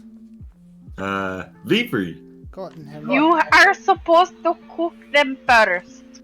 Oh, but did you know that if you eat enough potatoes, You they do can grow in your know stomach that and then if you'll have... you eat raw potatoes, it will make you sick. No, You can I'm also very sprout good. potatoes and they can grow vines that I come out think of he your... needs a constitution check. The chef walks away. I'm not gonna constitute him yet, but we're keeping an eye on him. He's on 6. We're keeping an eye on him. This could show up at a most inopportune time, and I can't wait for it. Oh no. Great, so what are we doing? Mike walked away. We're gonna have to go walk to the chef now because... Not the chef, oh my gosh, the captain, because the captain can't come at our beck and call. She's not going to anyway. What the hell is wrong? No, never mind, I know the answer to that. Oh my god. Who's even running this ship? Great, so you guys heading back to talk to the captain again. Captain! Is that what's happening? Did we make sure the chef went back to the room? He just went up and out of where you guys are, up to the next deck. I'm going to follow after him because Okay. he's our responsibility. Yeah, he's walking back to the room. Okay. Captain! Can you just walk in there and ask for her? Do you I'm have at to the door. continuously yell? He approaches the guard. Yes, I'm at the door. Please let me I'm inside. going- Please, God. the guards Gonna open the door? open the door. I am going to put the potato in your mouth again. I think Hildar would prefer the potato. The door I- opens, and Captain Larissa's standing there again. She goes, "But so soon? You've been gone for like 3 minutes." The ruffian was not who he portrayed himself to be. He was using an enchantment I'm sorry, that he Ruffian? has summoned. Yes, the person who's dead. Mr. The Long. victim? The Are you butcher. insulting the victim post-mortem? He's a That's very uncouth of you, scoundrel sir. and a maker, and he should have been in a dungeon somewhere. Oh boy. Okay. I mean, that's not proven. We don't actually know. We found the literal eyeballs. We saw the evidence. Oh, I'm sorry. Were the eyeballs on the manifest? They were not. The hoops were. So you're accusing him of something? Okay. We're not talking about the dead like this. The hooves and the tusks were on his book. But we will follow up on that. Did you discover anything new? He is Hilder. Do you want to explain what we found? You have been awfully quiet. Well, we found that, yeah, he wasn't what he was. Yeah. He's a smuggler. You told me that already. Well, yeah, but he went from normal looking to being a pile of gray, melting corpse. What do you... What? Yeah. doesn't Why make don't any you just sense. come with us, Captain? Um, We'll just all go look at him. yeah, okay.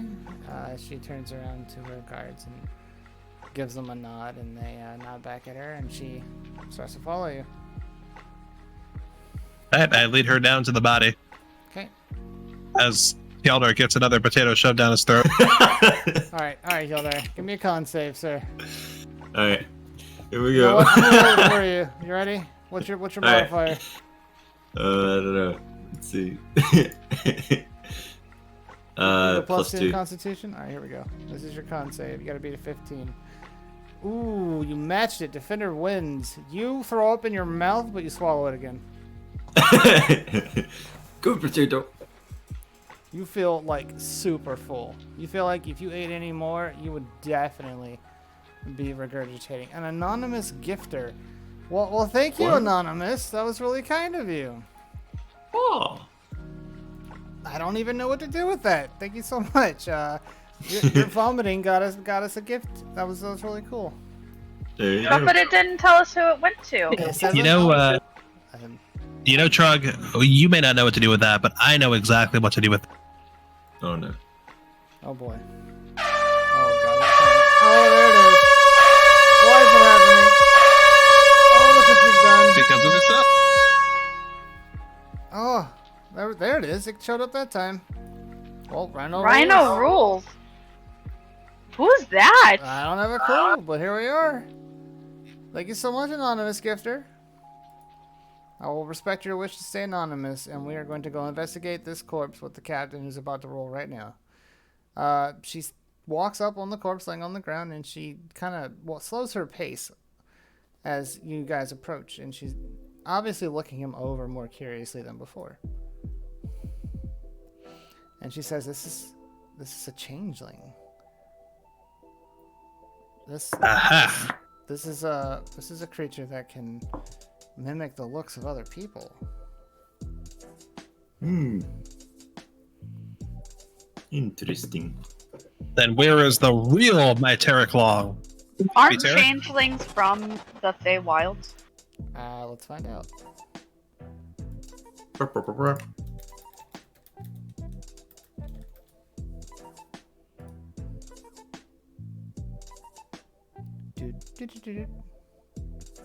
You don't like the changelings? Changelings are great. They're a lot of fun. They're actually a playable race. Wow. Disguising. Broop, broop.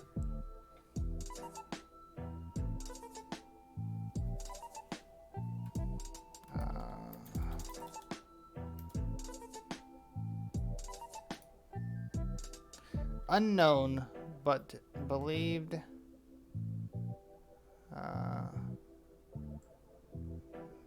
That's not 5e.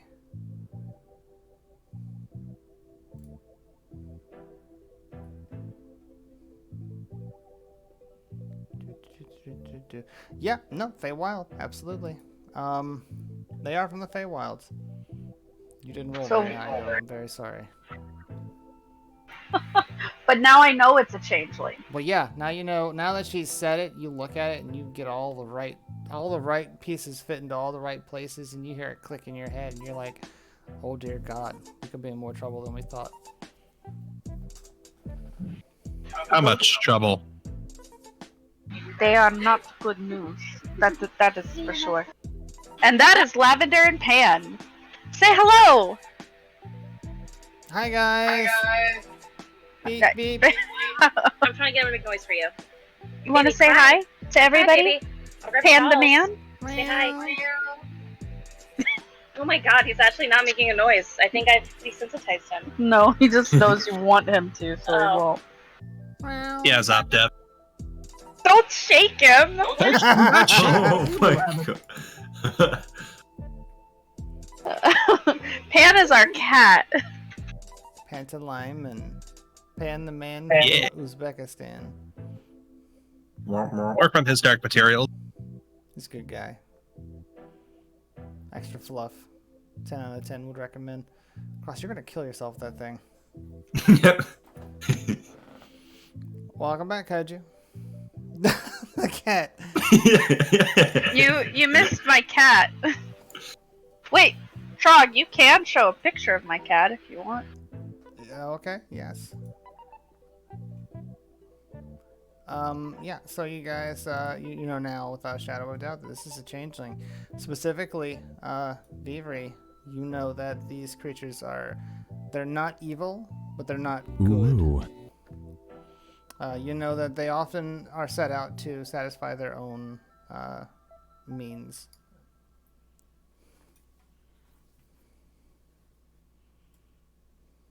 They aren't usually trustworthy. They don't make good lawyers. They're like good lawyers.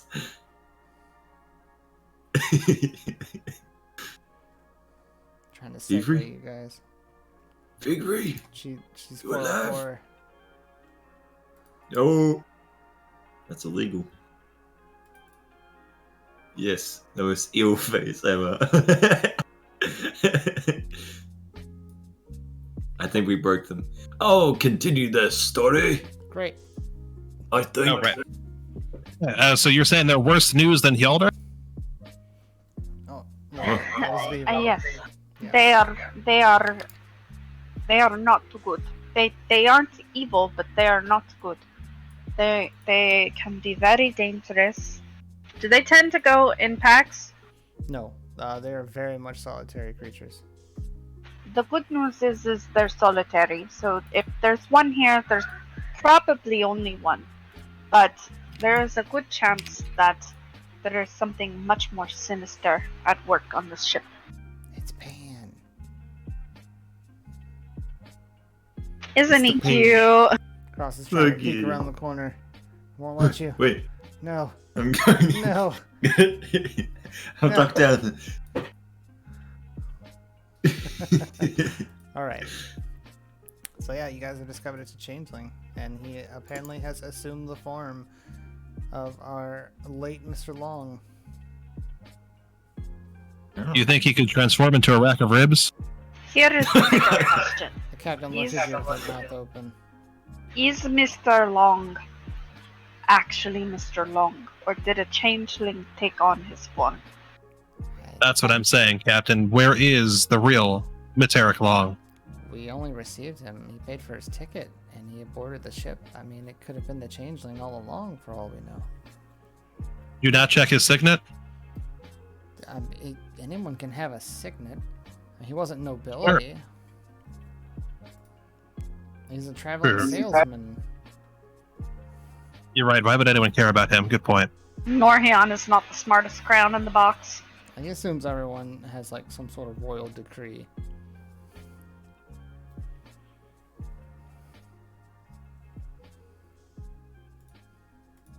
Well, now that we know that our dead individual is a changeling, why would somebody kill a changeling smuggler, illegal selling guy person thing? That's kind of suspicious. And she says, why would we have pork on board? Yeah, so not bison. Sounds like we need to question some people. Questioning time. Good, good. Do you have a dungeon that we can torture them in? Oh, God, we had a dungeon just for you. finally had a dungeon. Yes, that's what I'm asking for. A dungeon just for me to get answers for you. I would very much like for you to have a dungeon. I would very much like to have a dungeon. It would be great. I would be over the moon. You and I can both agree on this. Excellent. Oh my god. So you guys start heading back to the quarantine room. Every time you go back to the quarantine room, by the way, you guys all pass by the wizard who is just standing there at the mast. Yep. No, we don't. No. She doesn't acknowledge it at all. Like, she's just standing. Shouldn't we ask the wizard because he had to use magic to She- hold this form?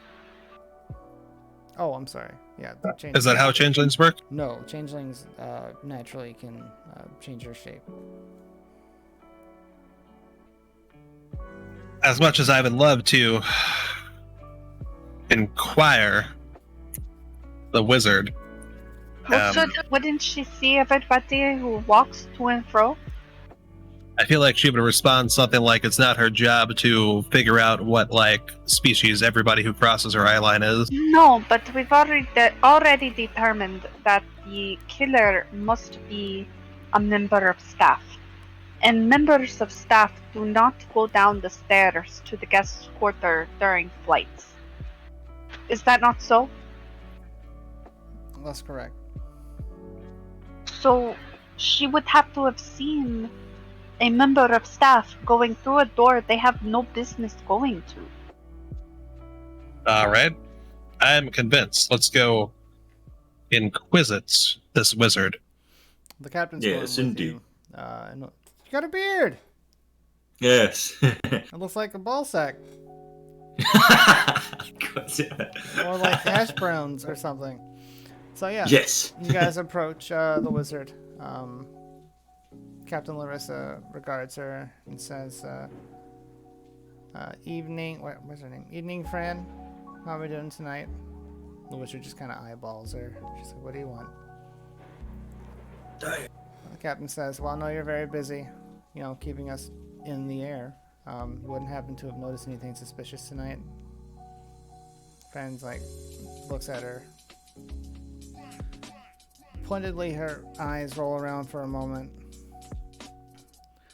And she responds with, no, everything looked pretty normal to me.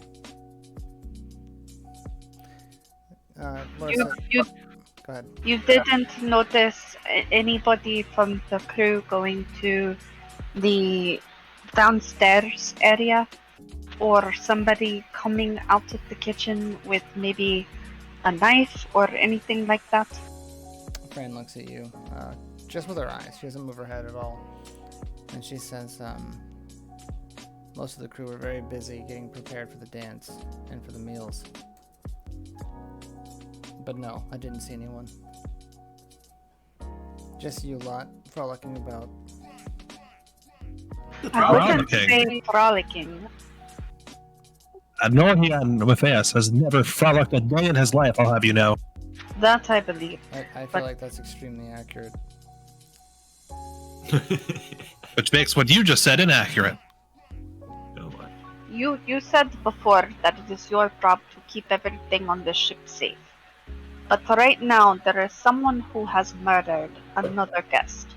So if you can think of anything that would have been considered unusual, considering right now the suspect seems to be someone who works on the ship. So that means that they would be traveling to and from you for the foreseeable future. I'll keep that in mind. So if you think of anything, please let us know. It is very important. I will keep that in mind. Thank you. With that, the captain says, "Evening, friend," and heads back in towards the quarantine room. She Back to does the not quarantine. actually take her job too seriously, huh? She takes her job very seriously. Why do you say that? Because safety is more than just the ship in the air. Uh, I would be very concerned if I knew that my job was to keep the ship up and somebody could come and stab me in the process. That wizard out there is the pilot of this ship. You I understand know, that? that's why you would want to be concerned. What if they come and tried to stab her? They didn't stab her. They stabbed someone Okay. else. But they might. But, well, I mean, I have everyone else in the room over there. What? Do you think there's Well- someone else aboard that we don't know about? If there was a changeling, it is possible. What if the real Materic Long is aboard? She says, "All right, you have a point. I'll post one of my guards with her." It's a good idea. Alright, so you guys go back inside. She motions for one of the other guards that hasn't been following you guys around to go stand out next to Fran. So he does. At least now we know that the ship will not fall out of the sky. Okay. Yes. So where are we at? Who do we want to talk to? You've got, Everyone.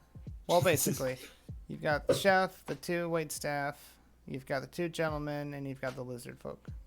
We should talk to the lizard. Okay. Is that what we Shoot wanna the do? lizard. Yeah. Oh god. Frost, why? God. Get more alert. More alert. All right. So yeah, the lizard people are on the floor, kind of cradling each other, back in the corner, away from everyone else. They're finally dressed. The male lizard's wearing a hat. Well, he was wearing a hat. It's on the floor next to him, and he's wearing a black suit with the black slacks. No shoes. Doesn't look like his shoes would fit him anyway. He's got really big clawed feet. And the woman's wearing a purple dress.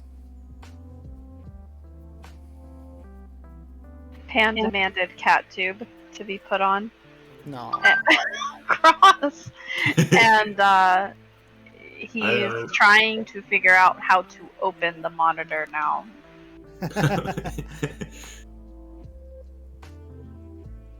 He won't. Hello there. Cross.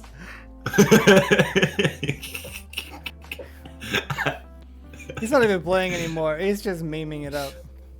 Yep. All right. Alright. Walk over to the lizards. They see you approaching, Serious and they now. kind of just look up to you. Yelder, do you want to ask them some questions? Surely. I approach them. Let's see. What do you want, smooth skin? Well, thank you very much for the smooth skin remark. That's a compliment. Did you? It sounded I took it as a compliment for him, honestly. Did you hear any noise or kerfuffle when it happened? Oh yeah. Well, I didn't, but my wife did. I glance over to the wife. She looks up at you with sorrowful eyes. Hmm. Were you in your room when it occurred? I was. But your husband was not. No, he had gone. He interrupts her and says, "I went out for a walk. I was clear my head. I left her in the room for herself." Okay. I have a glance over at the husband again, just looking over him if there's anything My name is Hollard, suspicious. by the way. Hollard. Hollard, Marlowe. who said? Yes. By the way, Cross, this is the same one who wrote the spell for you. Yeah, he is. Yep. My wife's name is Harmony. Alright. It is very nice to meet you both. I am Beavery. I'm Hildar. I am you, Norhian, with S. We all know who you are. Oh, good. Very good. Very good. I'm glad you've heard of me. Feel free to visit Northera anytime you like. I'm from Northera. Oh, excellent. Wait. Were you sent by General Noosa Krakash? No, he usually sends goblins, doesn't he? Yeah, that are kobolds, but the goblin slash kobold I was expecting didn't arrive, so I figured I'd check with you. That's interesting. I haven't heard anything about that. Oh, no problem. What part of Northera are you from? North Northera. Northera. Okay, so you made you are a wizard, right? Well, no, I just studied the arcane. Okay. Sauce. And what do you do for the Kingdom of Northera these days? Obviously, you're traveling right now, but when you're back at Northera, what usually do you do?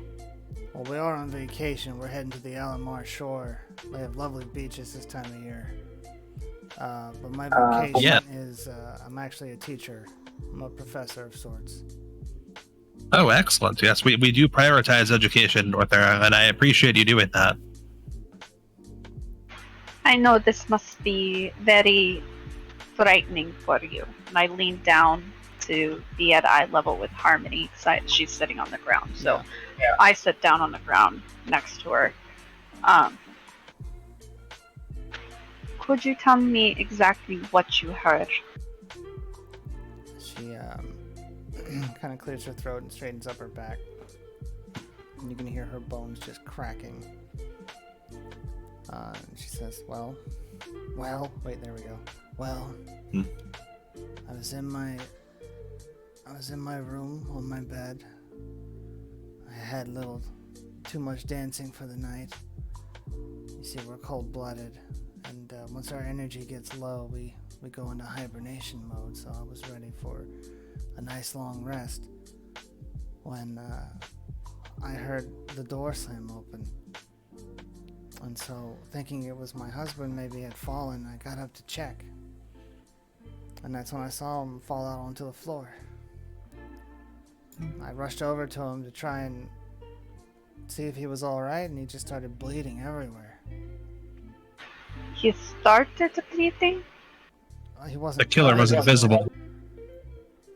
So, when you say started, do you mean that you watched his bleeding start? Like there was none and it just began?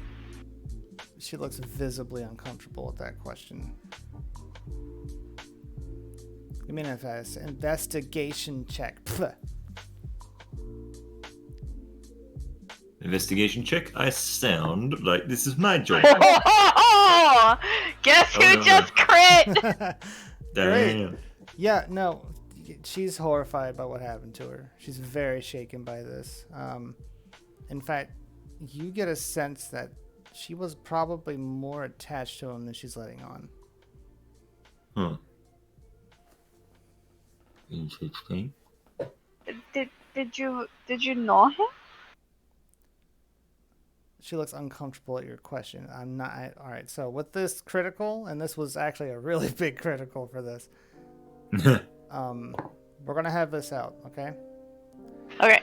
So she kind of looks at you and like looks away for a second. She seems like she doesn't want to answer you. Hollard, if you would mind coming with me, I'd like to, we'll get approval from the guards, of course, walk back through where you were walking just so that we can make sure everything's on the up and up there. As you're both my citizens, I want to make sure you're taken care of and there's nothing to go wrong here. My associates will take good care of your wife in the meantime and do the same for her. Give me a sec. Okay. Holler looks at you and he sighs. He says, "It's okay." And he looks down at his wife and says, "You can tell them." Harmony sighs and she looks at you in your eyes and says, "He was my lover. We sort of had an arrangement, the three of us. You see, my husband's a very busy man, and I don't see him very often." I lost her voice completely. My husband's a very busy man. I don't get to see him very frequently. He's always in North Northera. And we had an agreement, an understanding, a relationship even. with Miterik. I couldn't remember his name. I had to look it up. Matera. With Miterik. He would turn into my husband, and we would have relations. And it's all right. It worked out for everyone.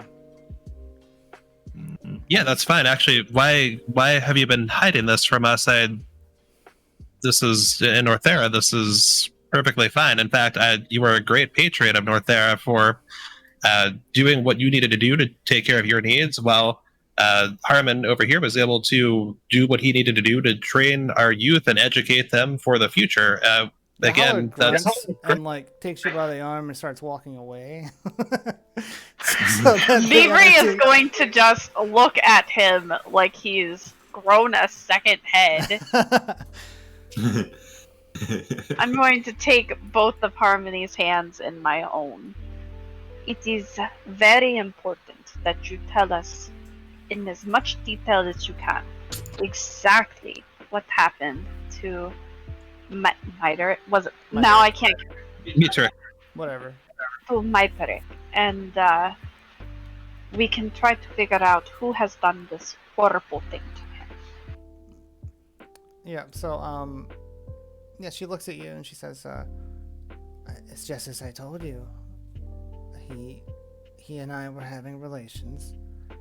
He turned back into his human self, and he went back to his room. I didn't hear from him. And you guys will recall that the bed was a mess.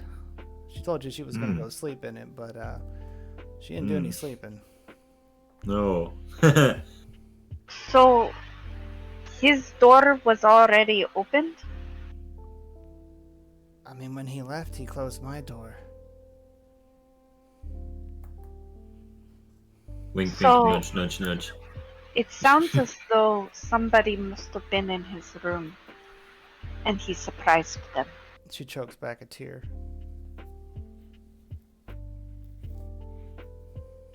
We know about the inventory. The what? We found his ledger, and in his luggage, he had illegal items to sell. I cannot remember the word. I'm sorry. This is not my native tongue. She says, I don't know what you're talking about. He wouldn't do that. We pay him enough. He doesn't need to work. He wasn't a traveling salesman. I guess he sold knickknacks. Mostly grains? I turn and look at Hilder. Yeah. You heard the He's same across thing the I did. room. Like Hollard walked him away. No, he walked Norhion away. Yeah. How are you? Hilder. Hilder. I turned. I'm sorry. Hilda, yeah. Y'all are over Yeah, in the corner talking about, I don't know, philosophy. We're talking about philosophy. Philosophy. What do you call it? He did have a range of tusk animal items and a bag of eyes. He was hunting. He was trying to smuggle them, with those items being ingrained in some grains and barrels. I'm a criminal myself, so She looks at you. I'm a bit of an expert. A little confused, like, are you proud of that? It's what I do. It's my specialty. You admit it so freely. You must be very good at your craft. Maybe. I pull out a coin from behind my ear. That's my own coin.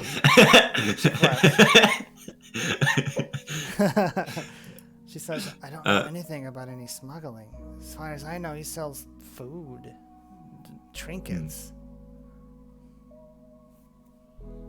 Okay, so since you guys aren't picking up on this, if you ever want to roll investigation to tell whether somebody's being truthful or not, you can do that. No, yeah, sure. Why don't you do it? Okay. I listen to her words and think it is a lie. So, investigation. Where is it? What have I got? 17 in total. Yeah, no, you got a pretty good indication that based on her demeanor change after having finally let this off her shoulders, yeah, she's not lying to you. She doesn't have a clue about this stuff. Okay. Vivi, anything else you want to ask? This is just bizarre. Do you know if he had any enemies? She stops and thinks for a second.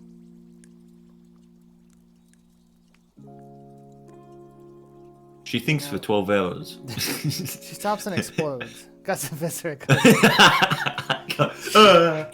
Don't fall across. She stops and thinks for a second. She says, you know what? No. Alright, she stops and thinks for a second. She says, do you think it's possible maybe...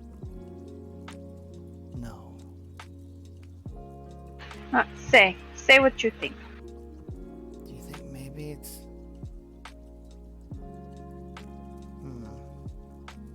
He usually turns back into his human before he leaves. I don't... Maybe he didn't this time. Do you think he was targeting the wrong person? It's possible. Does your husband have enemies? Not that I'm aware of. He's a college professor.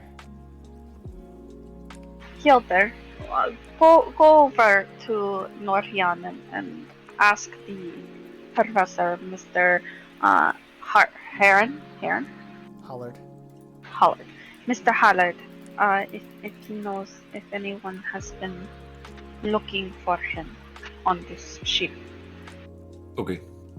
The only thing that gives me pause, Harmony, is the fact that somebody, if it wasn't him, planted those items. This is all too much. She explodes.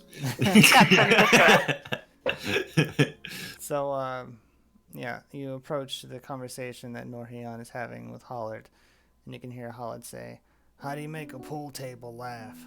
You tickle its balls." We should add that to our dungeon. Absolutely. Horrible stand-up is a great form of torture. Absolutely. I could not concur more. I practice it regularly. He sees a dwarf approaching, and he turns to regard him and points at him. There's a little guy now. Yeah, speaking of dungeons, he should be in one. But in any case. No. Let's just throw everybody in a dungeon. Let's just build a dungeon so big that we just keep the entire populace locked up. No, that's not economical, though. I guess so. Would you happen to have any whisper now? Enemies? What? I didn't hear you say. Are you asking me or Hollard over here? Hollard. I'm asking Hollard. Hollard, do you have any enemies? No, it's okay, Hollard. I got it. He asked if you have any enemies. Do you have any enemies? Do I have enemies? Yeah, that's what the dwarf over here wants to know. I teach college students. What would I have enemies for? I personally can't fathom. What was that? So I guess one at a time, please. The stream can't hold you both. Yeah. Would you happen to do anything outside of school? What are you insinuating, son? You hiding something? Do you want to make a roll? This is Dungeons and Dragons. Yeah. Making a roll. What are you rolling here? Talk to me. Investigation. Okay. Bing. Oh, that went flying. What was that? Oh wow. Okay, 21 in total. Okay, that's a really good roll. He's not giving you the whole story. He's missing something. Okay. You're not telling the truth. That's a serious accusation, Elder. There's a dead man out there on the floor, and you're pointing a dagger at me? Yes, why are you pointing a dagger at my citizen Hilder? Not at all. Put that thing away, Hilder. He's not telling the full story. This guy. Well, Why do you keep him in your company? I'm still trying to answer that question myself, honestly. But humor me here. Yes, my lord. Pollard, yeah. So your wife and you spend a lot of time apart, right? And because of that, she had an arrangement with Materik. We had an arrangement. Right, collectively It was all very mutual. Right, which is great. Now, again, you're both apart during the time frame of this arrangement and everything, and, you know, while we prioritize hard work in Northera, we don't, you know, overwork anyone. We make sure you've got, you know, good time, you know, to wind down and, you know, have ale and 4-day work week. So- all that. exactly. So in your downtime, it seemed to be suggested by her that maybe she doesn't live with you all the time in Northera, or at least northern Northera. Did you have needs that you wanted satisfied? Was there another arrangement that maybe we're not aware of so far? And it's okay if there is, and it's okay if there's not. But it's worth asking at this point. He looks confused at your line of question. He's not quite sure what you're trying to get at. I'm not quite sure what you're trying to get at. Okay, so we have the lover, I'm not sure how to put it, of your wife dead, right? And mutual. I understand that, you know, you collectively agreed upon this, but say that there was someone who you were seeing, and maybe, again, you and your wife collectively are okay with that, and that's all fine. But maybe that other individual, for some reason, is not actually okay with that situation and wanted to take retribution on someone somehow. And especially if, well, maybe not especially, because the changeling would have looked like you when he came out of your wife's room, wouldn't he have? In any case, maybe he just mistook the wrong person. But maybe he tried to kill your wife's lover or your wife or something. Danger? I'm saying what? Are you saying my life is in danger? Well, I'd assume all of our lives are in danger because I honestly don't trust the pilot of the ship, and that's my biggest concern personally. But secondarily, there's someone with a knife on. Well, actually, I guess Hjalder has it. You know what? My two biggest concerns right now, personally, are the person piloting the ship and Hjalder having a knife. Other than that, I think we're pretty safe, personally. Interesting. I don't know how to feel. But about if right, Hjalder, maybe you should give me the knife. No, this is evidence. Let's not get it dirty. As he's been force feeding himself potatoes for the last. Hjalder, do you have a sink in your room, Hjalder? No, not at all. As a duke, I do. No. So I know I'm clean. I feel like we're getting sidetracked here. In any case, my main point, Hollard, was just you were questioning what it would mean to have enemies, and not that a lover would be an enemy, but just anything like that, right? Anything you could think of, anyone you could think of who might even have a close attachment. And doesn't matter whether you think they're on the ship or not. We've encountered a few things that aren't supposed to be on the ship yet are. So the fact that someone might be hiding. Well, did you try to order any meat at dinner earlier? Well, yes. And they told you they didn't have any meat, right? Well, that's correct. As you know, as lizard folk, we don't generally eat many vegetables. I'll have an odd potato every now and again, but I have a horrific allergy to pork. Ooh. Talk to Viva if you want any of those potatoes, by the way. She's got quite a few. They're pretty good. I can not on the ship because they've got the whole magic blocking thing going on, but I can do the whole. I can cook some for you. Anyway, but right. So I tried to order meat for dinner as well. Being, you know, I mean, like Bison burgers. exactly. Well, no, bison fillet. The bison fillet. Oh, you know what? Maybe it's different for you and I. I try to redistribute the wealth as best I can, but it just doesn't always work when we go outside of North Era. Well, we all know about Norderon. They're an equal distribution of wealth. Yeah, I've been working with the king on that to try to get the other dukedoms to get a little bit better with where we're at, but it is what it is. Cheap, you know. Yeah, but we do what we can with what we've got, right? And we make sure North Era is the way things should be.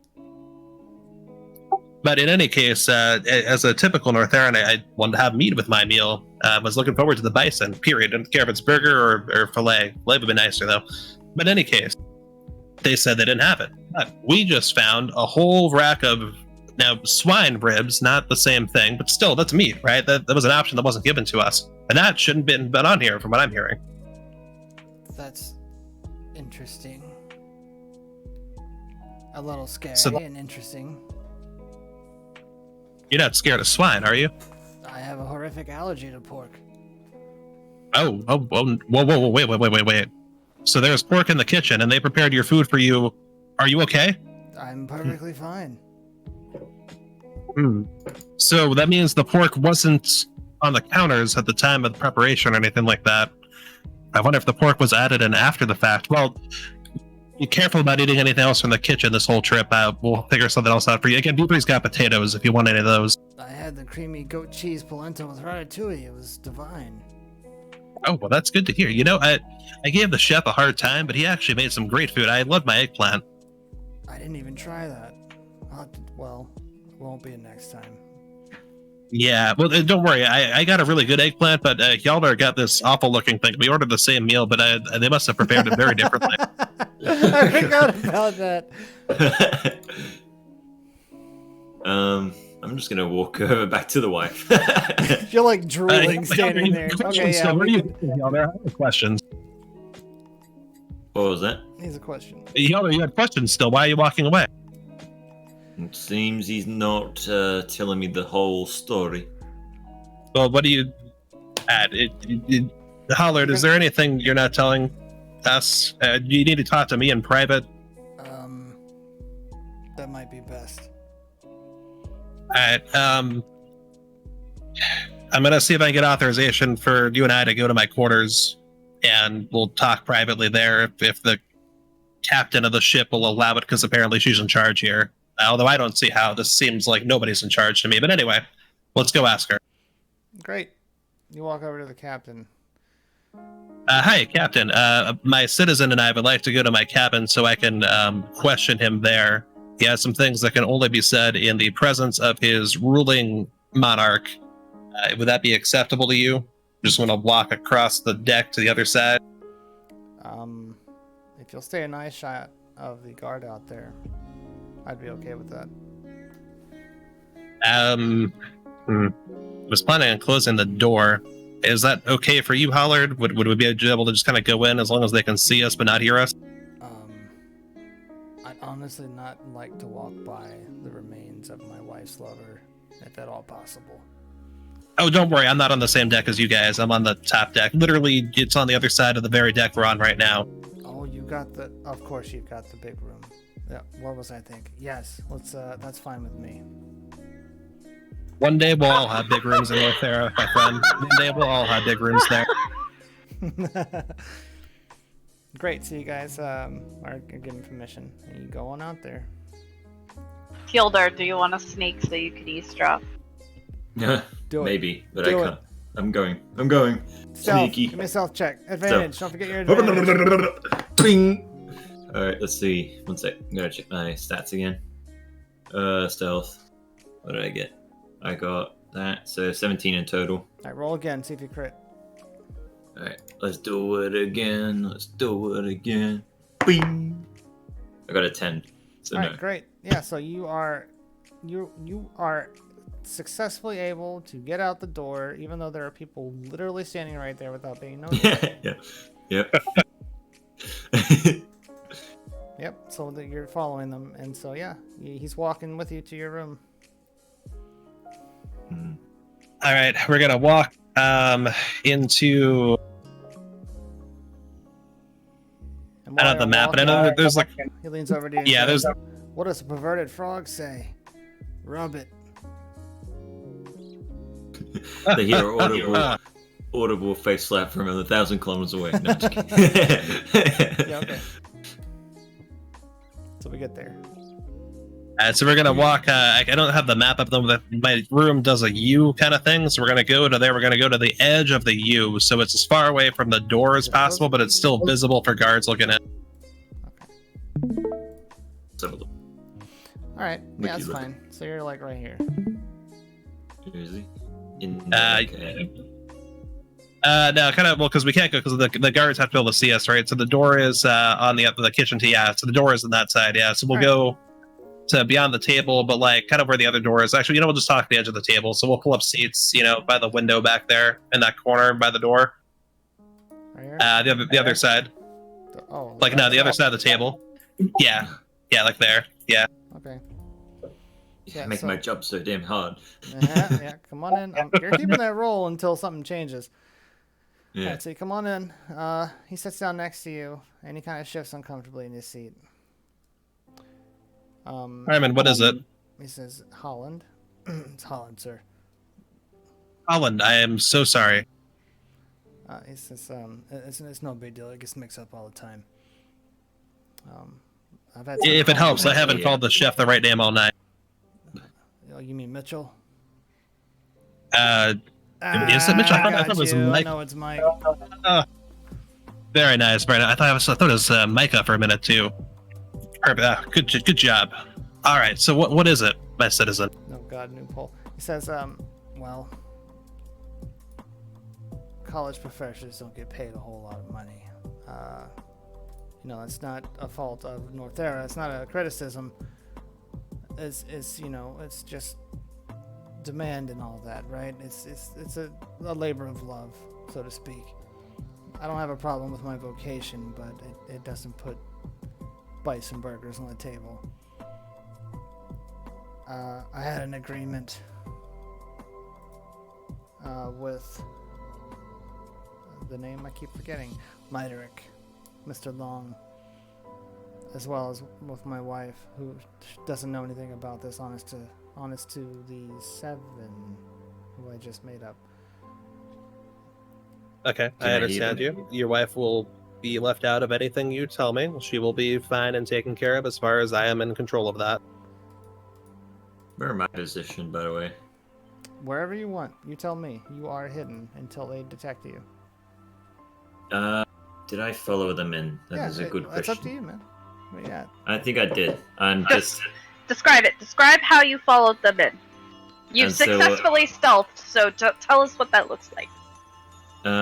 New poll. Vote on your new poll. Yeah, new poll.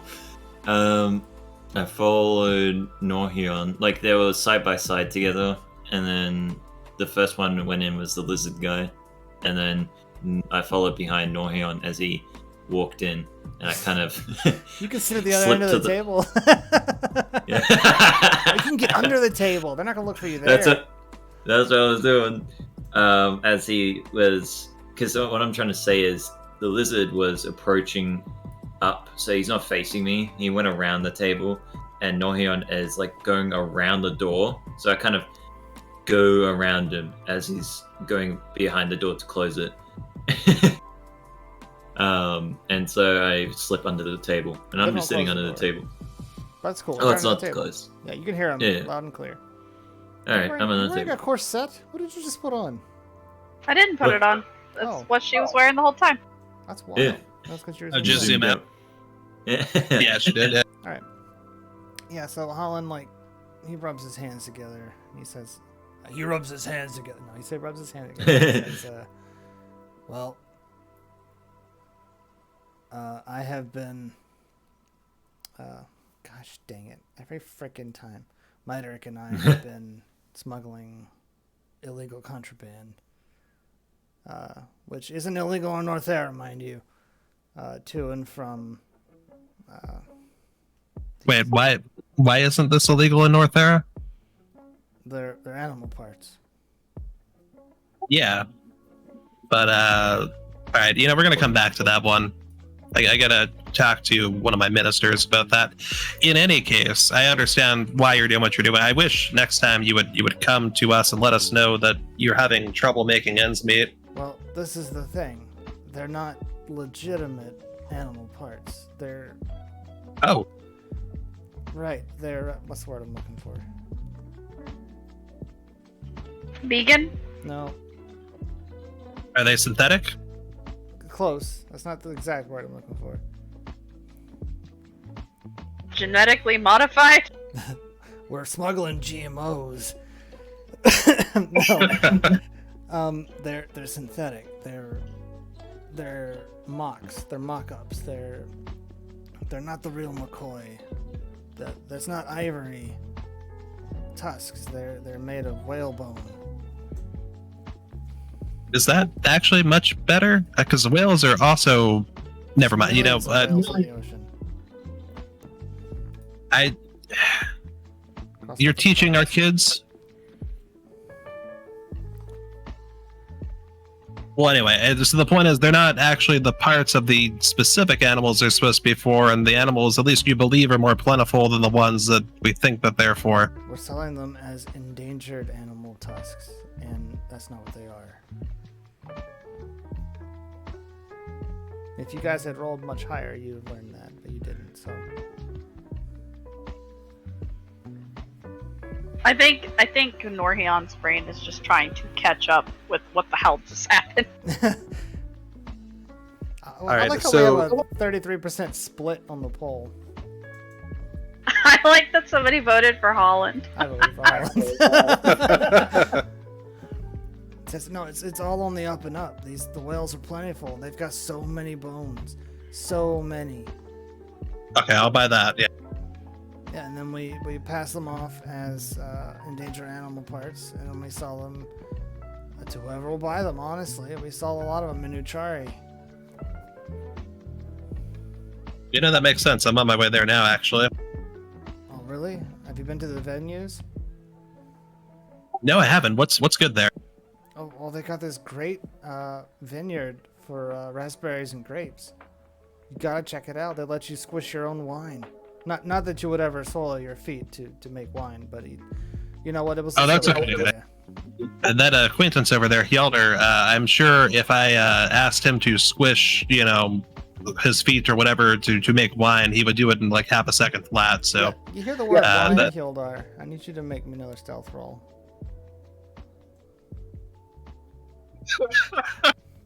Let's do the stealth again. Yep. Here we go. Oh shit. Not good. Not fucking good. Oh shit. Where is it? Plus I got 8 in total. Yeah, okay, no, you're detected. You tell me what that sounds like. I How do you get my head. Wait, do you hear the word wine and go, wine? No, actually, I like that. Wine. Oh, there we and go. Then I bump my head. Where are you, Hjelder, and why the hell are you in my room? Holland stands straight up in his seat. Oh no! I rush out the door. I'm gonna take the win that he's gone now. If that's okay with you, Holland. You're gonna. Sorry, what'd you say? I'm gonna take the win that he's gone now. If that's okay with you, Holland. Because he said when cross. Does Hjelder crop dust? Yes.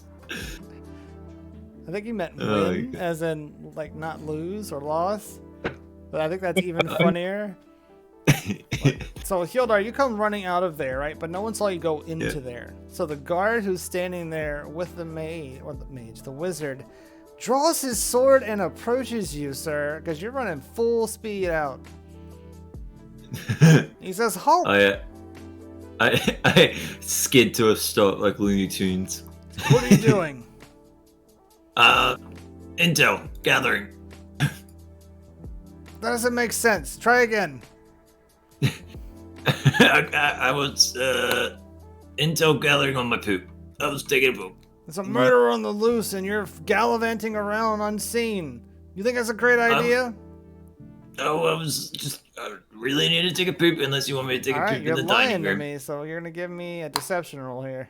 Yeah, here we go. Is he lying? He's He lying. he just crop dusted. He did not poop, nor does he have to poop now. I'm gonna roll insight versus, so go ahead and roll. Alright, let's see, where's my... What is it again that it's against? Deception, right? Yeah, deception roll. Deception. Oh, then I'm pretty much good. One sec, let me... Calculator.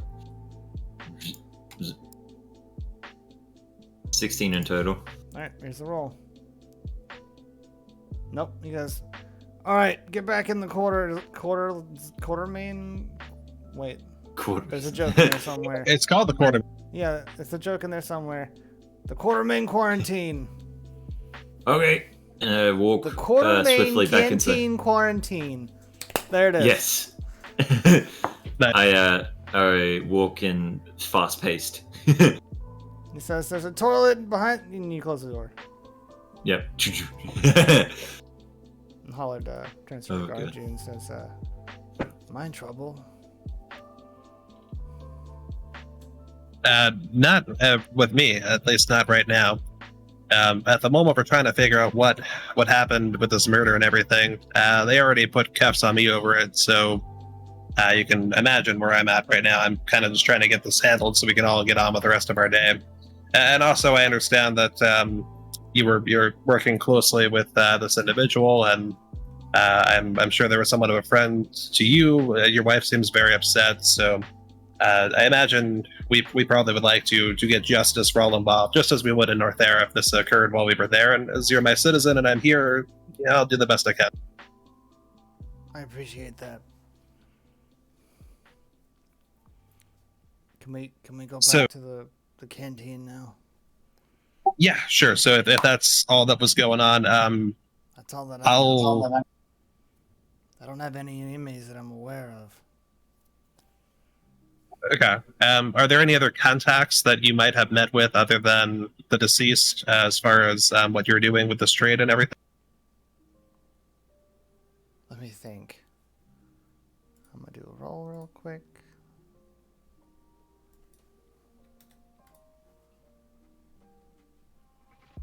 Okay. He says, well, now that you mention it,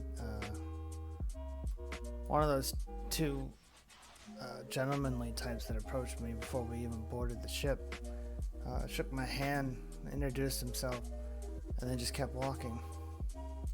I thought it was a little strange. He didn't stop to chat. He felt the need to say hi. You know, where we're from, you don't just do that. You know, you kind of just show your badge and throw yourself around. Absolutely, yeah. You know, you at least identify yourself, right? Thank you. That's pretty helpful. And my last question: did you sell to any customers directly? Oh no, I never had any part of it. I sourced the whale bone, and I sourced the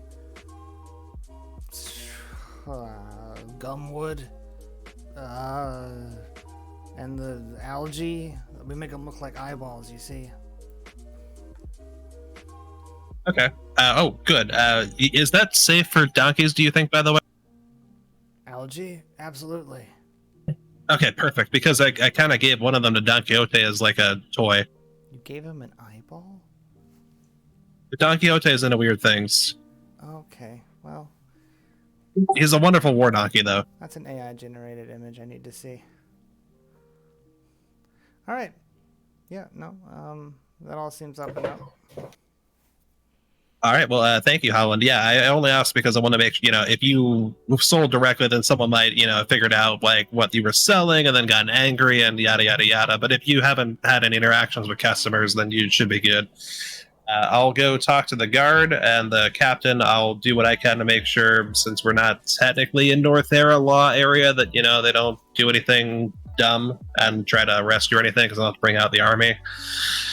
But, I'll just be free to among myself, Beavery, I guess Hjalder, who probably knows half of what's going on at this point, and may already be accosted by guards anyway, and the captain at least, you can speak freely about this matter, if that makes sense and is okay with you.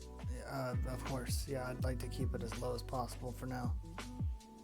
Yeah, I agree. I don't want any authorities who are not the actual authorities for whom you have subscribed citizenship to try to throw you in a dungeon that's not ours. We have standards in Northera. Our dungeons are of the highest quality. And with that, They are. They only. If only to move the. With that, he gets up, with only to move this conversation along. Makes his way back to the canteen. Where I'll go ahead and follow him. Yep, where you guys pass by Fran and the guard who is guarding her, and you go inside, and everyone's inside again. Yes, inside. All right, everyone, Captain, Beavery, Hjalder, where are all of you? I'm still sitting with Harmony, and I kind of just stare at them, having already seen Hilder burst in, pooting the whole way. I turn around and look at Norion. Okay, good, thank you. The guard captain walks. The ship captain walks over. All right, thank you all for coming. Harmony, by the way, nice to see you and meet you. Thank you for being a citizen. Your husband's all good, Class A citizen. Thank you very much. She holds her hand up confusedly and then puts it back down. I'm in danger. Just to acknowledge you.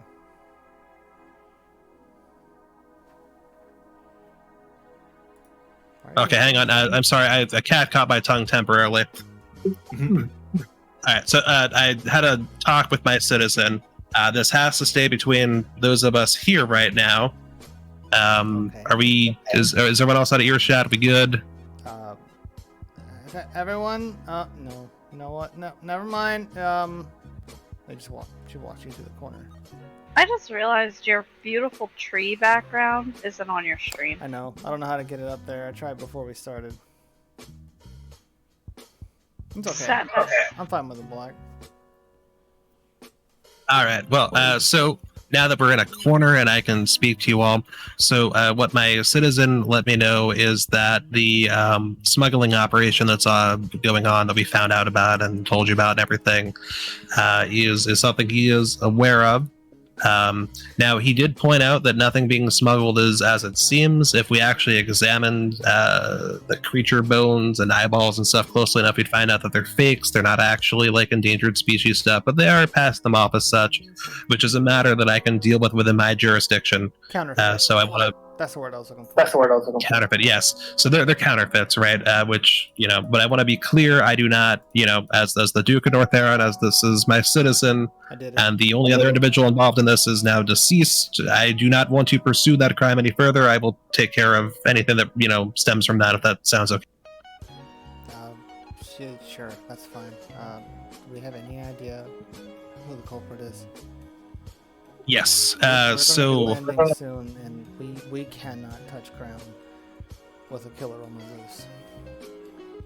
I wholeheartedly agree. Apparently, so what? One of the things that I got out of my citizen is that the two other gentlemen on board, before boarding, one of them shook my citizen's hand. He didn't say hi, didn't acknowledge him or anything like that, and introduce himself, and my citizen proclaimed to not know this individual at all, and then kept going. I know that's not a lot, but it is rather suspicious, and I do believe we should follow up on it.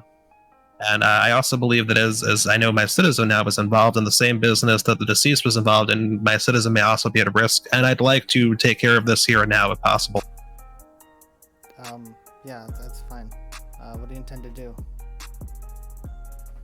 Well, it seems that Hjalder's had pretty good luck so far, and Beavery, the two of them have picked out when people have not been speaking truthfully or fully, and I say that we let one or both of Hjalder and Beavery go and talk to the two gentlemen and see if they can find out if there's any deceit going on. Oh no, we're gonna roll ones. I kind of look at Good. Hilder. I guess we just go here to go and ask. Look, I put the tree up. Oh, It's beautiful.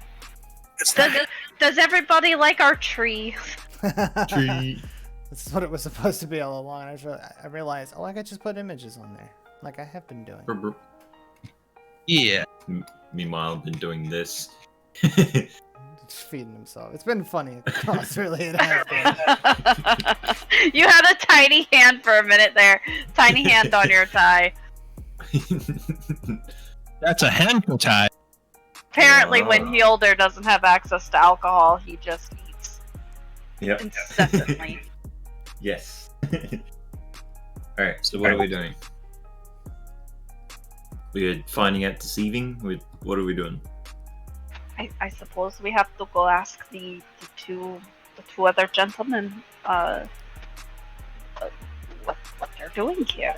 Yeah, so what I would recommend personally is each of you pick one of the two gentlemen and interview them separately, and then we can compare notes after the fact. I No. suppose. God, are you sleeping? Yes.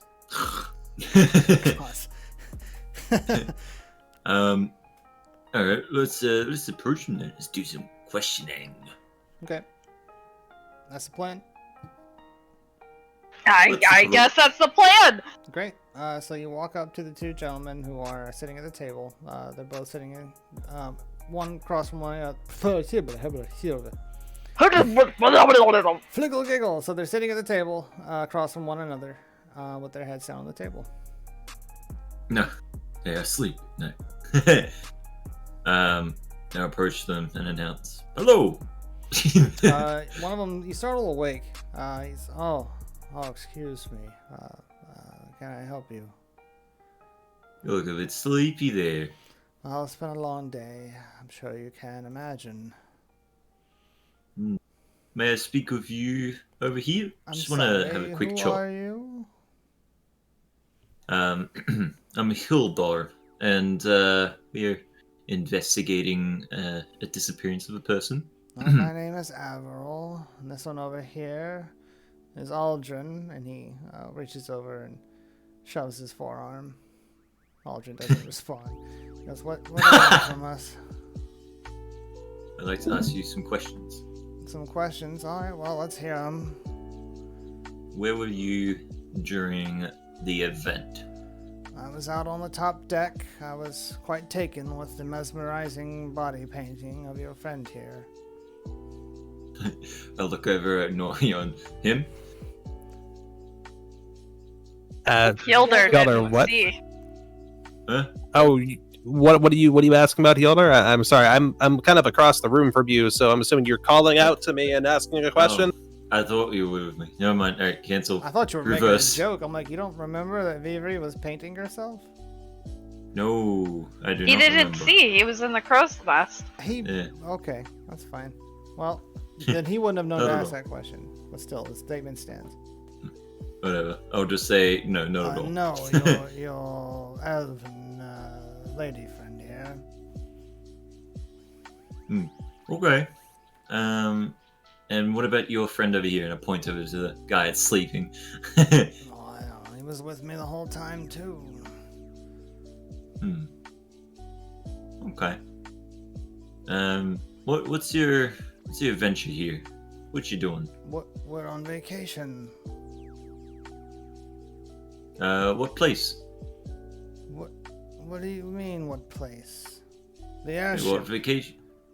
Oh, just on the airship. Yeah, we're riding it back and forth a few times, seeing the sights. You understand? Okay.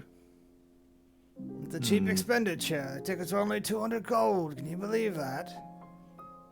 I'm channeling I'll look at my Vegeta. I look at my pockets and go like, yeah, I don't have that much, but I did get on. You have a lot of gold still. Don't tell me that. Nah, deceive you. No. Yeah, I have to roll investigation. No. I'm gonna maybe circle back around to the I'm gonna investigate that sentence of him being with his friend. Okay, sure. You want to investigate? Go ahead and give me a roll. Yes. What? How do you want to investigate this? Like, what? You're standing here in front of this man, talking to him. He's still seated. What are you looking for specifically? Well, I don't know, have just more of like just analyzing the text, I guess, of what he said. Okay. Seeing the sights. Just with about it? his other friend. Okay. Yeah, just thinking about it. So you were in the crow's nest. You had a good view of the scenery, but you could also see the ship. Yeah, that is true. Go ahead and give me a roll. I got 13 in total. You definitely remember seeing the two of them there at one point. You're not sure if they were there at the same time that you were there. You don't remember if you saw them on the way going up to the crow's nest, but you were all on the same, the same deck within the same time period. That makes sense to you.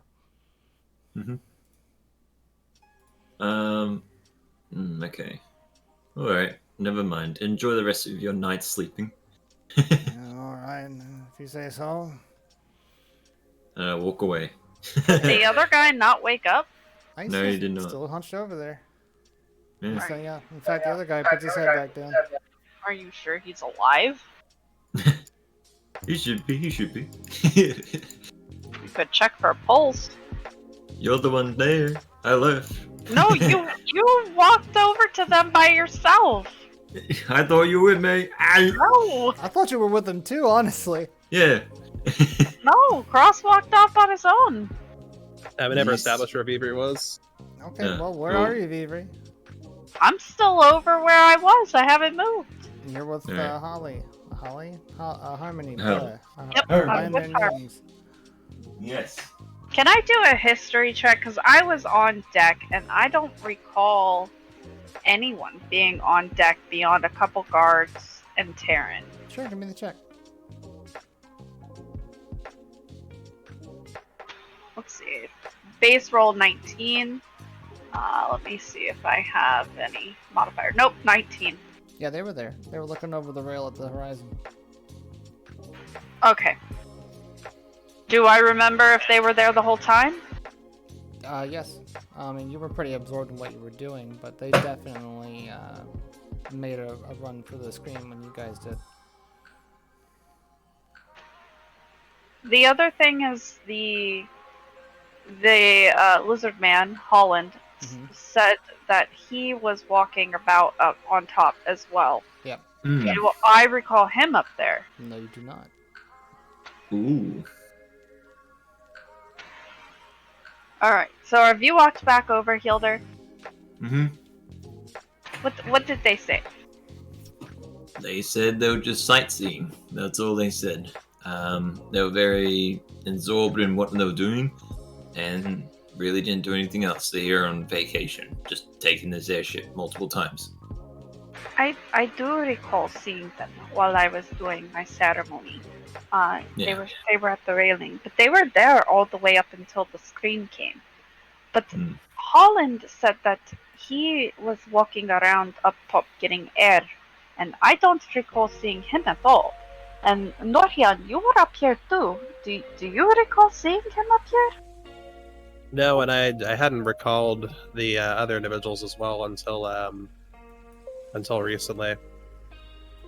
I remember though that Harmony had said that Holland was walking around, but not necessarily that he was walking around up top. I thought I interpreted it could have been walking around. He said that he was walking up top. Those were his words. Well, we can go talk to him one more time if we'd like.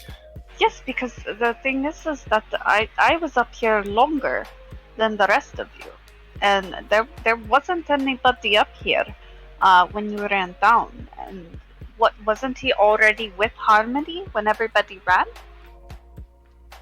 Yes. So when we got to the scene, he was there kind of with Harmony, but no, Harmony was possibly separated and was definitely So there. he would have had to been coming down the stairs as soon as Harmony screamed, if that was true. And we all were up here. You didn't see him walk past you. I mean, I guess I should do a history check at this point, but you know, Yeah, give me a from history check. first-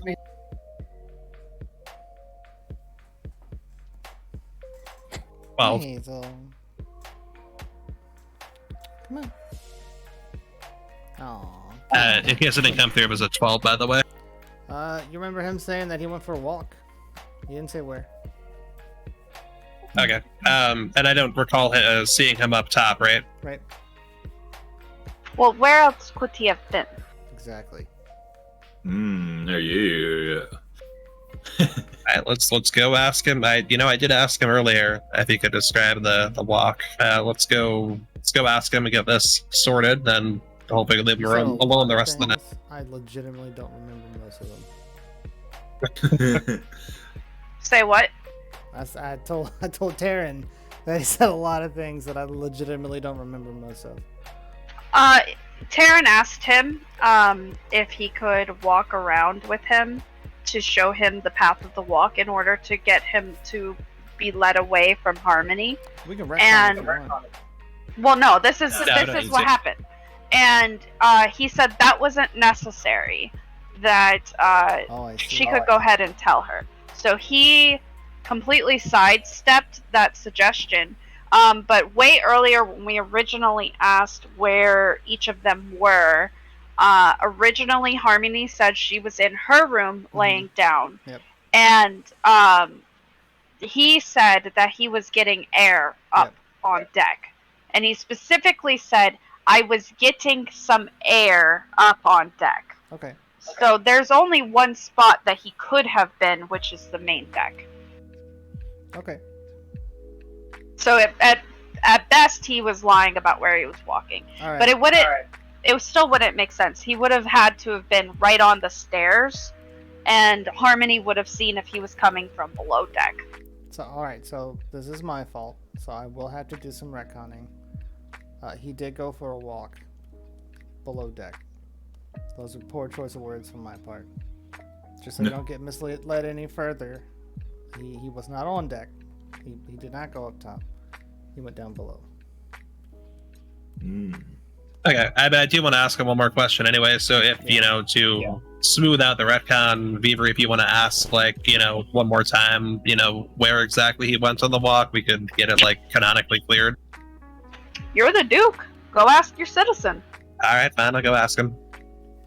Alright, I will go ask Holland for the remaining things we need. Hopefully we can not have to bother him again after this. I'll go walk over to Holland. Yes, Holland's there. He sees you approaching. Holland, I Yes, apologize. this is dog. Yes, this is Dog. This is Lizard. Yes, this is Lizard. Hey. I apologize for having to bother you one more time. There are two final questions that other people were going to ask you. I prefer to ask you instead. The first one is, so earlier we mentioned you left the room. I think you said to get some air, but some people interpreted that as maybe you're going up to the main deck. Where did you go to walk? Is really my question. Well, I didn't actually go to get air. I was giving my wife time to fornicate. I went down below deck to check on the goods. Okay. Did you say hi to Don Quixote while you were there? There what that creature, let me tell you, was going ham on that hay like I have never seen before in my life. He was partying like it was 1990. It was ridiculous. I had forgotten to buy feed for him, so he's been subsisting off potatoes. But I got the feed. Well, they left It's with us on apples down this. there for him, but I don't see any apples down there. He is ravenous, honestly. Do you think he's got some sort of adverse reaction to apples? Maybe it's like donkey nip. It might be Donkey Nip, honestly. When we get back to a spot with magic, I'll have Beaver ask him about it. Okay. So the second question then was, you mentioned that one of the, You mentioned one of the two individuals, the gentleman, did the thing, right? So, Yes. went to go talk to them. One of them is sleeping. I guess my associates didn't feel the need to wake him up and ask him any questions. So before I go and recommend they do that, can you point to me which of the two gentlemen it was that shook your hand? Yeah, it's he points to the one that never talked to you, Hildar. Thank you very much. So I'll go ahead and get my associates to wake him up. Again, I'm going to keep you out of that, and we're going to try and keep you safe, all right? Should I be worried? Hopefully not, but you should be good. I'm here. My associates are here. I'm managing them, so that should all be good. And we've got eyes on what is now the most likely suspect, and we're tracking it down. And if it's not one of those two, then maybe it doesn't have anything to do with what the side business was, right? If it doesn't, then there's no reason for anyone to go after you. Oh, okay. If you say so. I'll do my best. Thank you. All right. I'm going to walk back over to Vivri and Hjalder. Okay. You do it. Hjalder. Yes. I need you to wake up the other gentleman. Okie dokie. And then I need you to question him about what's going on. Vivri, Vivri has cat TV on, so Vivri can't make rolls. I can make a roll for you on stream. Okay, because he's enthralled with digital birds. So, Bieber, I did get the walk situation cleared up. Holland says that he specifically went out of the room to give his wife time to do the thing, right? And he stayed on. Actually, he went down to the cargo hold, and he mentioned giving an apple to Don Quixote. And also that Don Quixote was going ham on the hay, which no one other than us should have known that, because no one other than us should have been down in the hold and seeing Don Quixote go crazy with the hay. It is still strange that Harmony heard the fall immediately, and there was at no point people left alone downstairs. Everybody was immediately taken back. So they would have had to see the culprit somewhere. Well, I'm not sure if he was coming up from the hold when it happened or what, but if he did, that would be the one case they could have gone into the kitchen where they got the knife from. But yeah, I don't know. And I don't know how either of these two gentlemen would have done it, but at this point we need to get to the bottom of this. So I've dispatched Helder to go wake up the one who was sleeping before sleeping, quote unquote. I'm not sure which of the two it is. And with that, we switch to Hilder. Alright, Hilder, you're up. Well. Where is everyone currently right now? I suppose that Norhion and I are pretty close to the door. Okay. Yeah. But we're all still quarantined. Like I'm just a little muddy with when we were talking to Holland. We never left the room, right? No. Nope, we're all in the same room still, just different, So Weaver and I are by the door at the moment, and I guess Helder is hopefully walking towards the gentleman. Okay. Yes. I walk over to him. I forget the voice I used. What is it, son?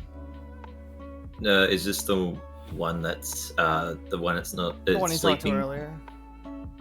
I need to wake up your friend to ask a question. Alright, be my guest. I walk over to his friend and poke him on the leg. He doesn't respond. I try again. Yeah, still no response. He sees you poking his friend, and Avril's like, Aldrin, what? Aldrin, wake up. This man wants to talk to you. Still nothing? Nothing. Doesn't stir. Can I hear anything from him, breathing-wise? I mean, you want to get that close to him, you gotta tell me. I'm getting that close. Alright, well, this guy... Describe it. What do you do? Yep. Well, he's gonna What is roll, what? but I want you to describe it. Yeah, describe how you get close. I get close. No. Be I'm as being descriptive as possible.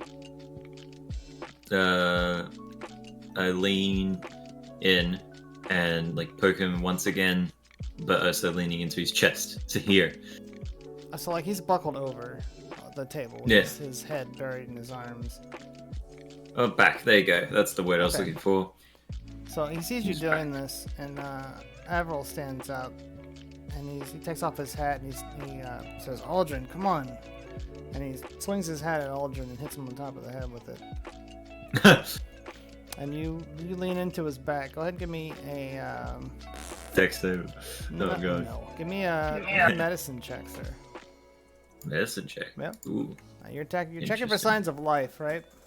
Yeah. That's what I'm doing. All right. Natural 20. Woo! And the +2 anyways. So 22. Okay. No, well, natural 20 is a critical success. He's not breathing. Oh shit. That's not good. Your friend's not breathing. What? I tried. Over there. There's a guy saying what really loudly. Yeah, you hear this guy shout, and he gets up and goes, "Aldrin!" And he pushes him back in his chair to reveal him. I guess just to set him up. I guess. Yeah. And he goes, "Speak to me." Can he speak? What does he look like? He looks like the guard standing outside. Wait, what? Yep. Wait. Huh? Vivri gasps. Captain, isn't that the same guy as that you posted outside? The captain's jaw drops. Everyone give me a dex save. Oh I cannot. shit. I'll roll it for you. You ready?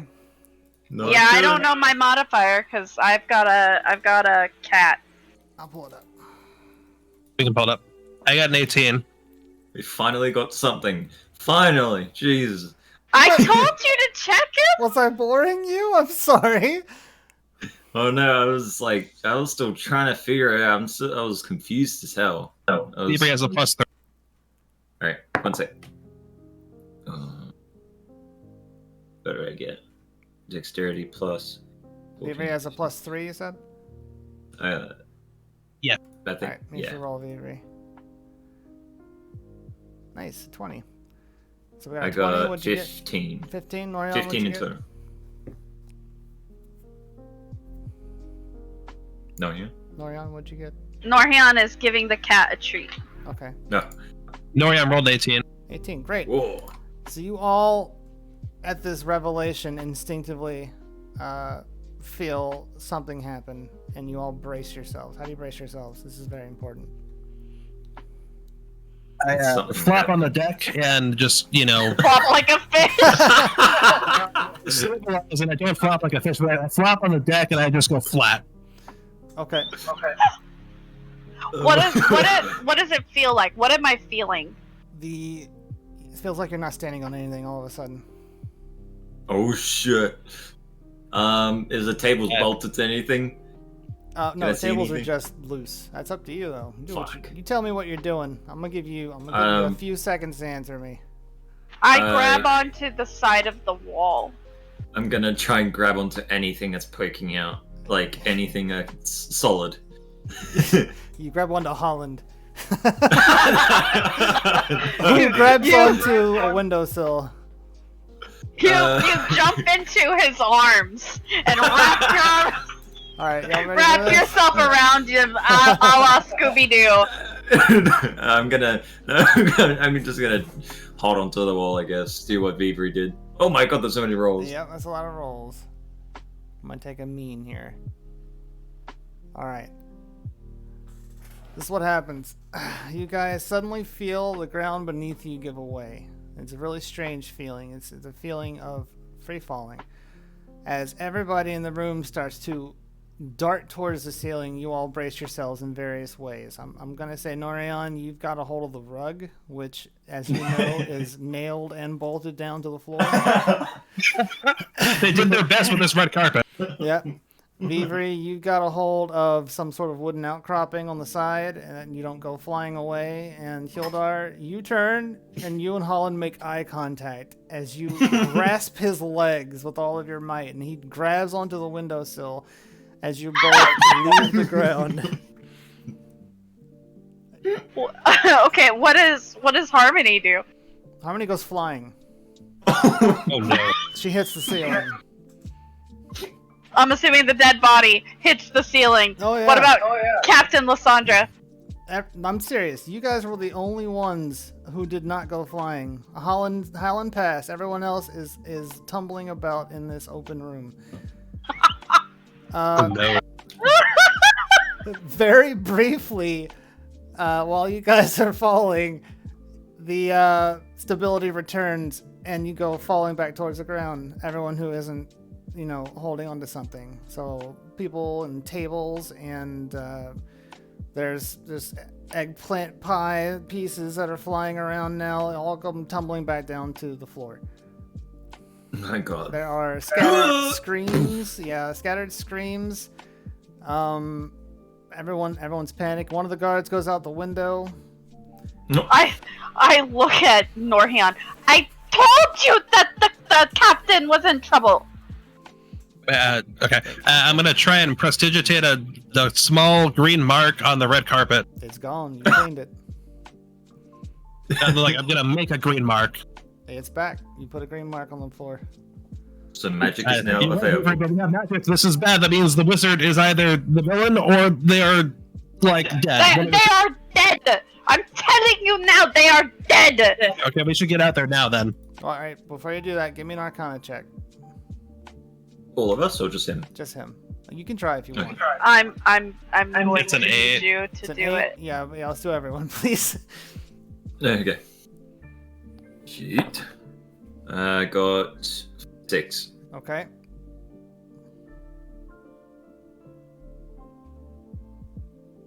Avery got an 11. She got an 11. All right. Okay. Avery, you're familiar with the flying spell. For some reason, you're druidic. Being a druid, you're wanting to fly as soon as you can, and you can't. So you look up the flying spell, and you're familiar with how it works. You know that it's a concentration spell, and it requires extreme concentration. The larger the object is that you're flying. Okay, so I'm going to run out the doors, and I'm going to look where I know the wizard is supposed to be. All right, you open the doors. Same here. Yep. Same here. I'm sure all of y'all are rushing towards the door right now.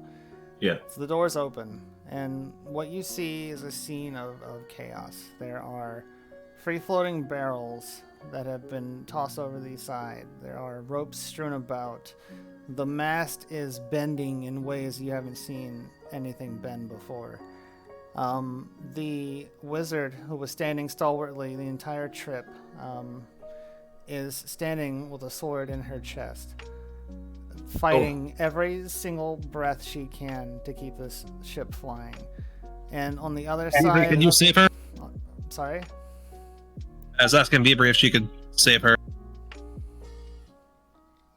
I do have a mending spell on, but where's the other guy? On the other side of the mast, holding a parchment with a hastily scrawled scroll, is your culprit attempting to cast Dispel Magic. Okay. Here we go. Give me initiatives. Let's go. Battle time. Karen got a 3. I got a 3. Oh. Let's have a look. I rolled an 11. I have a cat attacking a red cardinal. Nice. Avery rolled an 8. Okay, it is me. 10. Alright, so Avery's 8. You got a 3. Norhion. You got what, Hildar?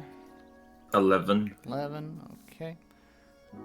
Let me real quick do a couple of things. Battle music. Dun, Dun dun dun dun dun dun dun dun.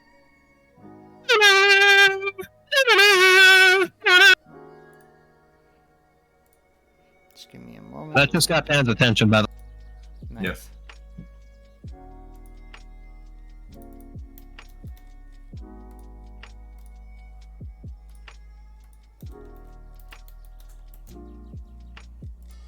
I think the bigger question is, will Norhion burn the ship down? If you're not careful, you will.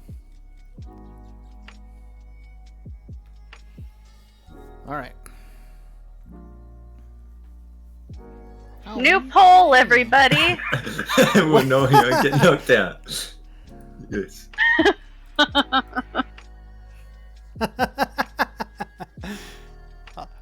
the confidence in your success.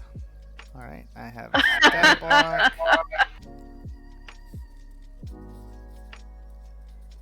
All right. Oh, I didn't roll for the.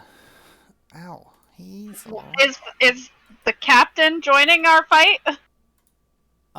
Everyone got knocked the f out. Well, except what for about Holland. Not sticking his Holland? neck Yeah. out. If you want him to join, you can ask him to. It's good to know he's around. I feel like Holland would try to defend his wife. He's a teacher. I mean, You'd be better off sending him to go get Don Quixote. that's a good point. Holland! Where's Don Quixote? My wife! Don Quixote, bring him up here. My what? No! Yes, get Don Quixote. We'll take your wife's about to get incinerated by this idiot over here if we don't take him down. We need Don Quixote. Unless you want to fight. Here we go. He's not complying. I'm sorry. Alright, he's gonna have to go to the dungeon. Damn it! I liked him too. Can he try persuasion? You want to roll persuasion? We can do that. You got to roll high. Let's battle. Sure. Asking him to abandon his wife. Oh my god. It's a natural one. He shuts the door. Always still be safe. Are we ready? All right, so here we go. We have the culprit going first. Next up is Hildar. You're tied with the wizard. I'm gonna give you. Do you want to go first, or do you want to go after her? Wait, the wizard's joining. She's not down. She's keeping the thing flying with every breath she Oh. has. I thought she was just doing that and not gonna fight. But she's well, definitely I'll let her. in combat because she's there. I'll let her do it. I'll let her go first. Okay, so you'll go next. Then it's Vivre, and then it's Norhion. Let's do a whip.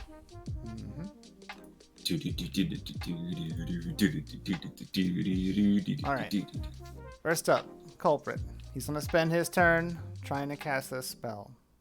If he gets through 3 turns and casts this spell, flight is no longer available for the ship. Oh my, that's Do not what good. you can to stop him. Alright. So he Wizard stands first. there. He doesn't look anything like anyone. He looks like a brand new person suddenly. He's wearing the guard's uniform, but he's almost silhouetted by the backdrop, which is actually really beautiful now. It's a starry sky with purple dusting of clouds. Purple and pink hues. Interesting. It's really pretty. And it's a full moon. And it's a full moon, so it's light bathing the deck. So he spends his turn trying to get off this spell that he has hastily written onto. Question. Yes. Knowing that this is one of my deity's special nights, Okay. do I get any bonuses for that? Would you like to commune with your deity? I already did earlier today. Would you like to directly ask something of your deity? Yes. All right. Let's. I want to ask if they can help grant me the strength to heal this chest wound. Give me a fate roll. Oh, I can actually. You want to do that? Yeah, because I have no idea how to do a fate roll. It's just a flat 20. I don't know if you have free hands yet. Technically, yes. Okay. Well, do you want to roll it, or do you want me to roll it? Dice Goblin's on the thing.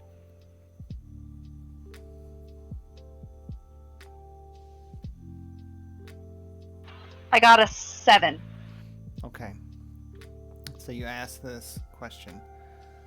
And for a moment, you get a clarity. Like, the entire scene around you changes to daytime.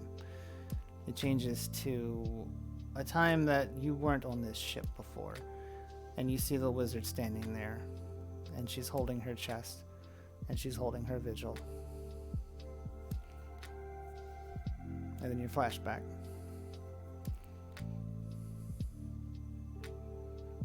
Okay. I don't know what that means. Great. Let's move forward. You got a 7. I'm sorry. I did my best. I don't know what that means. I'm sorry. Alright, so who is it? The wizard, right? Next up is, yep, the wizard's gonna go first. So she's standing there. She's not moving a freaking inch. She is grasping at her chest, and she is desperately trying to keep the ship from falling out of the sky. That's her turn. You're up, Hildar. I'm Unless going something to changes cut. for her. Wink, wink, wink, wink, wink, wink. What? Nothing? What? Huh? Hildar, you're up. Huh? I'm going to cast my mage hand and try and snatch the scroll. Oh, okay. So your mage hand's a bonus action, right? Yes, All right, yeah, let's do that. I think so. Go ahead and give me a dex. Give me a dex sleight of hand. Sleight of hand. Hell yeah. Let's see. Plus, wait, one sec.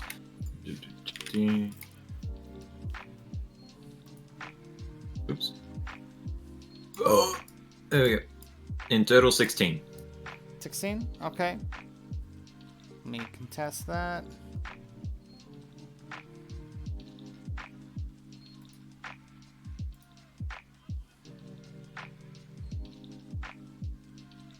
Alright, so you get a hold of it. Yoink. Well, okay, no. I drag it back. Well, okay, no, that's a strength check. We can do that if you want to use your action to do that. Because he's holding it, right? You're not going to pull it from him without a strength check. Alright, strength set. Wait, which strength? My strength or... You're going to roll, and Like- I'm going to contest it with a contesting strength check. Do I need to keep in mind I have -1 strength? Yes, absolutely. Alright. Yeet. What was that? 14 in total. Okay. Ooh, all right. So you grab it, and you pull it, and it's in your possession. Zoink! Mine now! And as you look at him, you see where his eyes should be are red spheres. Uh-oh. Creepy. But that was his bonus action, right? So He used his doesn't he have action an to pull it. He's got a movement now. Okay. Alright, my movement is... Run away! No. Let's seriously, see. run a Don Quixote. Yeah, yes. He's got 25 feet of movement. Let's see. You could make it down below deck. You want to do that? Yeah, let's do it. All right, Yee. cool. I run. You run. All right. Next up is Vivri with an 8. Alright, I am going to go over to the wizard, Mm-hmm. and I am going to cast Cure Wounds. Okay. Do I have to pull the sword out first? How many surgeries do you know leave swords in their victims? Well, I couldn't remember if it was still in there or if she pulled it out, because you said No. she was grasping at her chest. Yeah, she's holding it. Okay, so I'm gonna walk up to her, and I'm gonna say, "Do you trust me?" No. Good. And I'm just gonna rip it out, and I'm gonna cast Cure Wounds. Oh my god. Okay. Is that as a first or second level? It is, You can pick if it's a first or second. It does more healing if you do it as a second, but you have fewer second spell slot. how many hit points has she lost? Do we know? You don't know. What does she look like? She is not in good shape. She has a sword in her chest. Well, she did. She did. Okay, I'm She's gonna bloody. cast it. I'm gonna cast it as a first level because I had already rolled that dice. Okay. And I got a 9. Okay. It's a 1d8 plus 2. Cool. So I have now healed her to a 9. So pulling the sword out dropped her below her hit point level, and then you healed it back up higher than it was before. So this is a concentration because you did damage to her. I'm gonna check for her.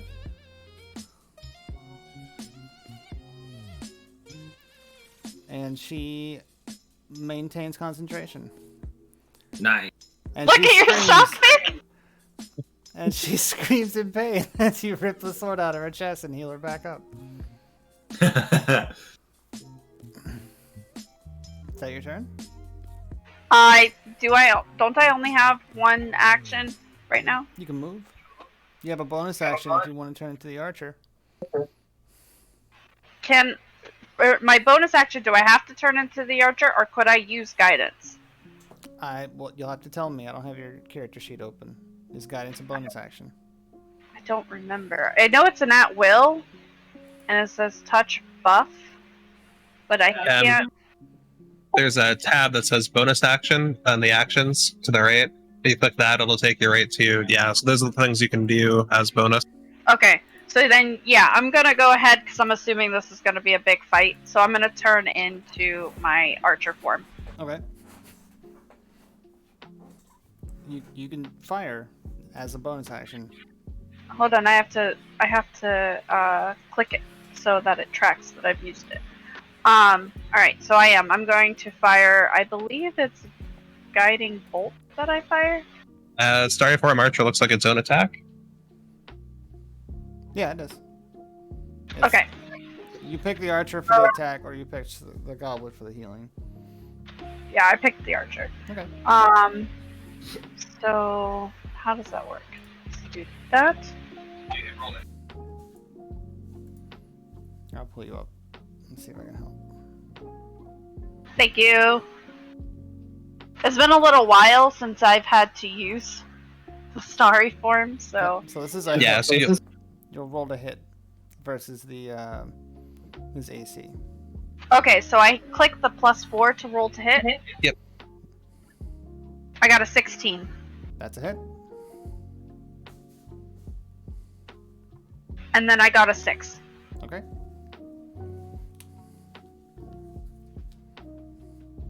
Alright, that's your turn. Any movement you want to do? You're standing just outside the doorway. All three of you are like right here.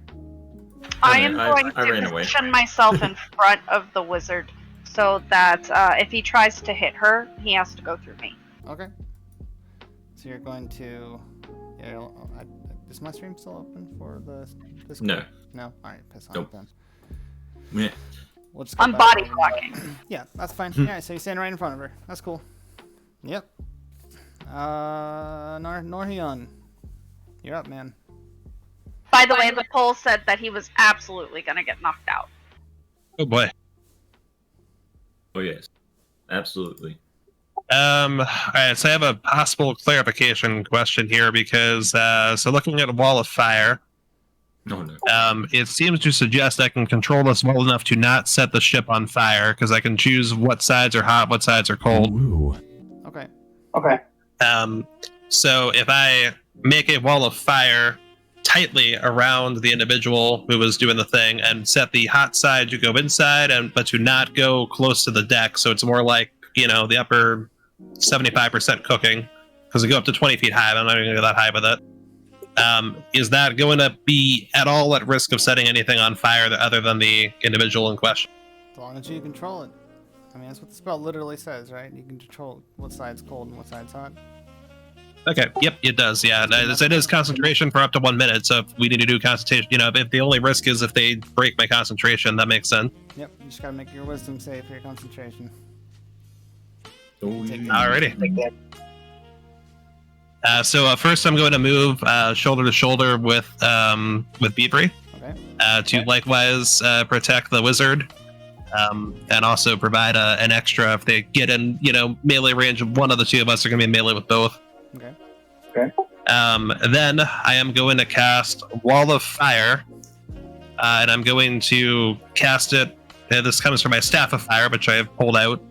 And this is going to go very tightly around, and about like say 1 meter diameter, the beast or the person, whoever the thing that was formerly trying to cast the thing that got yanked away from them. Okay. I am going to make sure that it faces inwards, so the fire that's on the outside, so the sides that are facing myself, the cord, the cabin, and all that kind of stuff is cooled to the touch and won't burn anyone. But the inside, in which the the beast is in is absolutely cooking, except for the very bottom, like 10%, close to the deck is cool, so that it doesn't burn the deck or catch fire. You know, put the wood at risk. Okay. So you're burning him? Is he just stuck there? It doesn't hurt him right away? So it happens right away. So like I do that. Then they have if they're inside of it, Which he is. if they're within 10 feet, right, which they will be, it deals 5d8 fire damage. It takes the same damage when it enters the wall for the first time or ends there. Okay. There's something about a Dex 14 save, but I'm trying to find. I think it's only on like entry, which I don't know if that applies. I guess it's giving them the chance to dodge out of the wall before it fully forms. Maybe. Here, let me pull you up and see what it says.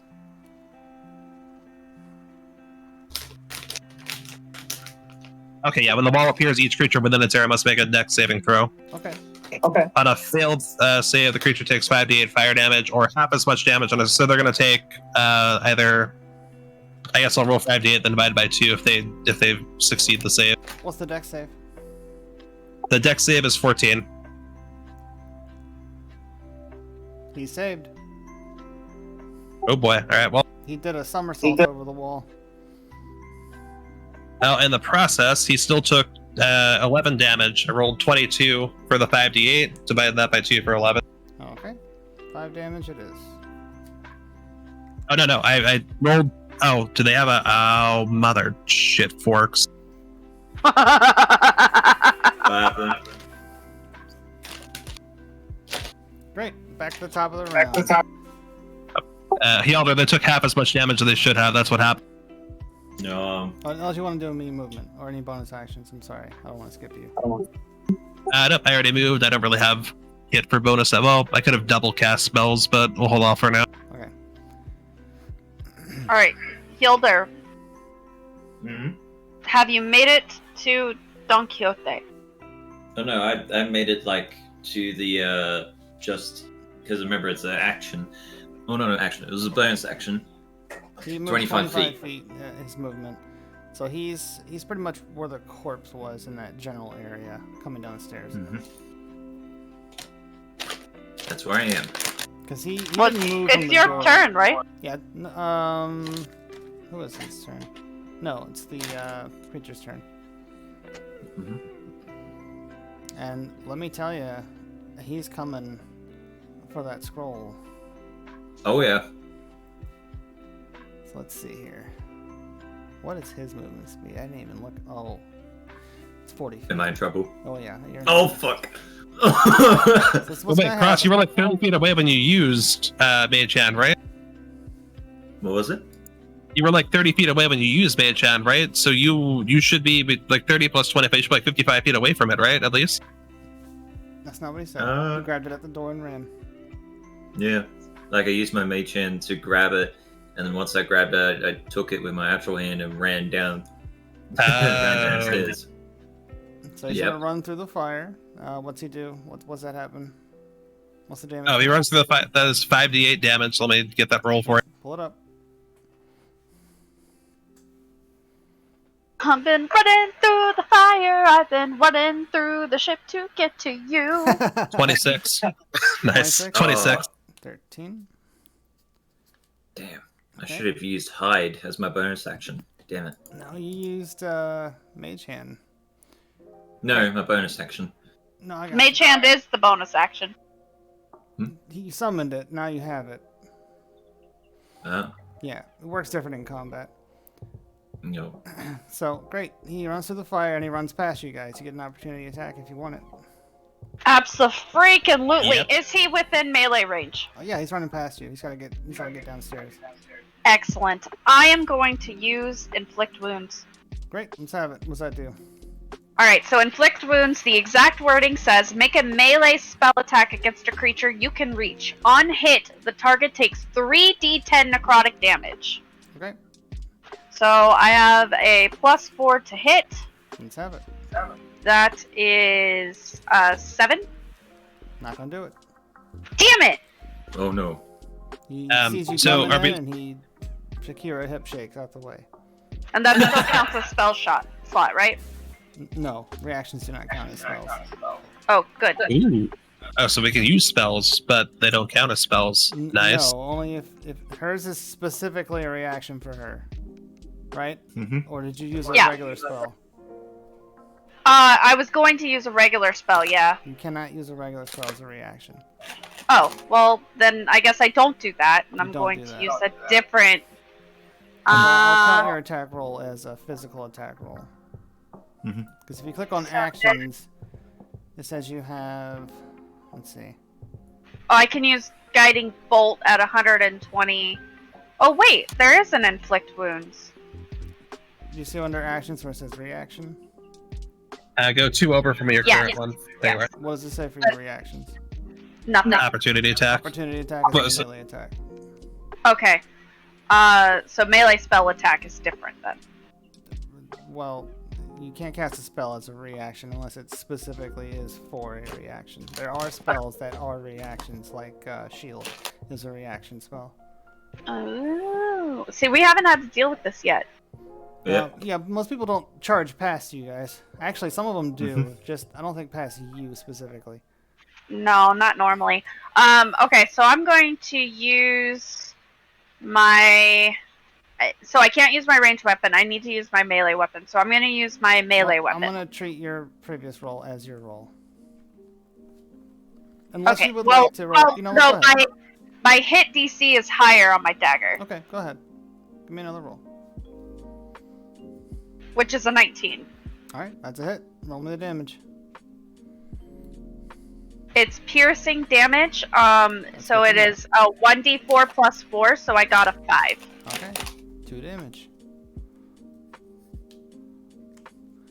Norion, you're up. Alright, this is gonna be like a dumb question up front, but we'll walk through it anyway. So when I have a thing that's a reaction, but it says to trigger it, I have to take damage first. Is that hold hard and fast while they're running by like this? So a reaction you can use at any point during your turn.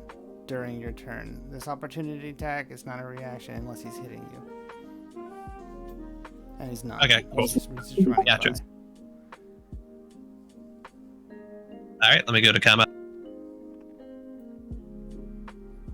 We will try to whack... Oh, well... So, can it attack me anything that's listed under attacks for opportunity attack? Or does it have to be just, you said melee, right? It's melee unless specified otherwise. Okay. I think he's trying to whack him with the staff. I'm gonna do... that's what I'm gonna do now, yeah. And the alternative is you don't do that. No, I'm gonna try and whack him with the staff. So I got a 17 for hit with the staff. That's a hit. And then it does 2, it's got a 1d6 and a 1d8 for damage, so I'm gonna roll both of those. Well, no. So a 1d6 would be if you use one hand. A 1d8 is if you use 2 hands. That's why it's called a weapon. So did you whack him with both your hands? We're gonna go with one hand, because apparently that's... I mean, you specify, but I imagine you want to go for the full hit. We got 5 was our best of those 2 rolls anyway, so we'll go with the one hand whack, which is what ironically produced the better damage. Okay, 2. Okay. I had already rolled on the one hand, so... But yeah, so we go with that. That's bludgeoning. Cool, alright. Trog is calculating. I am. I got it. I'm doing math. Yep, so he charges past all of you, and he comes right up to you, Hyldar. Let's see. Let's see. And is he out of line of sight of us now? Yeah, he's downstairs. He's right on top of Hyldar. Y'all saw him charge downstairs after charging through the fire and then shrugging off your melee attacks. The mage, by the way, did not take an opportunity attack. She is concerned with keeping everyone alive. Mage. I keep calling her a mage. She's a wizard. Alright. Creature runs downstairs, Hyldar. He's right on top of you, and he looks bigger than you remember him being a few moments ago. Oh shit. Yeah, he runs right up to you, and he's going to use his multi-attack. He's going to bite you, and then claw you 2 times. I didn't even get to do anything. I'm dead. So here Are we you go. really? I haven't even rolled yet. We don't know. Okay, so this is. That's a I'm just gonna 25 to put hit. in. Oof. Okay. Did he get it? That's a 27 to hit. And that's a 23 to hit. Do those hit? Did he miss? All of those? Cross. What's your armor class? It is 14. Okay. Is 23, 27, or 28 higher than 14? Yeah. Yeah, he hit They you all all- 3 times. Really, really hard. Ow! Now let's no roll good. damage. 2d4 plus 5. And a 1d6.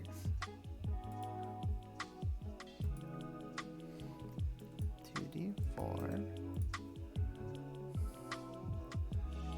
3 and a 4, 7. That's 7 plus. Yeah, this is plus 5. Alright. That's 12 damage. Ow. And a d6. And a d6? Yep. That's 9 damage. Oh wait, so in total, what is it? 21. Nope. Yes, Oh. 21. Oh fuck. Yeah, it's not good. Thank god I'm a tank. Yep. Oh, that's not good. I'll remind you Shit. of healing potions. I just want to make that clear. That is true. Yep. So he slashes Wait. you up, and he's aiming to get that thing back from you. Oh yeah. Let me make sure he doesn't have anything else he can do. Using a potion as an action, yeah? Yeah, it's an action. You can take it on your next turn. What if Hildur eats it? That's still an action. Imbibing a potion is an action. No. I'm going... Potion? If you eat the glass, I'll make you take the damage you get in healing. No, the rune. Oh, the paper. He's got a scroll. It's like a 2-foot long scroll.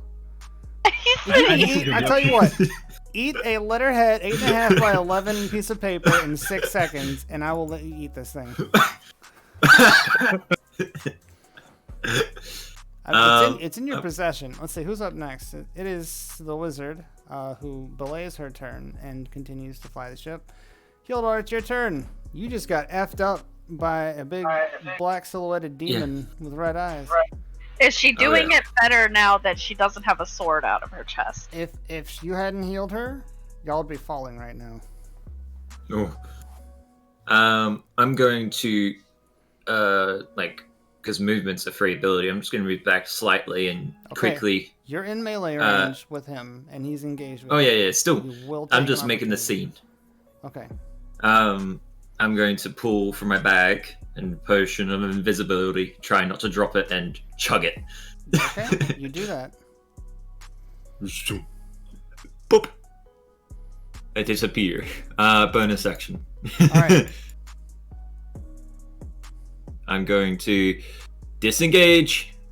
Disengage. Where are you going? Actually, dash. I'm gonna dash right back upstairs. You dash and not disengage, you will take an opportunity attack.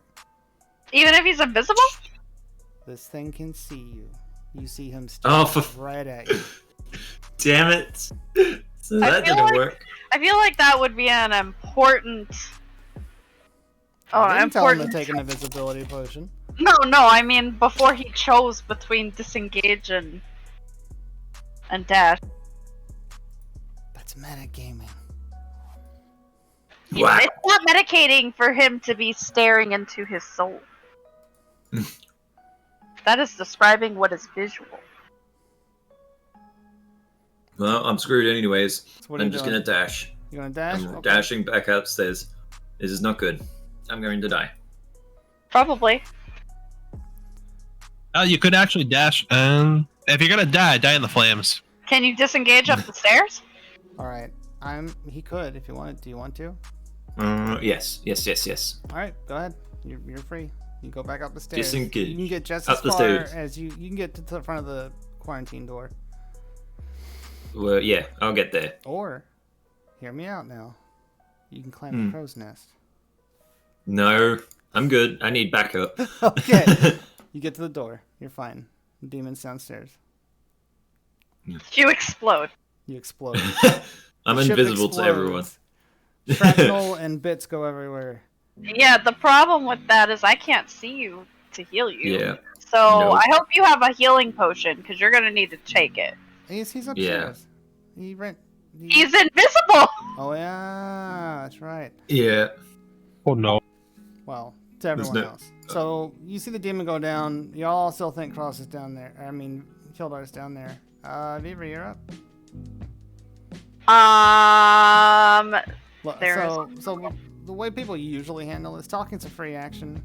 Kildar, it's not your turn, but if you want to say something, I'll give you 6 seconds to say it. Who am I next to, actually? I'm at the door. You're at the door. Everyone else is at the mast. I thought... Hold up. Are you able to stream the thing? I need a visualization. Oh, Pan's lying in front of my keyboard. Oh. Liar. Liar. Go back. That's not it. Where'd it go?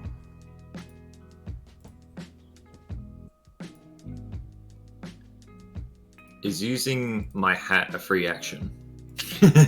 No, actually, I believe it says it takes an action. Damn it. Okay.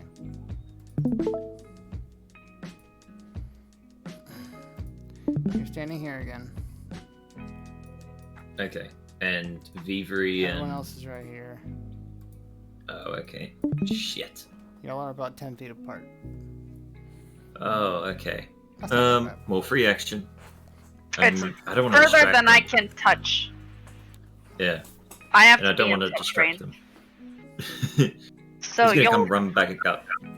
you're gonna just have to pop a potion and try to stay out of range. Okay, that's action. No, I mean on your next turn. Oof, yeah, that's if I have a next turn. Well, I'm Right. too far to touch you, and even if you say something, I'm not gonna know where you are. Yeah, no. I mean, you can just tell them that you're upstairs now. True. I'm scared of getting them distracted, and then they get an advantage attack on them. That's up to them if they want to get distracted or not. True. I mean, he has to come through the firewall to get back to us. No, Did I? No, he's past the firewall. The firewall is on the other side of the mast. Trog, you want to draw? Yeah. Yeah, I'll just yell out. I'm upstairs now. Invisible. I'm right. You had it in a circle, right? Yeah. Yeah. That looks about accurate. And yeah, he did take a bunch of damage to get out of it. You know, he took damage when it got spawned, then he literally took full damage minus the resistance to get back out of it on his turn. So, like, it did its job, but yeah, it's not gonna... And my concentration is broken because I made the attack anyway, so the firewall is dissipated by this point. No, only if he casts another spell. Okay. Then I guess firewall's still going. Another concentration spell, specifically. So, I mean, if you're that close, couldn't Hilder, instead of going to the door, have gone to put himself behind the firewall? He could hide by that cannon if he could make it, but he would be able to make it to us then, I think, right? So- Or, I don't know. Your spell I already says used my creatures moves. within 10 feet have to make saving Uh, throws. Yeah, let me reread that, because the one side is cool, the other side is not. Let me double check. You tell me how you want it. Hi, Hazel. Aw, I'm a pretty girl. Look at your kidneys. Kidneys, don't need them. Meow. Okay, so it is on one side of the wall, selected by me, and it's currently a circular wall, and, you know, it's like a centripetal force inward. Any creatures within 10 feet of that side of the wall will take damage. The other side is fine. There's no technical specification of the spell of, like, obviously this thing's only 1 meter diameter, so there's like 7 feet unaccounted for, but in theory it should be blocked by the cold side, so just anything inside of it, or anything that crossed the threshold. Now you could go stand like right next to it on the cold side and like dare something to try and walk around to get you, but you know it'll probably just walk around it. Yeah. So don't run through the fire, Cross. You'll be fine. Yeah. You could have gotten anywhere you wanted to. I mentioned the door just because I wanted to give you a visualization. Yeah, I didn't have the map, so I was like unsure of where they were. So I was like, I'll go back to the door because that's where I remember You being. want to run to them? We can retcon that. It's still technically your turn. You sure? Okay. Yeah, I'll retcon it. Alright. I'm with them. And then you want to say something so we know you're here? I'm just gonna poke Nori and go like, "Hey, I'm here." Oh god, that would scare me. Yeah. Norian is not surprised at these antics at this point. Yeah, that's what I mean. He won't get scared. Beaver, our friend, is here and invisible. Yep. Where? I don't know. I got poked. He's in, like, arm reach. He's after me, though. The devil thing. Right. Whatever it is. You are up, madam. Okay, I'm going to hold my hand out in the hopes that Hildur is smart enough to try and touch me. I don't know. Can I? It's a move to me. Alright, so what does the spell say? Touch a willing creature? I have to touch a creature you touch regains the number of hit points. How do I want to handle this? Yeah, you know what? It's fine. I think if he's got his faculties and you're willing, you're intentionally trying to heal him, yeah, it's fine. You get him. Okay, so grabs your I finger. push my hand out and I am relieved to feel something, hoping that it is somewhere not gross. You get a You handful just shoved of my beard. head. You just shoved my face. I am going to cast at second level Cure Wounds. Okay. So I do a 2d8 plus 2. Okay. So I heal 15. There you go. Okay. Get 15 hit points. Let me. Where am I back? There's thing. Shit. There it is. 15. Zzz. Heal. There we go. I'm good. Wow, that feels And the better. creature's out of line of sight still, right? Yep, he's downstairs. Okay. So then I don't think I have any bonus actions besides my starry form. So, well, I have Misty Step. I could Misty Step, but that's, not needed right now. Alright. Here we go. Next. Who is it? Next up Can- is Norian. Can you burn the scroll? I want to. I would try, possibly.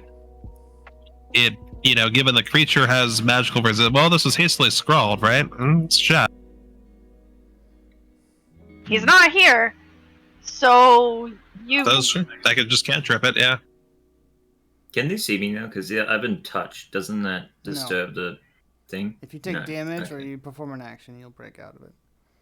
Oh, well, did I do it? Okay. Actually? You could will for it to drop if you wanted. Oh, I didn't know that. Well, I'm gonna drop it then. You concentrate real hard and your pants get wet because you piss out the invisible. God damn it. But it's not like, Oh, it's like There you are. a lavender hue to his britches suddenly. Here's the scroll, and I pointed up. Alright, so are we considered actively in combat still, or are we able to pop a couple of cantrips back to back? No, you're in combat. Ah, boy, that's gonna make this hard. So whose turn was it? Just firebolt the scroll. Yes, but if it misses, it will set everything on fire, Solar. It will be the tree all over again, except... That's okay. I have the carafe. The magic is broken. I can pour infinite amount of water. Alright, we'll do the thing. Alright, so you putting the scroll on the ground, Hildur? Yeah, I'm just gonna. Oh, do I want? Yeah, I'm gonna drop it and move back. You can't move because Yeah, you can't move. You can Oh, only... yeah. so You you can can hold it. toss it. You can toss it, or you can hold it up in the air. I'm not gonna let him toss it. But you can I'm hold just gonna hold it up in the air and Okay. pray. Hold it over your head? Alright, it sounds good. Hildur is now praying to the beer gods. Yeah. Oh, Dear Budweiser, Pray to Wise. quick. Wait, you remember the frog's bud? Wiser. Here, bud. Wise. Alright, do your cantrip. One question for Trog. I also want to use an item. Can I do Firebolt and the item in the same turn? No. What item is it you're trying to use? I'm trying to use a Draconic Scroll. No. That was Alright. taken back from me after the job. No, I told you. No, remember? I told you you can keep them. Yep. Right. Yep. Hjalder, I gotta summon something first, but I'll try that next chance I get. He might get it back! Do you want a Psychic Dragon or not? Friend, dance girl. Because if the fire doesn't set this thing on fire, I'd rather have a Psychic Dragon that also might be able to just psychically shred this goddamn thing as well. It has fucking rend. It might be able to tear it apart in a way that, like, Hjalder certainly can't. Oh my goodness. Fine. Cast the stupid dragon. By the way, Miss Wizard, there's going to be a big scroll dragon. Try not to break your concentration. That was humanoid. Just do something. I open and recite the Scroll of Draconic Spirit. Alright,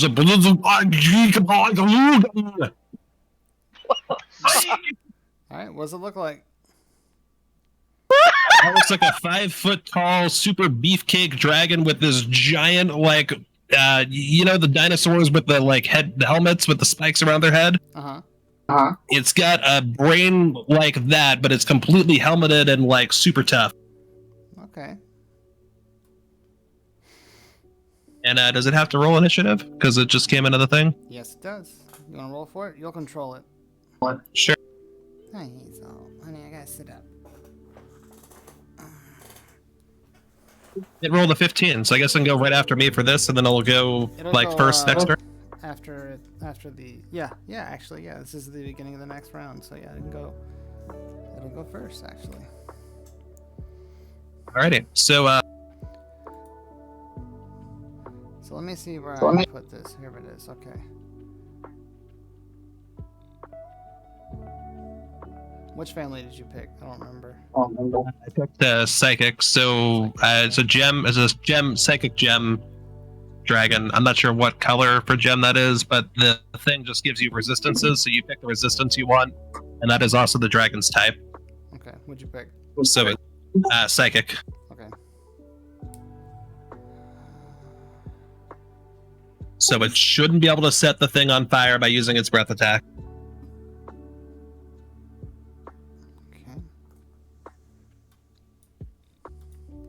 Alright, I'm gonna let you keep track of all its stats and everything. Have you got them?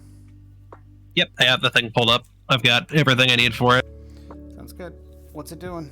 What's its movement speed? Alright, so its movement speed, it can walk 30 feet, fly 60 feet, or swim 30 feet. Okay. So this thing can fly around the ship. Yeah, it can. But for now, it's going to fly, because Hjalder's still holding up the scroll, right? So I'm going to command it to fly and rend. Will multi-attack the scroll, so it's going to go. The multi-attack for it is the thing it does. It also has resistance to psychic, by the way, alongside using psychic in case that's relevant. So it'll do rend, which is a melee attack, and then it'll also do breath weapon. So it's going to like rend it first, then it'll breath it. Yep. So for rend, let's see. Hit is 1d6 plus 4 the spell level, piercing damage. Use my spell attack modifier. Okay, let me do that.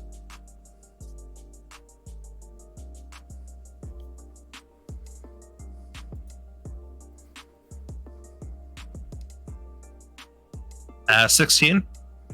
Sorry, the cat's trying to play with scissors. Is this to hit? Yes. Yeah, it's a hit.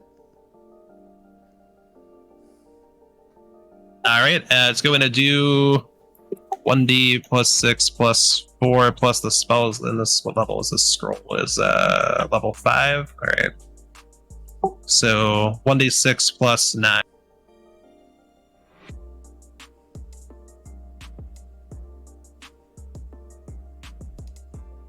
Alright, so it's going to be 13 damage. Okay.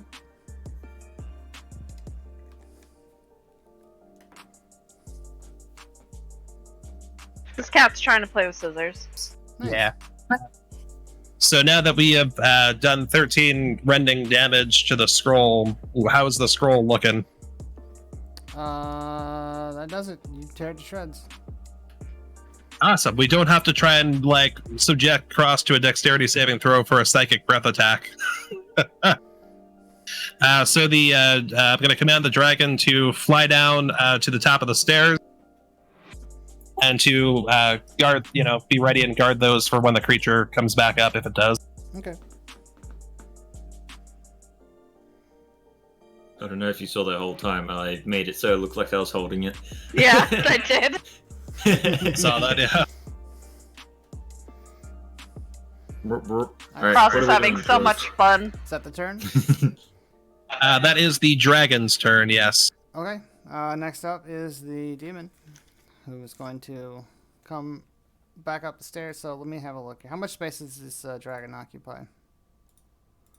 It's like a 5-foot humanoid creature. It's chunky though, so maybe like a dwarf if it was really built, about, with an extra foot of height too. So it's a Dracthyr. What's its size Yes. classification? So it was Large. Large? Okay, so that's 1 square. It's large. large. Yep, it does say large dragon. No, hang on. I think it's 2 squares. Let me check.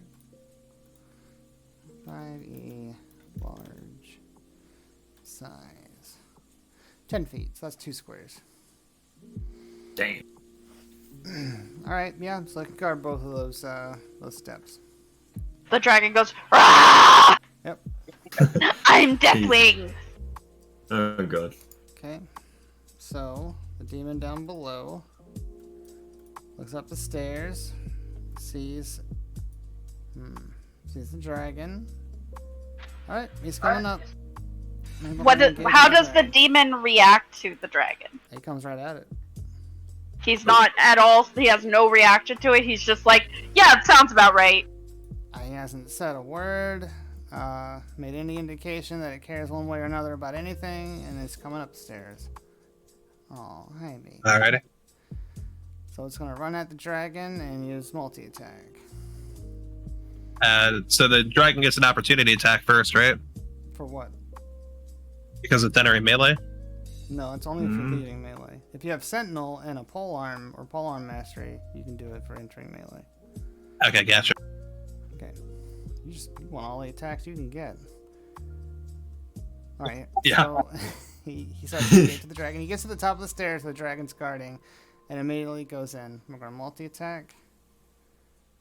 Oh my. It's gonna kill the dragon. We're gonna go like, oh! The dragon has 60 health, so if it kills the dragon, and 14 armor class, so if it kills the dragon that quickly, we're all shite for it.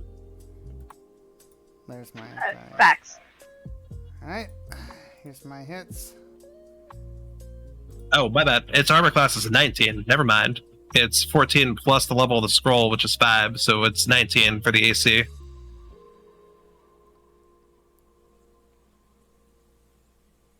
These are all +8. I wanted to make sure. There it is. Here we go. Well, that's 1 critical, an 18, and 1 attack's gonna miss. So we'll just do them in order. The critical is going to be 2d4 plus 5 twice, so 4d4 plus 5.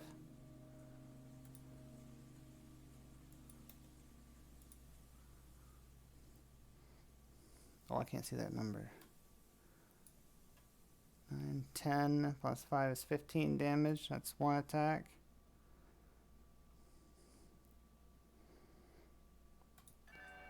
And the other one was 1d6 plus 5. Hold that. 1d6. 1. Okay, so 6.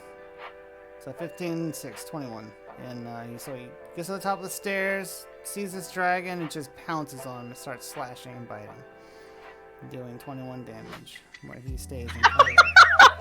The older shock face. And that's his turn. 'Cause he can't do anything else. Next up on the list is the wizard, who is going to keep the ship flying in Hildar. It's you, bro. What do you got? Short bow, draw it. Great, let's do it. Zing. Alright, hold up. Where's the tab? Bing. Make sure that's all good. Where's the short bow? Boop. I said boop. There we go. Actions. Short bow to hit. Yeet. 22. That's it. I'm Damage feeling time. 22. Everything's gonna be alright. What's the damage? 3. 3? Great. 1 damage.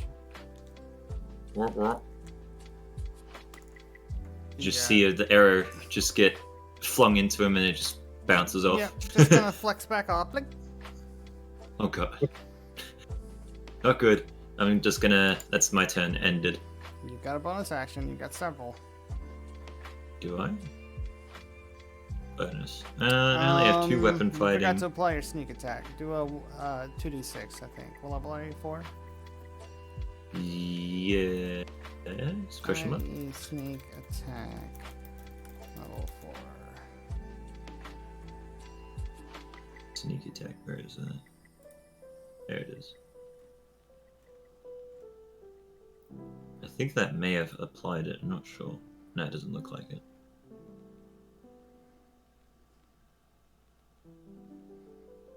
That's only because I'm proficient in it. You would have hit I for think. more than 3. Hmm. So I just did. I clicked damage on my rolled it on D&D the- thing. Okay. Yeah. I mean, if you want to roll with that, that's fine. I think so. Is it sneak attack? Yeah. It's 2d6. No, you would have. You didn't get. Roll me 2d6 and give me that number. Okay. 10. Alright. You did 6 damage. Yep. Cool. 6 damage. Ping. Yep. Anytime that your target is engaged with another target, you get sneak attack damage. Forget Gotcha. that. That's your rogue thing. Yeah. You have a bonus action. You want to use it? I think not, because all I can do is just move, but I don't want to move. You can hide. True, but I want to be in action so I can Okay. help. Alright, so You could dive between the dragon's legs Yeah. and hide there. playing the crow's nest. Dragon beats its wings and crushes Yalder. Why do you want me to go in the crow's nest so badly, I don't Trog? Because if it was Zaz, that's what he would do. Alright. That's the end of Hilda's turn. Next up is Viri. Alright, I'm going to use one of my... I have 2 free uses of Guiding Bolt that doesn't take a spell slot. Okay. I'm going to use one. And Bonus actions? I don't think so. You can use 1 action and 1 bonus action on your turn. Yeah, I think this is an action. It just doesn't cost me a spell slot. Okay. That's fine, but it's 1 use. Unless it says you can use this indefinitely. I have 2 uses of it that doesn't take a spell slot, and then I have a 3rd use that does. I So, understand. all right, I've got 22 to hit, Okay, yep, that's it. and that does 4d6, and so I just did 16. Okay. What kind of damage is it? It is. Does it tell me? Radiant. It's radiant damage. Okay. Thank you. So a flash of light streaks towards the creature, and it makes a spell attack against it. So it looks like a celestial, starry bolt of light just shooting straight at it. Pierces his hide, and he shrieks in pain as you do 16 damage. Nice, nice. And now I can use a bonus action, Yep. right? And what are my bonus actions? Archer shot. Archer. Yeah. So I'm going to use my archer shot. Okay. Oh, I got 10. Does it hit? No, that's not a hit. Sad time. So I go to try to shoot the archer shot, and I lose my balance. You You stumble. You stumble as the ship shakes as Fran is wavering, doing her best to keep everyone afloat. Yes, so my second bolt just shoots straight up into the sky. Cool. I like it. Alright, next up, Norion, what you got? All right, so I'm going to use the enchantment on my Staff of Fire to enchant a second level cast of Scorching Ray. Okay. I'm just going to give a +1 to hit for just this particular cast. Okay. And I'm going to fire it at the big shadow boy. Alright.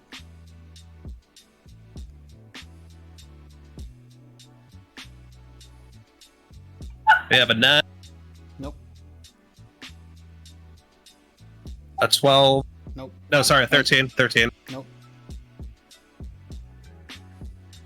25. It's a 26, but. That's a hit. And a 9. Wow. Yep. You get Rolls. 4 shots. Man, I'm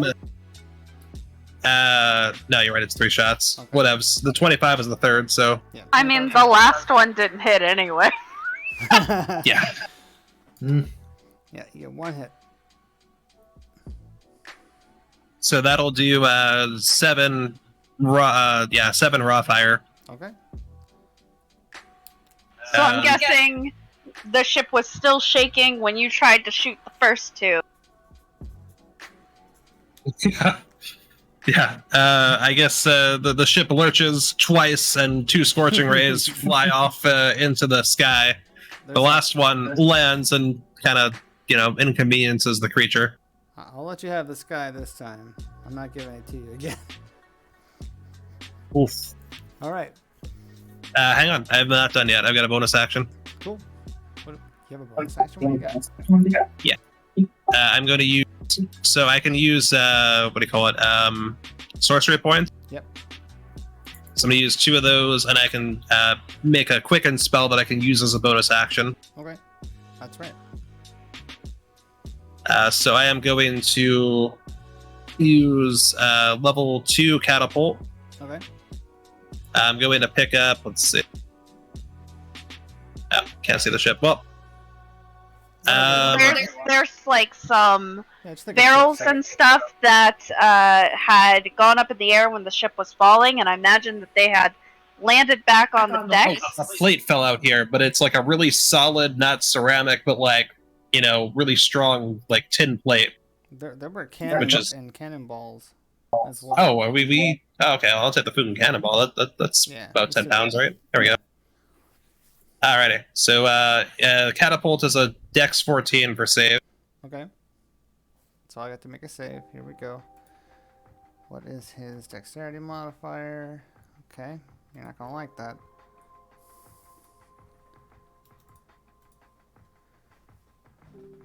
Hmm. 7's not gonna do it. Damn. It's a tank. Well, no. Norion hits him. No, yep, hits it. So it's 48. Rolling that now. Okay.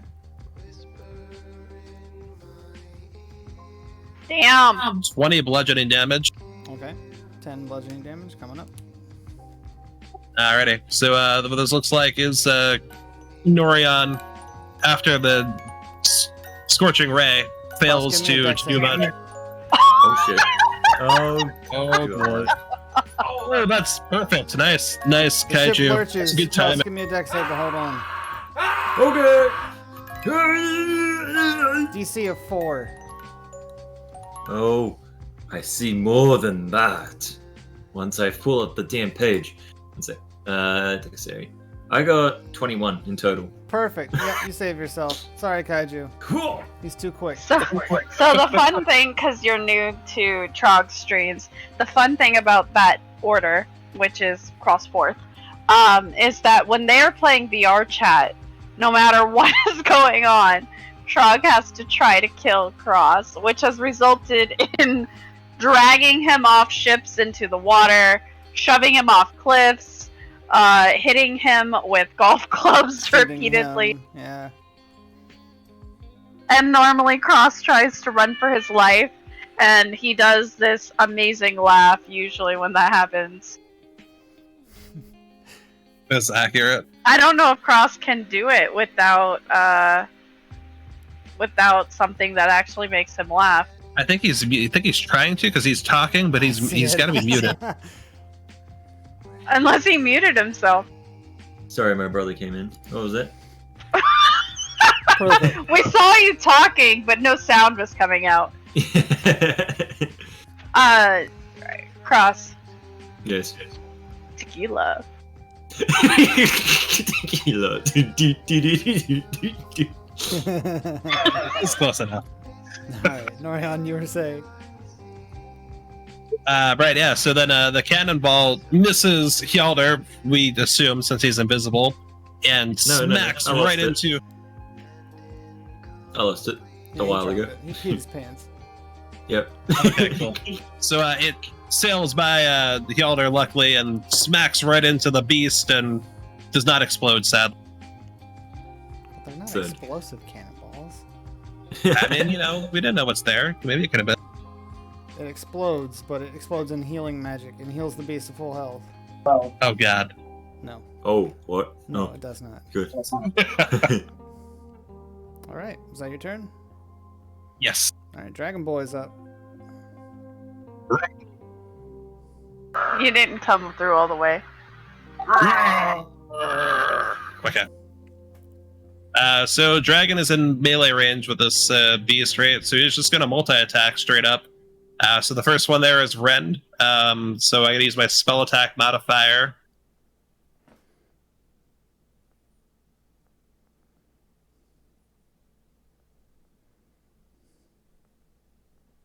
Wow, 9 total. Dang. Nothing doing. Alright, so then he uses his Psychic Breath, which we're just going to call a Psychic Scream, in a 30-foot cone in front of him. So each creature in that cone must make a Dex saving throw, which is... Spells, so it'll be 14 Dex. Okay, here we go. Alright, it's a save. Alright, so it's going to take half as much damage. So it's a 2d6 roll for Psychic type damage.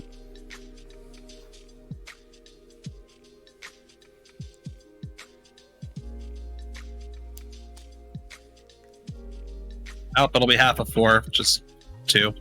Okay. 2 Psychic.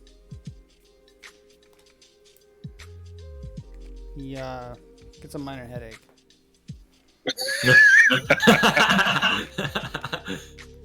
And says something So, why take 12 aspirin when you could just take 2 Aleve? So the dragon's gonna stand his ground and sit where he's at and keep guarding those stairs. All right, cool. It's his turn. Okay. Next up's the beast, the demon, the creature, the enemy in which you are fighting. Not inside. The red-eyed beauty. Yeah, the red-eyed butt monster. Red Eyes Black Dragon. Realizing the tides of battle are starting to turn on him, breaks. Does your dragon get an opportunity to attack? It will say. Let's see. It'll be listed as one of his abilities. It doesn't seem like a big enough card for that, but yeah, it's not specifically on there. Okay, because it's not an actual creature. I mean, it does have rend for me, so it wouldn't be able to do multi, but I feel like it could rend, it has a reach of 10 feet. So I feel like if the thing is within 10 feet, it goes to move out of 10 feet, it should have a chance to do the thing. Yeah, I'll allow it. So it's gonna brush past the dragon. Go ahead, give me an opportunity attack. I think Cross has been refining his character model and then updating it. Alright, we got a 23 for hit. Yep, that's a hit. So yeah, 1d6 plus 9.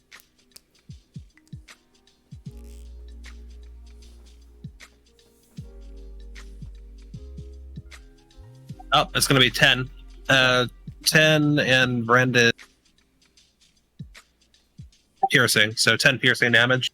Okay. So realizing his fight's starting to turn on him, he changes tactics. Brushes past the dragon, takes a scratch on the back, and pounces poor Fran. No! Well, we are standing in front of Fran. Yeah, should we get up? Because I have an opportunity attack. He's not running past you. He's running into you. Is he running? Because he's got. Well, wait, is he gonna hit? You want him to do damage to me? Or? Are you imposing your physical?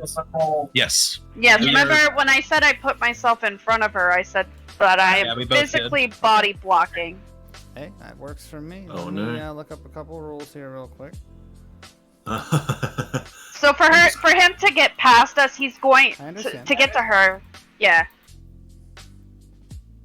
He'll either have to hit us first, or he has to run past us to get to her. Get murdered. In case anybody in the chat. Oh no, I have a surprise if he actually wants to hit me, Hilder. Don't worry about that. Are you sure about that? I picked something with an upgrade. Oh my. He's not gonna want to hit me in melee. He said, IR tank. I'm not quite a tank, but I can at least punish people for trying to punish me in melee. So this is how movement works when you're moving through enemies. It counts as difficult terrain. Okay. If you're 2 sizes larger, then, for instance, if he was huge and not large, because you guys are medium, then he would just be able to step over you. In this case, since you guys are abreast with Fran, he's just gonna push you aside. Does that do any damage? Does that count as anything damage-like? Damn it. You count as difficult terrain, which is going to eat his movement speed. So he's going to be able to get here and nowhere else. Okay, I keep asking only because, like, the spirit of the thing I have kind of suggests that it should be activated here, but, like, it does require damage. Yeah, it doesn't hurt you. I'm sorry, sir. I didn't tell you to pick that up. So... He grabs Fran and picks her up and throws her. Oh god, which direction? What direction? That's a good question. Since he's got multi-attack, I'm just gonna let him do... Let's see. No, let's not do that. I think that's a bit of a cop-out. He's just gonna attack her. She's not gonna survive this either if he hits her. Oh boy. Yeah. Yeah, better hold Good thing your dragon can fly. What? Yeah. So he's gonna do... No. Oh, he's strong too. He's a 19 plus 4, so he might be able to carry us. We can try that. But what else about everyone else in the ship? The Duke must be saved. But also, like, Don Quixote is also gonna be. Like, y'all gotta figure something out. Like, straight up. I can't think of anything because my mage hand can't really hold anything. I can't catch her. Well, if he reduces her hit points, doesn't she get 3 saving throws? Yes. Okay. Because she's in combat. She's not a PC, but I mean we could do it that way. Okay. So I would have a chance to heal her. I have healing potions. You can yeet it down her throat. The whole glass. Alright, so these are all +8 to hit, just so we're aware of what's about to happen. Yeah. Okay. Oh god. That's a miss, that's a miss, that's a hit. 19. Oof. Oh no, she's gonna be dead. She The knows. third one was the hit, which was Claw.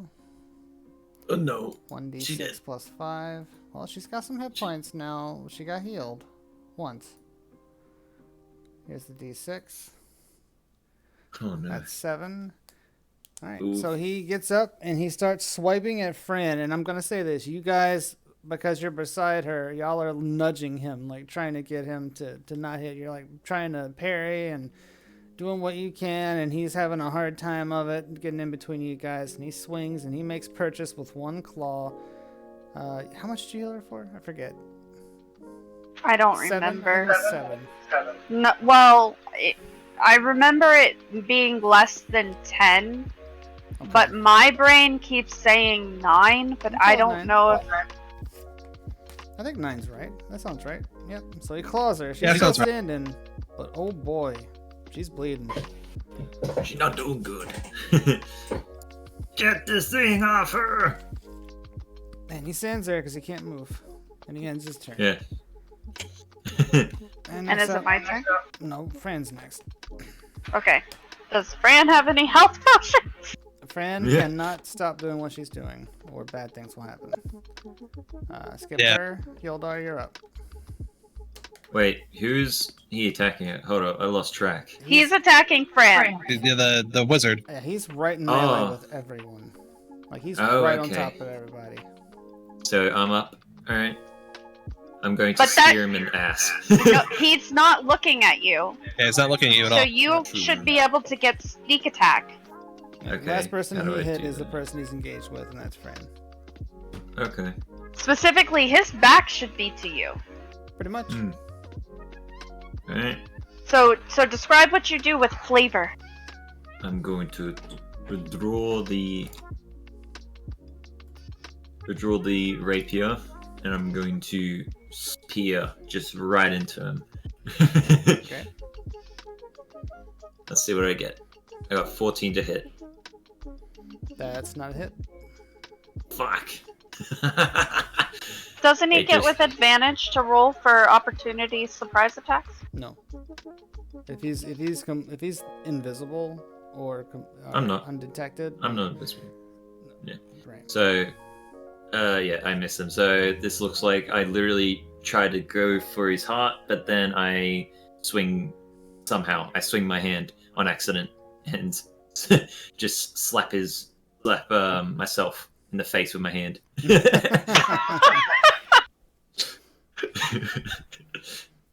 What he would get is sneak attack. Surprise attacks are something completely different. That's if Okay. if you're like if no one knows you're there at all, then yeah, you get the surprise attack. In fact, there's our surprise rounds in which if you all jump somebody, you all get an attack on him before combat even starts. You do still have a bonus action, Yep, Cross. you sure do. Is there any way to shove this pooker away from the wizard, even like If you're a fighter, a foot or Wait, no, the fighters. You might be able to Nothing. You might be able to hide so that you get sneak attack. No, I need to be in melee range. I mean, there's 3 bodies standing around him. I feel like you could successfully hide behind one of us. You and are a then dwarf, and I do pop have a out. large, like, magical cloak on me that you probably could hide behind.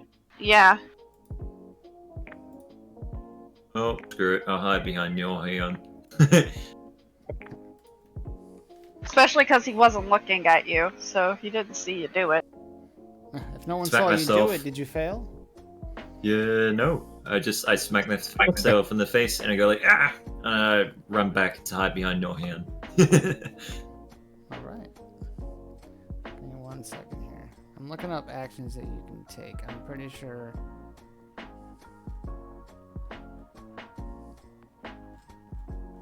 Because there's more than just an attack action. You can also dodge. Here we go. Attack, cast a spell, dash, disengage, dodge, help, hide, and ready an attack. Okay, so that's not going to help you guys. Me. Alright, yeah. Oh, wait. Push is an action, Shove. or shove rather, but it's for Yeah. specific classes with specific qualifications. I could. So you're hiding behind Norhion. You want to roll a stealth?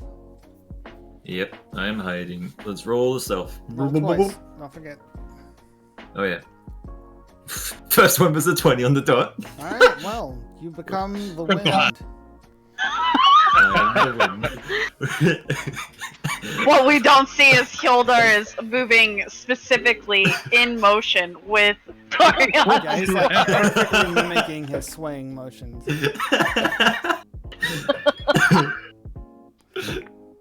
Okay. Next up, Avery. It's you. I'm gonna cast Cure Wounds at a 2nd level, so I'm gonna grab hold of Fran, and I am going to use my Cure Wounds on her, and I'm going to envelop her in a warm starlight, and she's going to heal for 12. Nice. That's a good one. Oh boy. Boys and boys. She had 2 hit points. Oh. All right. Fran, Now you get a my- bonus action? Hold on, I have a bonus action. Are you ready? I'm ready. Oh no. Okay, so I'm going to use my Starry Archer form. Okay. And so I need to do my hit. Let's hope I get a good number. I got a 17! That's a hit. Oh my. I'm doing 7 damage, and I believe it's radiant. That's correct. You take Let's 7 do it. damage. Good shit. You bloodied this beast. Oh boy, we got a long way to go. Well, no, he's been bloody for a little bit, Okay, cool. but he's having. a Oh hard time my. with it. Cindy. So I encourage No, dude. everyone to look through your inventories, look for items that you Okay. have, magical Looking. stuff, whatever you can think of that could help you guys in this moment. I have my amulet, which is Norion, my have horse this. symbol. Let's see. Taking a look at the inventory. So could you pull up the map and give us a good view of where exactly the wizard is, where exactly the creature is, and how much gap there is between the creature and the wizard? There's no gap. Like, They're right. is it like Y'all are there's like a all 1 inch gap? within 5 feet of each other. Yeah. Like a 1 inch gap or something? Well, I mean, yeah. Oh, you know what? I've got it actually. All right. I'm gonna see this wizard be set on fire. I'm going to cast another charge of Wall of Fire. Okay. I'm going to start it at the head of the beast in a like a how wide is the creature's head? Wide enough? I don't know. I mean, I have to give like I gotta have like an estimate for like the the diameter of this thing. So just tell me what you want. So I want to make a wall of fire focused inward around just the head, possibly the torso. Actually, I can just be like straight through the creature exclusively. If it's between But not- you guys and him, as long as you've got the cold side facing you, you're not gonna get hurt. Yeah. So it's basically gonna be like a pile driver straight on the creature, like basically through their skull, through the middle of their body, because the middle of their body will be inside of it, which counts as them having to make a thing with it. But it will not endanger any of it. Can you spawn it on a creature? Yeah. Basically it's a trade-off between if I can make it nice and large, like 60 feet long, 20 feet high, all that kind of stuff, really nice. But not super close to whatever I'm trying to do. But if I do that, then like it's more effective for arrow denial, right? But if I spawn the sucker right on something, it gets to try and dex save to take half damage to get out of it, and then it's going to be probably really dumb if it gets back in it, Yeah. So that's but yeah, so I'll do this. It's dex 14 for save. all right. Let's have it. Let's see. Nope, 9 doesn't do it. Oof. Alrighty, 5d8 fire coming up. Damn. 24 raw fire damage. Cool. Damage dealer. That was the goal. Although it's resistance, so it's not going to do as much, but still not bad. You're chipping away. Chipping away. Omae wa shinderu. I think that's what he's trying to do. Oh. That's the thing. So give us the flavor. What is the creature doing when he gets hit with this fire? Yep. So you drop the fire right on top of him, and it kind of like rolls from side to side.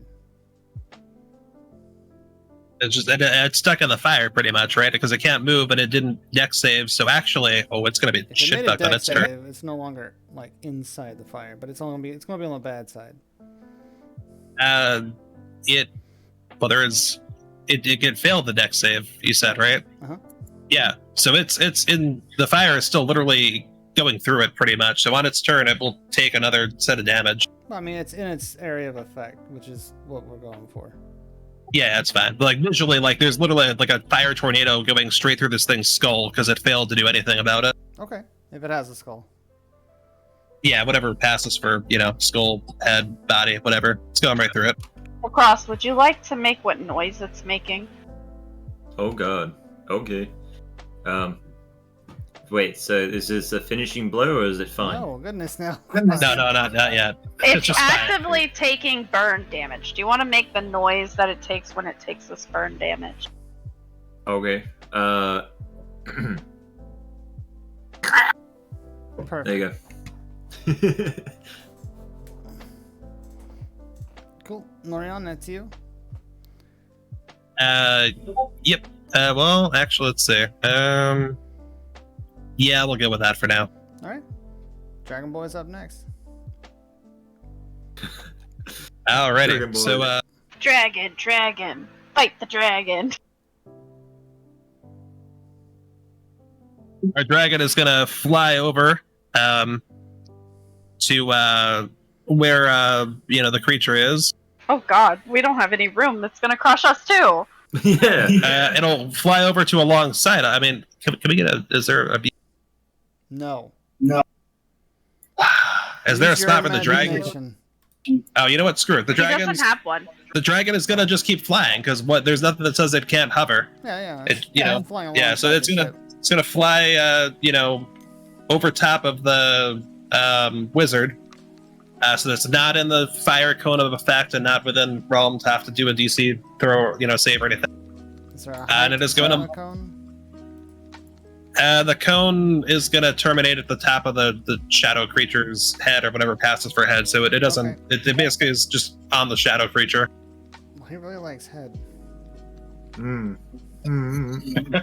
Flaming hot head. Let's point out that this is an 18+ stream. Yeah, solid point. This is a Well, I mean, 27 and older stream only. Cross, you have to leave. Okay, see Alright, so while flying, the Draconic Spirit is going to make a multi-attack. It's going to first try to rend the beast. And that is a 19 for the hit roll. That's it. And that's going to be 1d6 plus 9.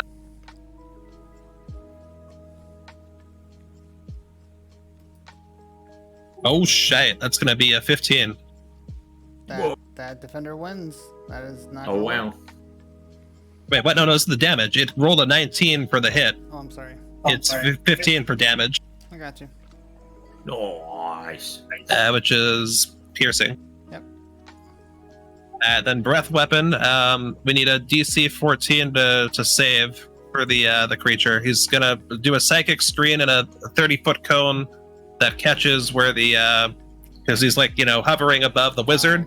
So it's gonna go out towards the creature, but away enough from the wizard that the cone isn't gonna hit the wizard. Yeah. Oh wow. Do it. All right, so 2d6. Let's see.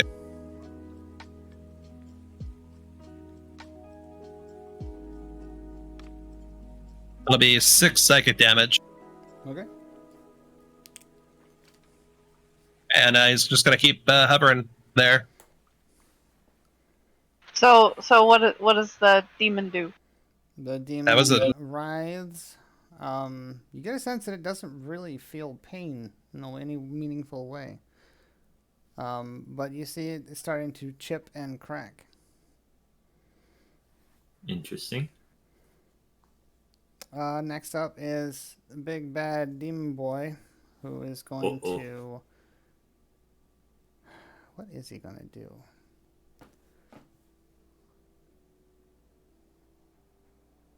I'm assuming he's still on top of the wizard. Oh, he's also Cool. actually the first thing he's got to do is take some more. Well, actually, no. If he doesn't move, he's just going to keep. Yeah. All right. Go see what he does. He's about to. He did take some fire damage one way or another here, though. Cross, you still by the door? Or did you get... No, He's so I go. no, he's He's fine. behind me. He's behind. He's following my cape with every movement, and he's invisible to anything going on because he rolled a nat 20. Okay. Yep. So let's see. Was he gonna attack me? I was thinking about it. Trog is now changing plans. Well, he's getting desperate now. You're hurting him. Yeah.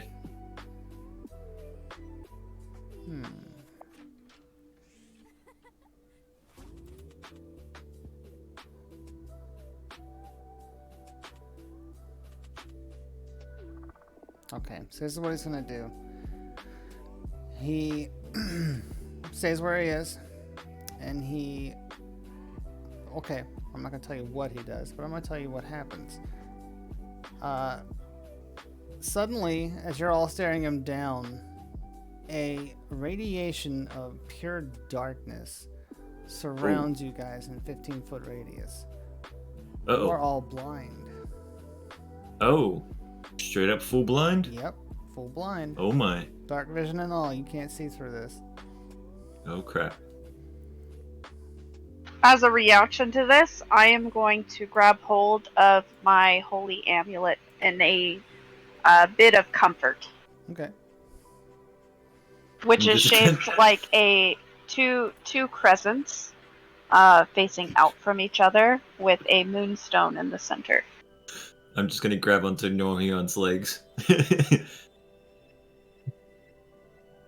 While still continuing to just move with the wind, I'm continuing to concentrate on the wall of fire that is still pillaring through the demon. Oh my god. Okay. Does this bring us back to the?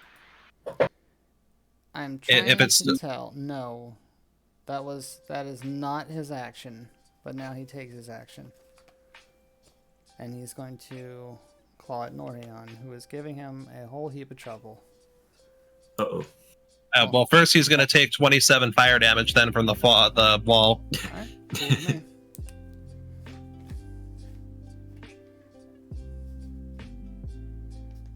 Alright. Done? Yeah, the fire damage is done, so I gotta wait for him to do what he's gonna do. Yep.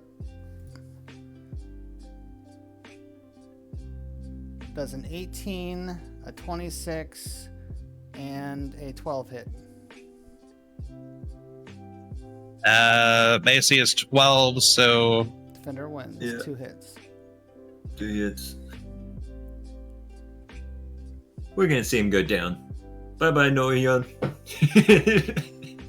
gonna do 2d4. Yep, just the 2d4. 2d4 plus 5. 9 damage. And 2 bites as you in the darkness feel on your side and your shoulder puncturing damage. And as I feel this, but then I all of a sudden react, and the gift of the Gem Dragon comes out of me and telekinetically shoves the darkness and the demon towards. The demon must make a strength saving throw of DC 14 or better. Okay. Here we go. That's a 7. Nope, 9's not gonna do it. So he gets pushed where? He gets pushed, it says 10 feet, I think. 10 feet? 10 feet? That'll put him on the railing. Yep, 10 feet away. Does he pass back through the fire tornado again? Oh yeah, you push him through it. Oh, hell yeah, motherfucker. So he's going to take 10 force damage straight up. Okay. As he's passing through, is he passing me and giving me an opportunity attack or no? No, he's not willing. You can't see. Moving, and you can't see Okay. anything. Oh, well, she could still try. She would just have to do it at disadvantage. I mean, I didn't know if maybe I could feel it, like the movement, and I just... If he's willingly, like if he passes by you, I would give it to you at disadvantage. Okay. Like if he was doing it. As- So that was force damage.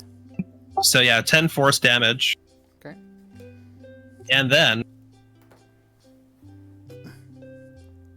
But wait, there's Another more. 27 raw fire damage from the fire tornado. Okay.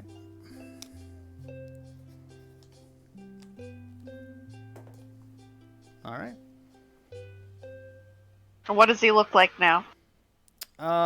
You can see. Well, you can't tell. He's leaking, but it's not like whatever's leaking out of him is going up into the air and dissipating. Interesting. Did him taking damage break the darkness, or are we still in darkness? Oh, you're right. I do have to make concentration There was- for that. Let's see. Well, there was also a force involved too that like literally pushed air as well. If that helps. Does it say air? It says it. To do force a creature. It's a force push. Doesn't specifically specify beyond that, but it basically suggests you're literally pushing the air that's 10 feet, It would in front of you. specify. It would say it dissipates any fog or. Okay. Yeah, it would specify. So he's Obi-Wan Kenobi. So like gusts of wind specifies. In fact, let me pull it up so we can. So I can give you the actual verbatim. It says a strong wind, 60 feet long and 10 feet wide, blasts from you in a direction you choose. Each creature, blah blah blah blah blah. Let me go to it. The gust disperses gas or vapor, and it extinguishes candle torches and similar unprotected flames in the area, etc., etc. It would specify. Just so you don't feel like I'm saying no. Nah, you're good. It makes sense. Yeah. Does he have to make 2 saving throws on the concentration because he got 2 separate instances of damage? The one from the force and the other from the. So we're gonna do that right Okay. now. Wisdom modifier is not great.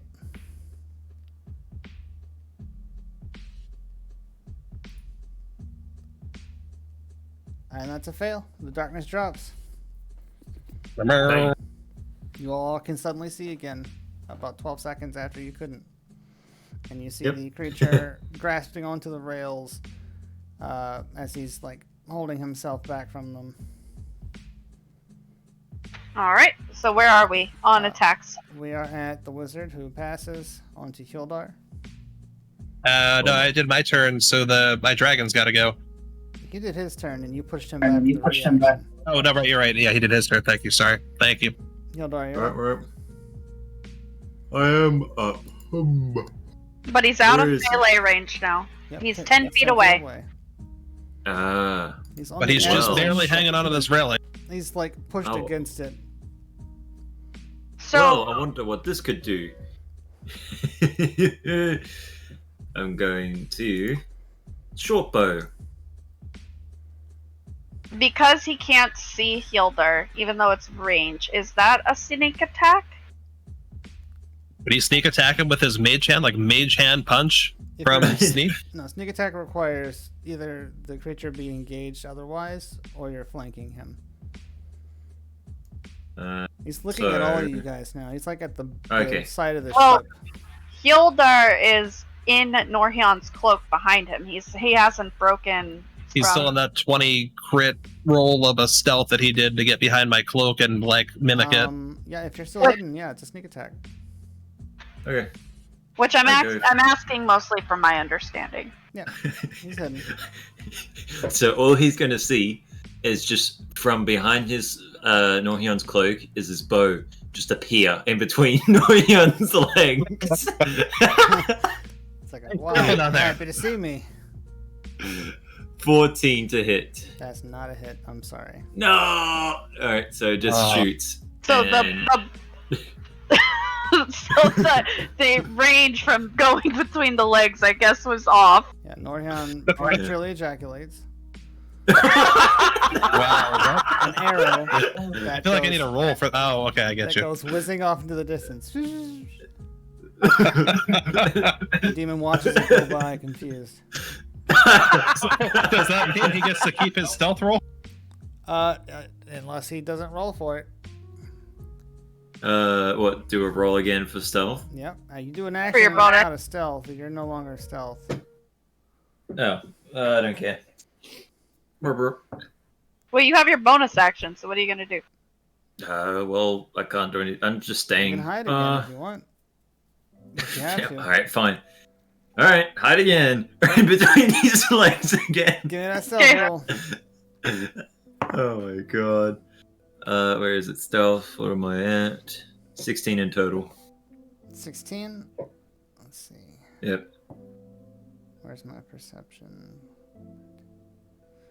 Yep. You. He cannot see you. He sees the arrow. He's distracted by what just occurred. Next up is Beavery. Okay. Well, I was originally going to use my necrotic one, but now he's out of my touch range again. So instead, I am going to cast my guiding bolt, which I have one more free use. Yeah, basically. And I've got a natural 20 to hit. Oh wow. Oh, wow. That's double damage, ma'am. You don't add the hit bonus again, but I mean the plus damage bonus, but you do add the whatever the dice is again. My dice is a 4d6. Yep. So and so that's 10. I got a 10. Okay.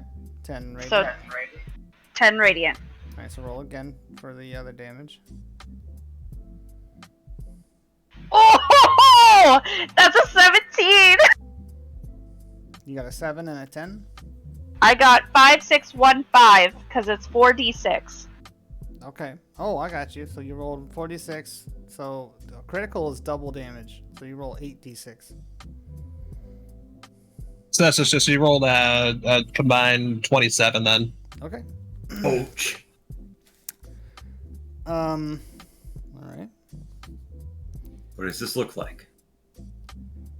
Not quite. Not quite? Not quite. You hear a sound you've never heard before, and it's a high-pitched screeching sound that seems to be emanating from all around you. Come from this thing, as you nail it with an element that it has never experienced before. Ooh. You hurt this sucker real bad. Yeah, and to answer Cross what it looked like when I fired it, I'm in my archer form, so my body is a celestial starry map, as I am actually emanating light from myself. And as I pull out a cosmic bow and it fires a bolt of light towards it, it looks like a shooting star heading straight for it. And since this was double damage, the bow then split into two to do two separate attacks together. Almost as if it was empowered by the light of the moon itself. Good.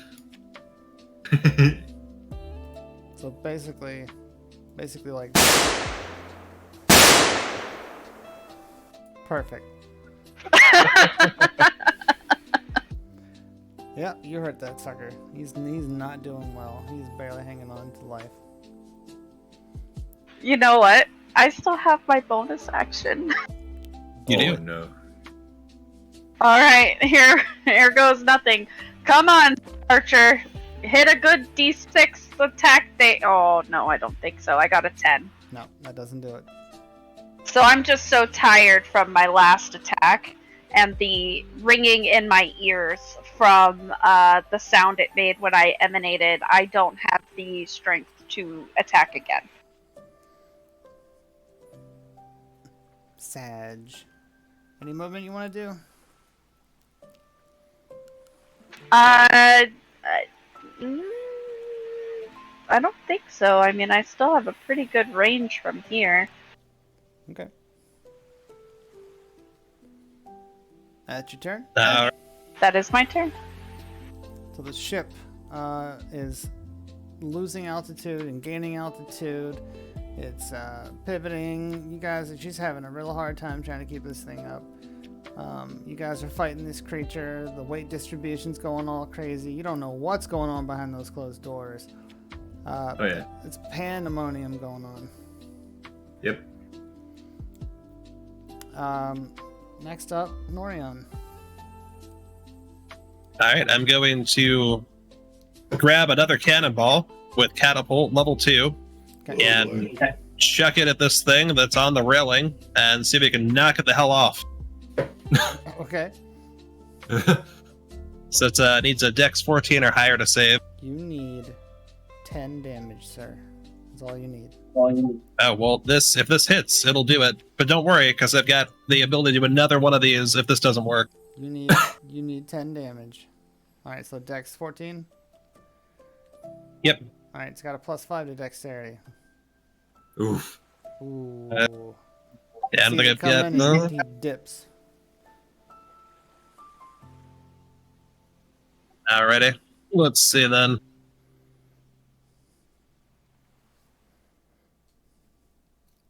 Well, Solar. Here, sorry, that's have you three? Get the bucket ready. Get the what? I'm going. Get the bucket ready. I'm gonna move, and well, I'm gonna move so that I'm not having to go through the mast to do this. If that makes sense. Okay. So I'm gonna go around the mast, but closer to the creature. Oh And no. I am going to unleash a level 2 burning hands straight at it. Oh All no. right, let's do it. So it needs a Dex 14, but it's going to take damage either way. It's just whether or not it takes more or less damage. It's a 15-foot cone from where I'm standing. Here we go. I'm going to begin praying to Artemis. That is 17.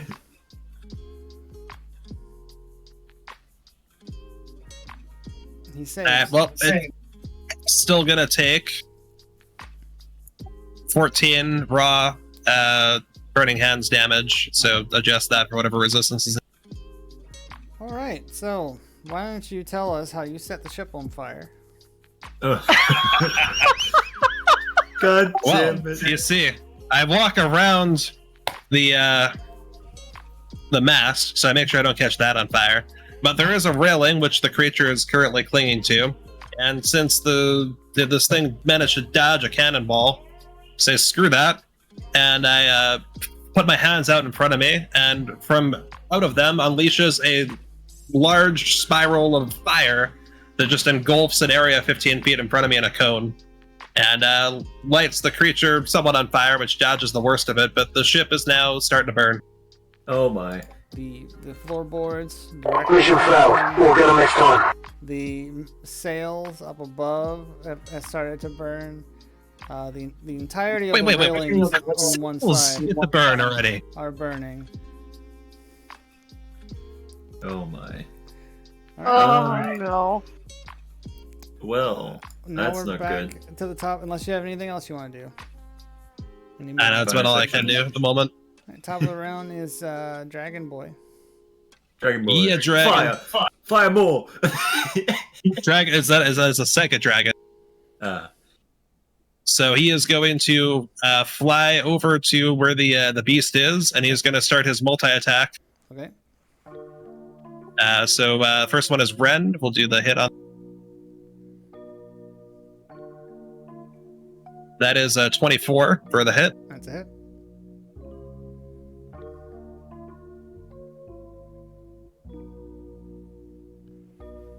And for damage, we've got whoa boy, that's gonna do it. 6 plus 9, which is 15.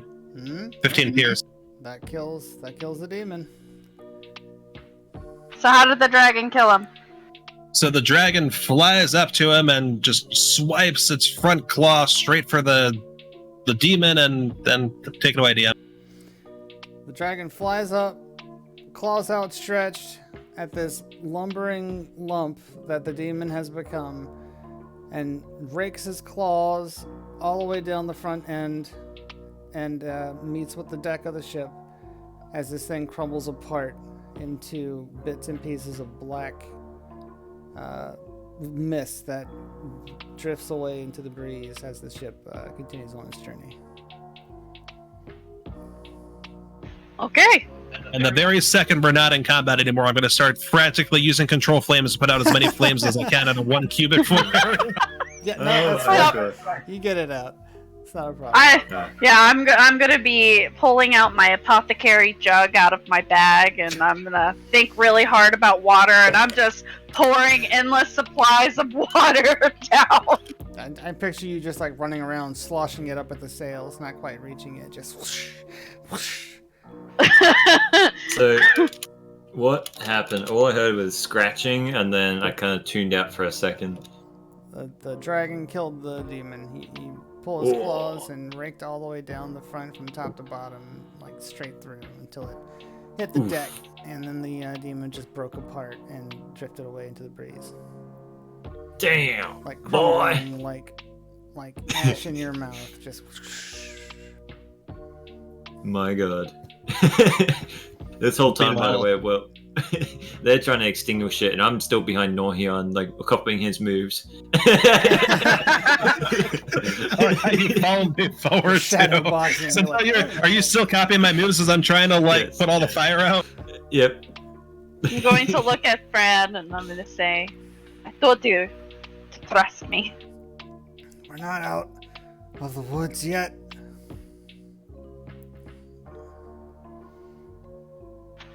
That's ominous. That's ominous. She's oh holding no, the not a mast up. forest. This is best. She's like, I gotta land this thing. I don't know how much longer. And she starts losing concentration. Yildar, go grab what is his name again? I don't remember. There's been too many things. The teacher. He knows the arcane. You and Norian could help cast. Holland. Yeah, actually, Kildar, you go do it. Apparently, he's mad at me right now for telling him to abandon his wife and go get Dot. Quixote, I run down to go find Don Quixote. I run over to the door and go into the dining hall. You open the doors, and it is a mess in here. Right? They have set up the tables as a barricade to try and protect themselves from the fight that was occurring outside. There's a lot of blood over in the corner where the kitchen, well, not the kitchen, but where the chefs were. One of the waiters is very obviously broken and laying crumpled on the floor. Was it our waiter or the other waiter? It was the other guy. Oh, good. That's fine then. Hollard is trying to nurse his wife, who took a very bad smack against the ground. She may have a broken arm. They're still trying to figure that out. The captain is running around like crazy, trying to help as best as she can. One of the guards is just missing. Like, he flew out the window. He's gone. No. That's the scene you're walking into. Everyone's is like covering their heads, drop and roll pretty much. My God. What's his name again? The lizard guy? Hollard. Okay. I'm gonna rush over to him. Hollard, I need your help. What happened? There's his voice. The wizard's losing her concentration. We need some help. Oh God. What do I need? What do you need? Come with us. You should know the arcanes. Come on. Yeah, he gets up and he's running with you. We run to the mast where the wizard is. Try and steer the ship. Keep it up in the air. I don't know magic. No, you know the arcane. You tell Norhian and Hilder what to do, and they will cast it. Having verified Don Quixote is in fact okay, I am back up now and just running up for the stairs as Weavery says this. I need a writing utensil. I need paper. I can make a scroll. Damn it, we never found the quill.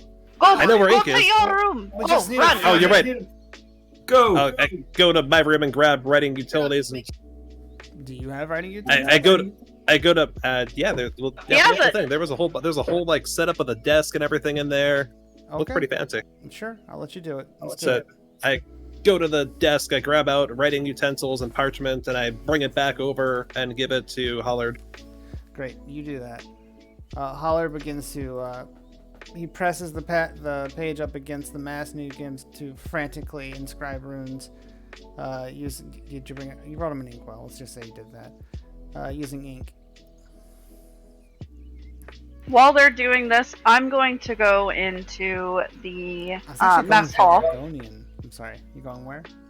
Into the mess hall where everyone is. Yeah. I'm going to cast for 10 good berries, and I'm going to hand them to the 10 most injured to stabilize them until we can land. Yeah. All right. You've determined that the waiter's definitely dead. Harmony will definitely take one, and you just spread the rest out to people who are hurt.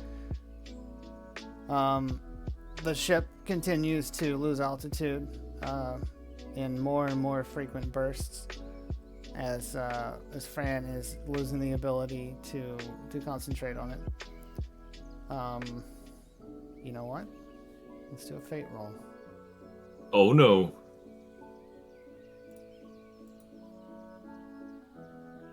Doo doo doo doo doo doo doo. I'm gonna do a D10 and a D1. Oh no! What's up? I rolled because I thought you were gonna have each of us roll. No, I'm rolling. I'm so sad. I crit it. That would have been great.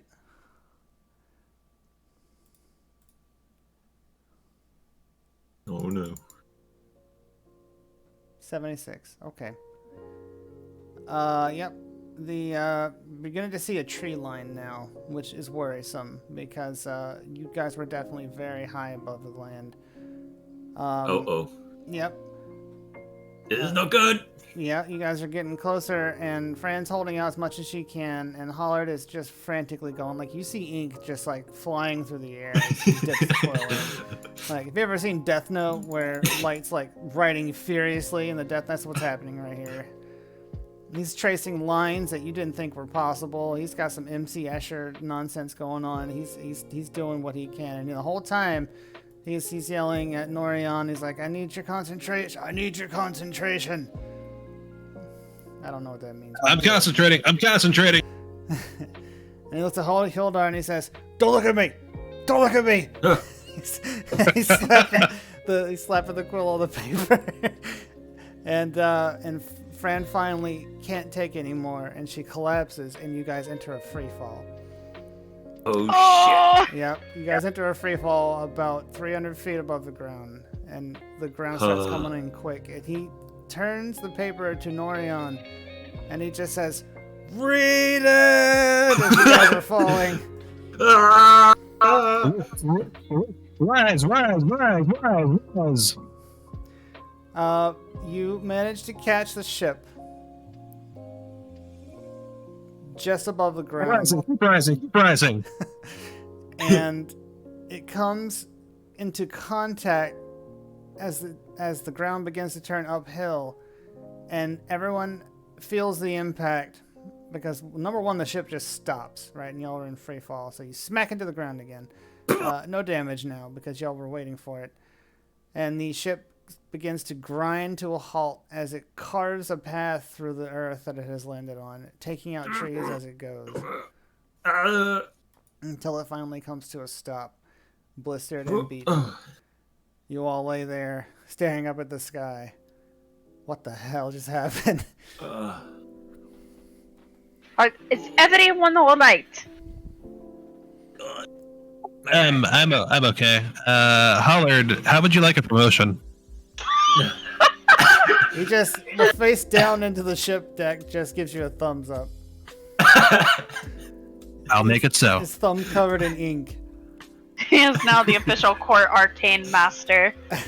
Just so you guys know, it takes wizards a long time to copy spells into their book. He basically did the equivalent of writing a map on a McDonald's napkin using a crayon.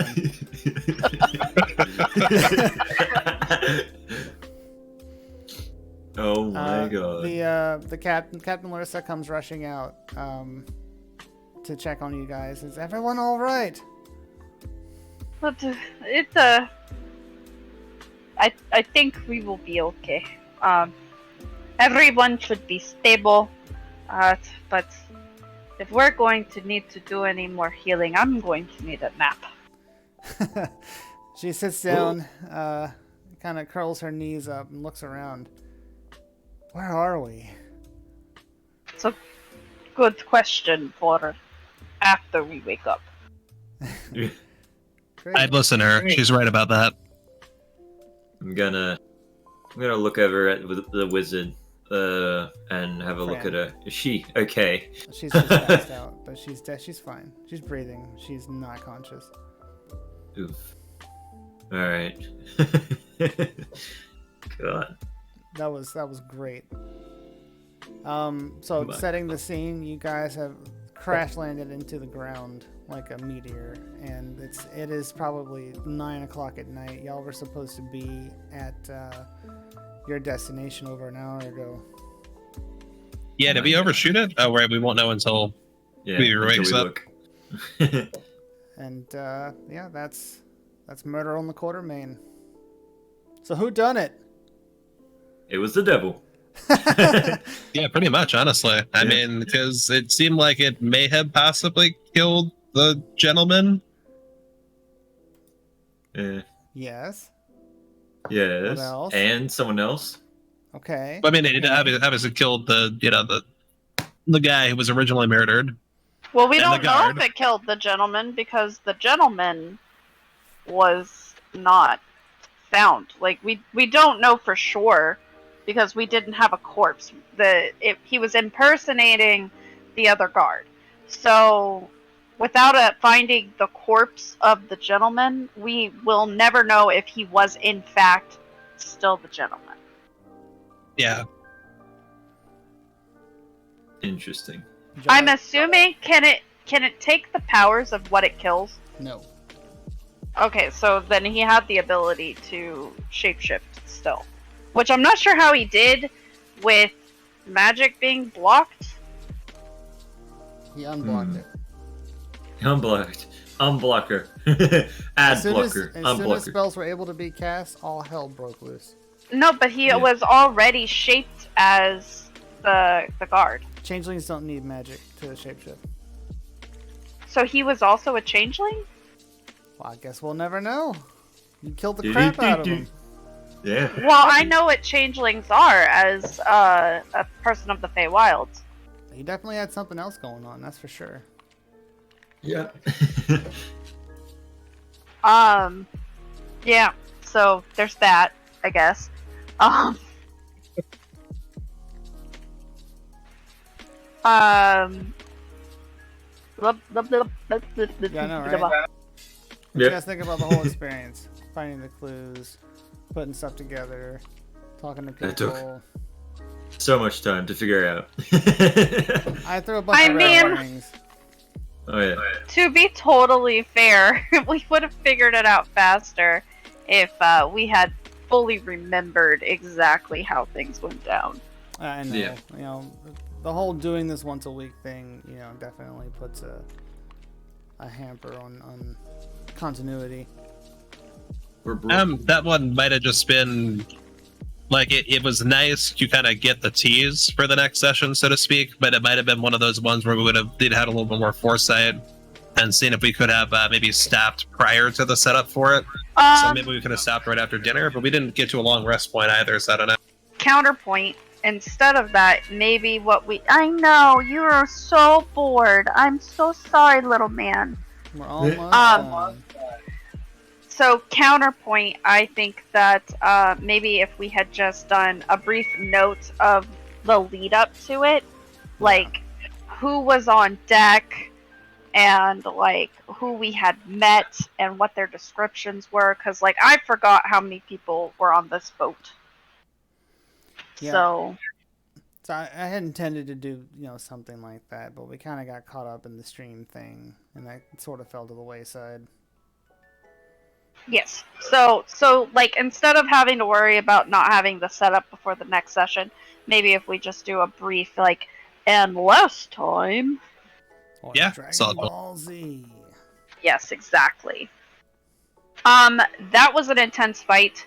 Yeah. Do we level up? Oh yeah. Oh, yeah, that's a good you, point. you guys have been through a lot at level 4. I think this is probably a good enough point to put you at 5. Yeah.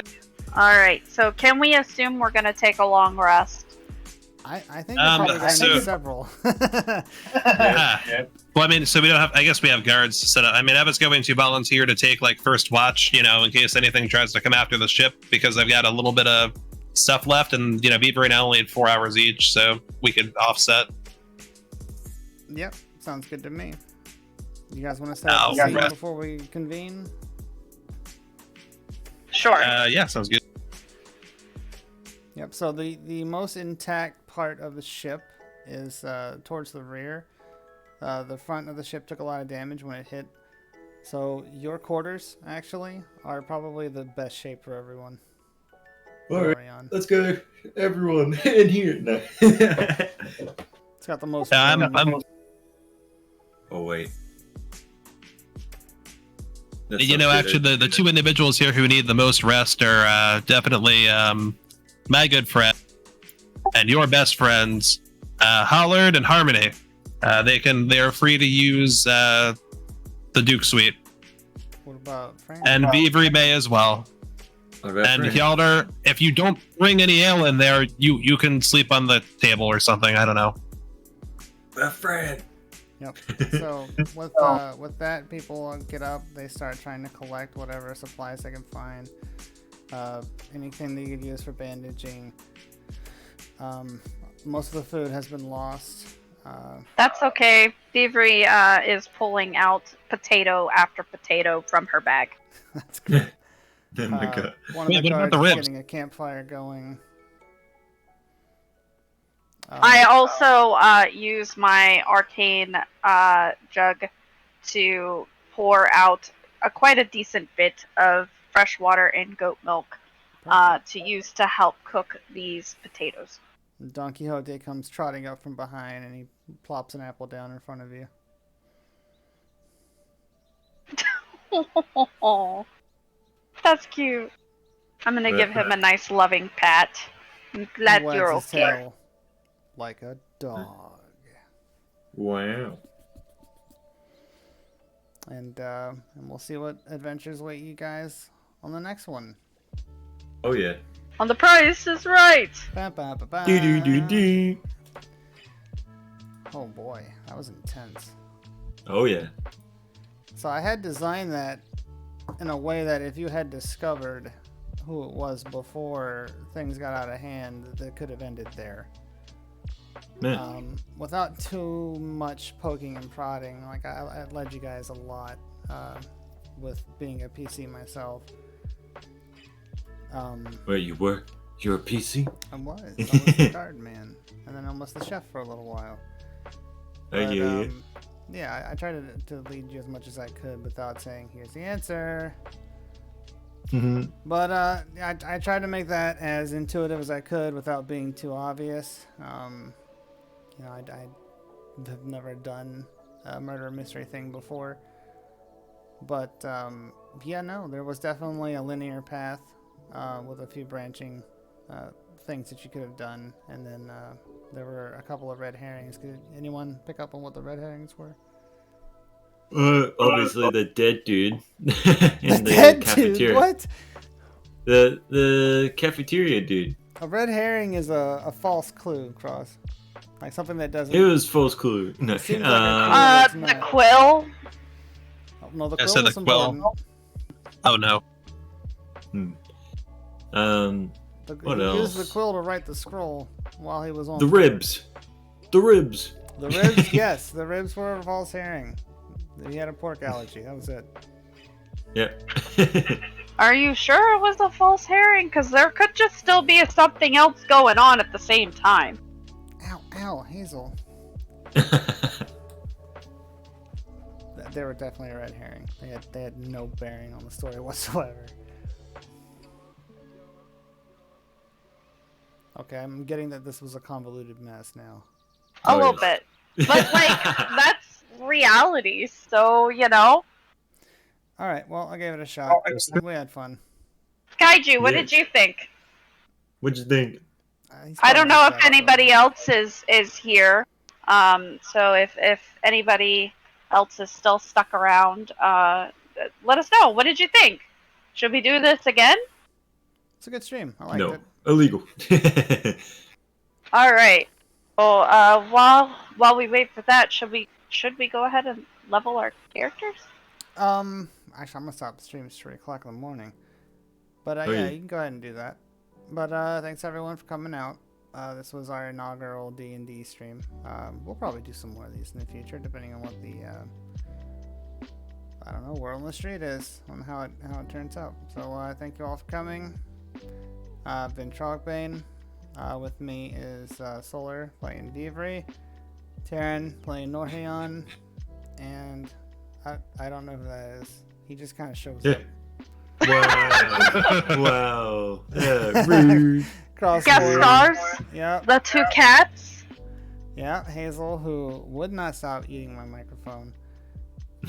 And good boy Pan, with the loudest meow I've heard in a cat in at least 15 years. There it is, case in point.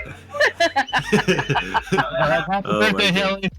Yep. Happy birthday, Haley. Happy birthday! You could have shared a birthday with Nibble. It would have been funny. Alright, everyone, thank you, and goodbye and good night.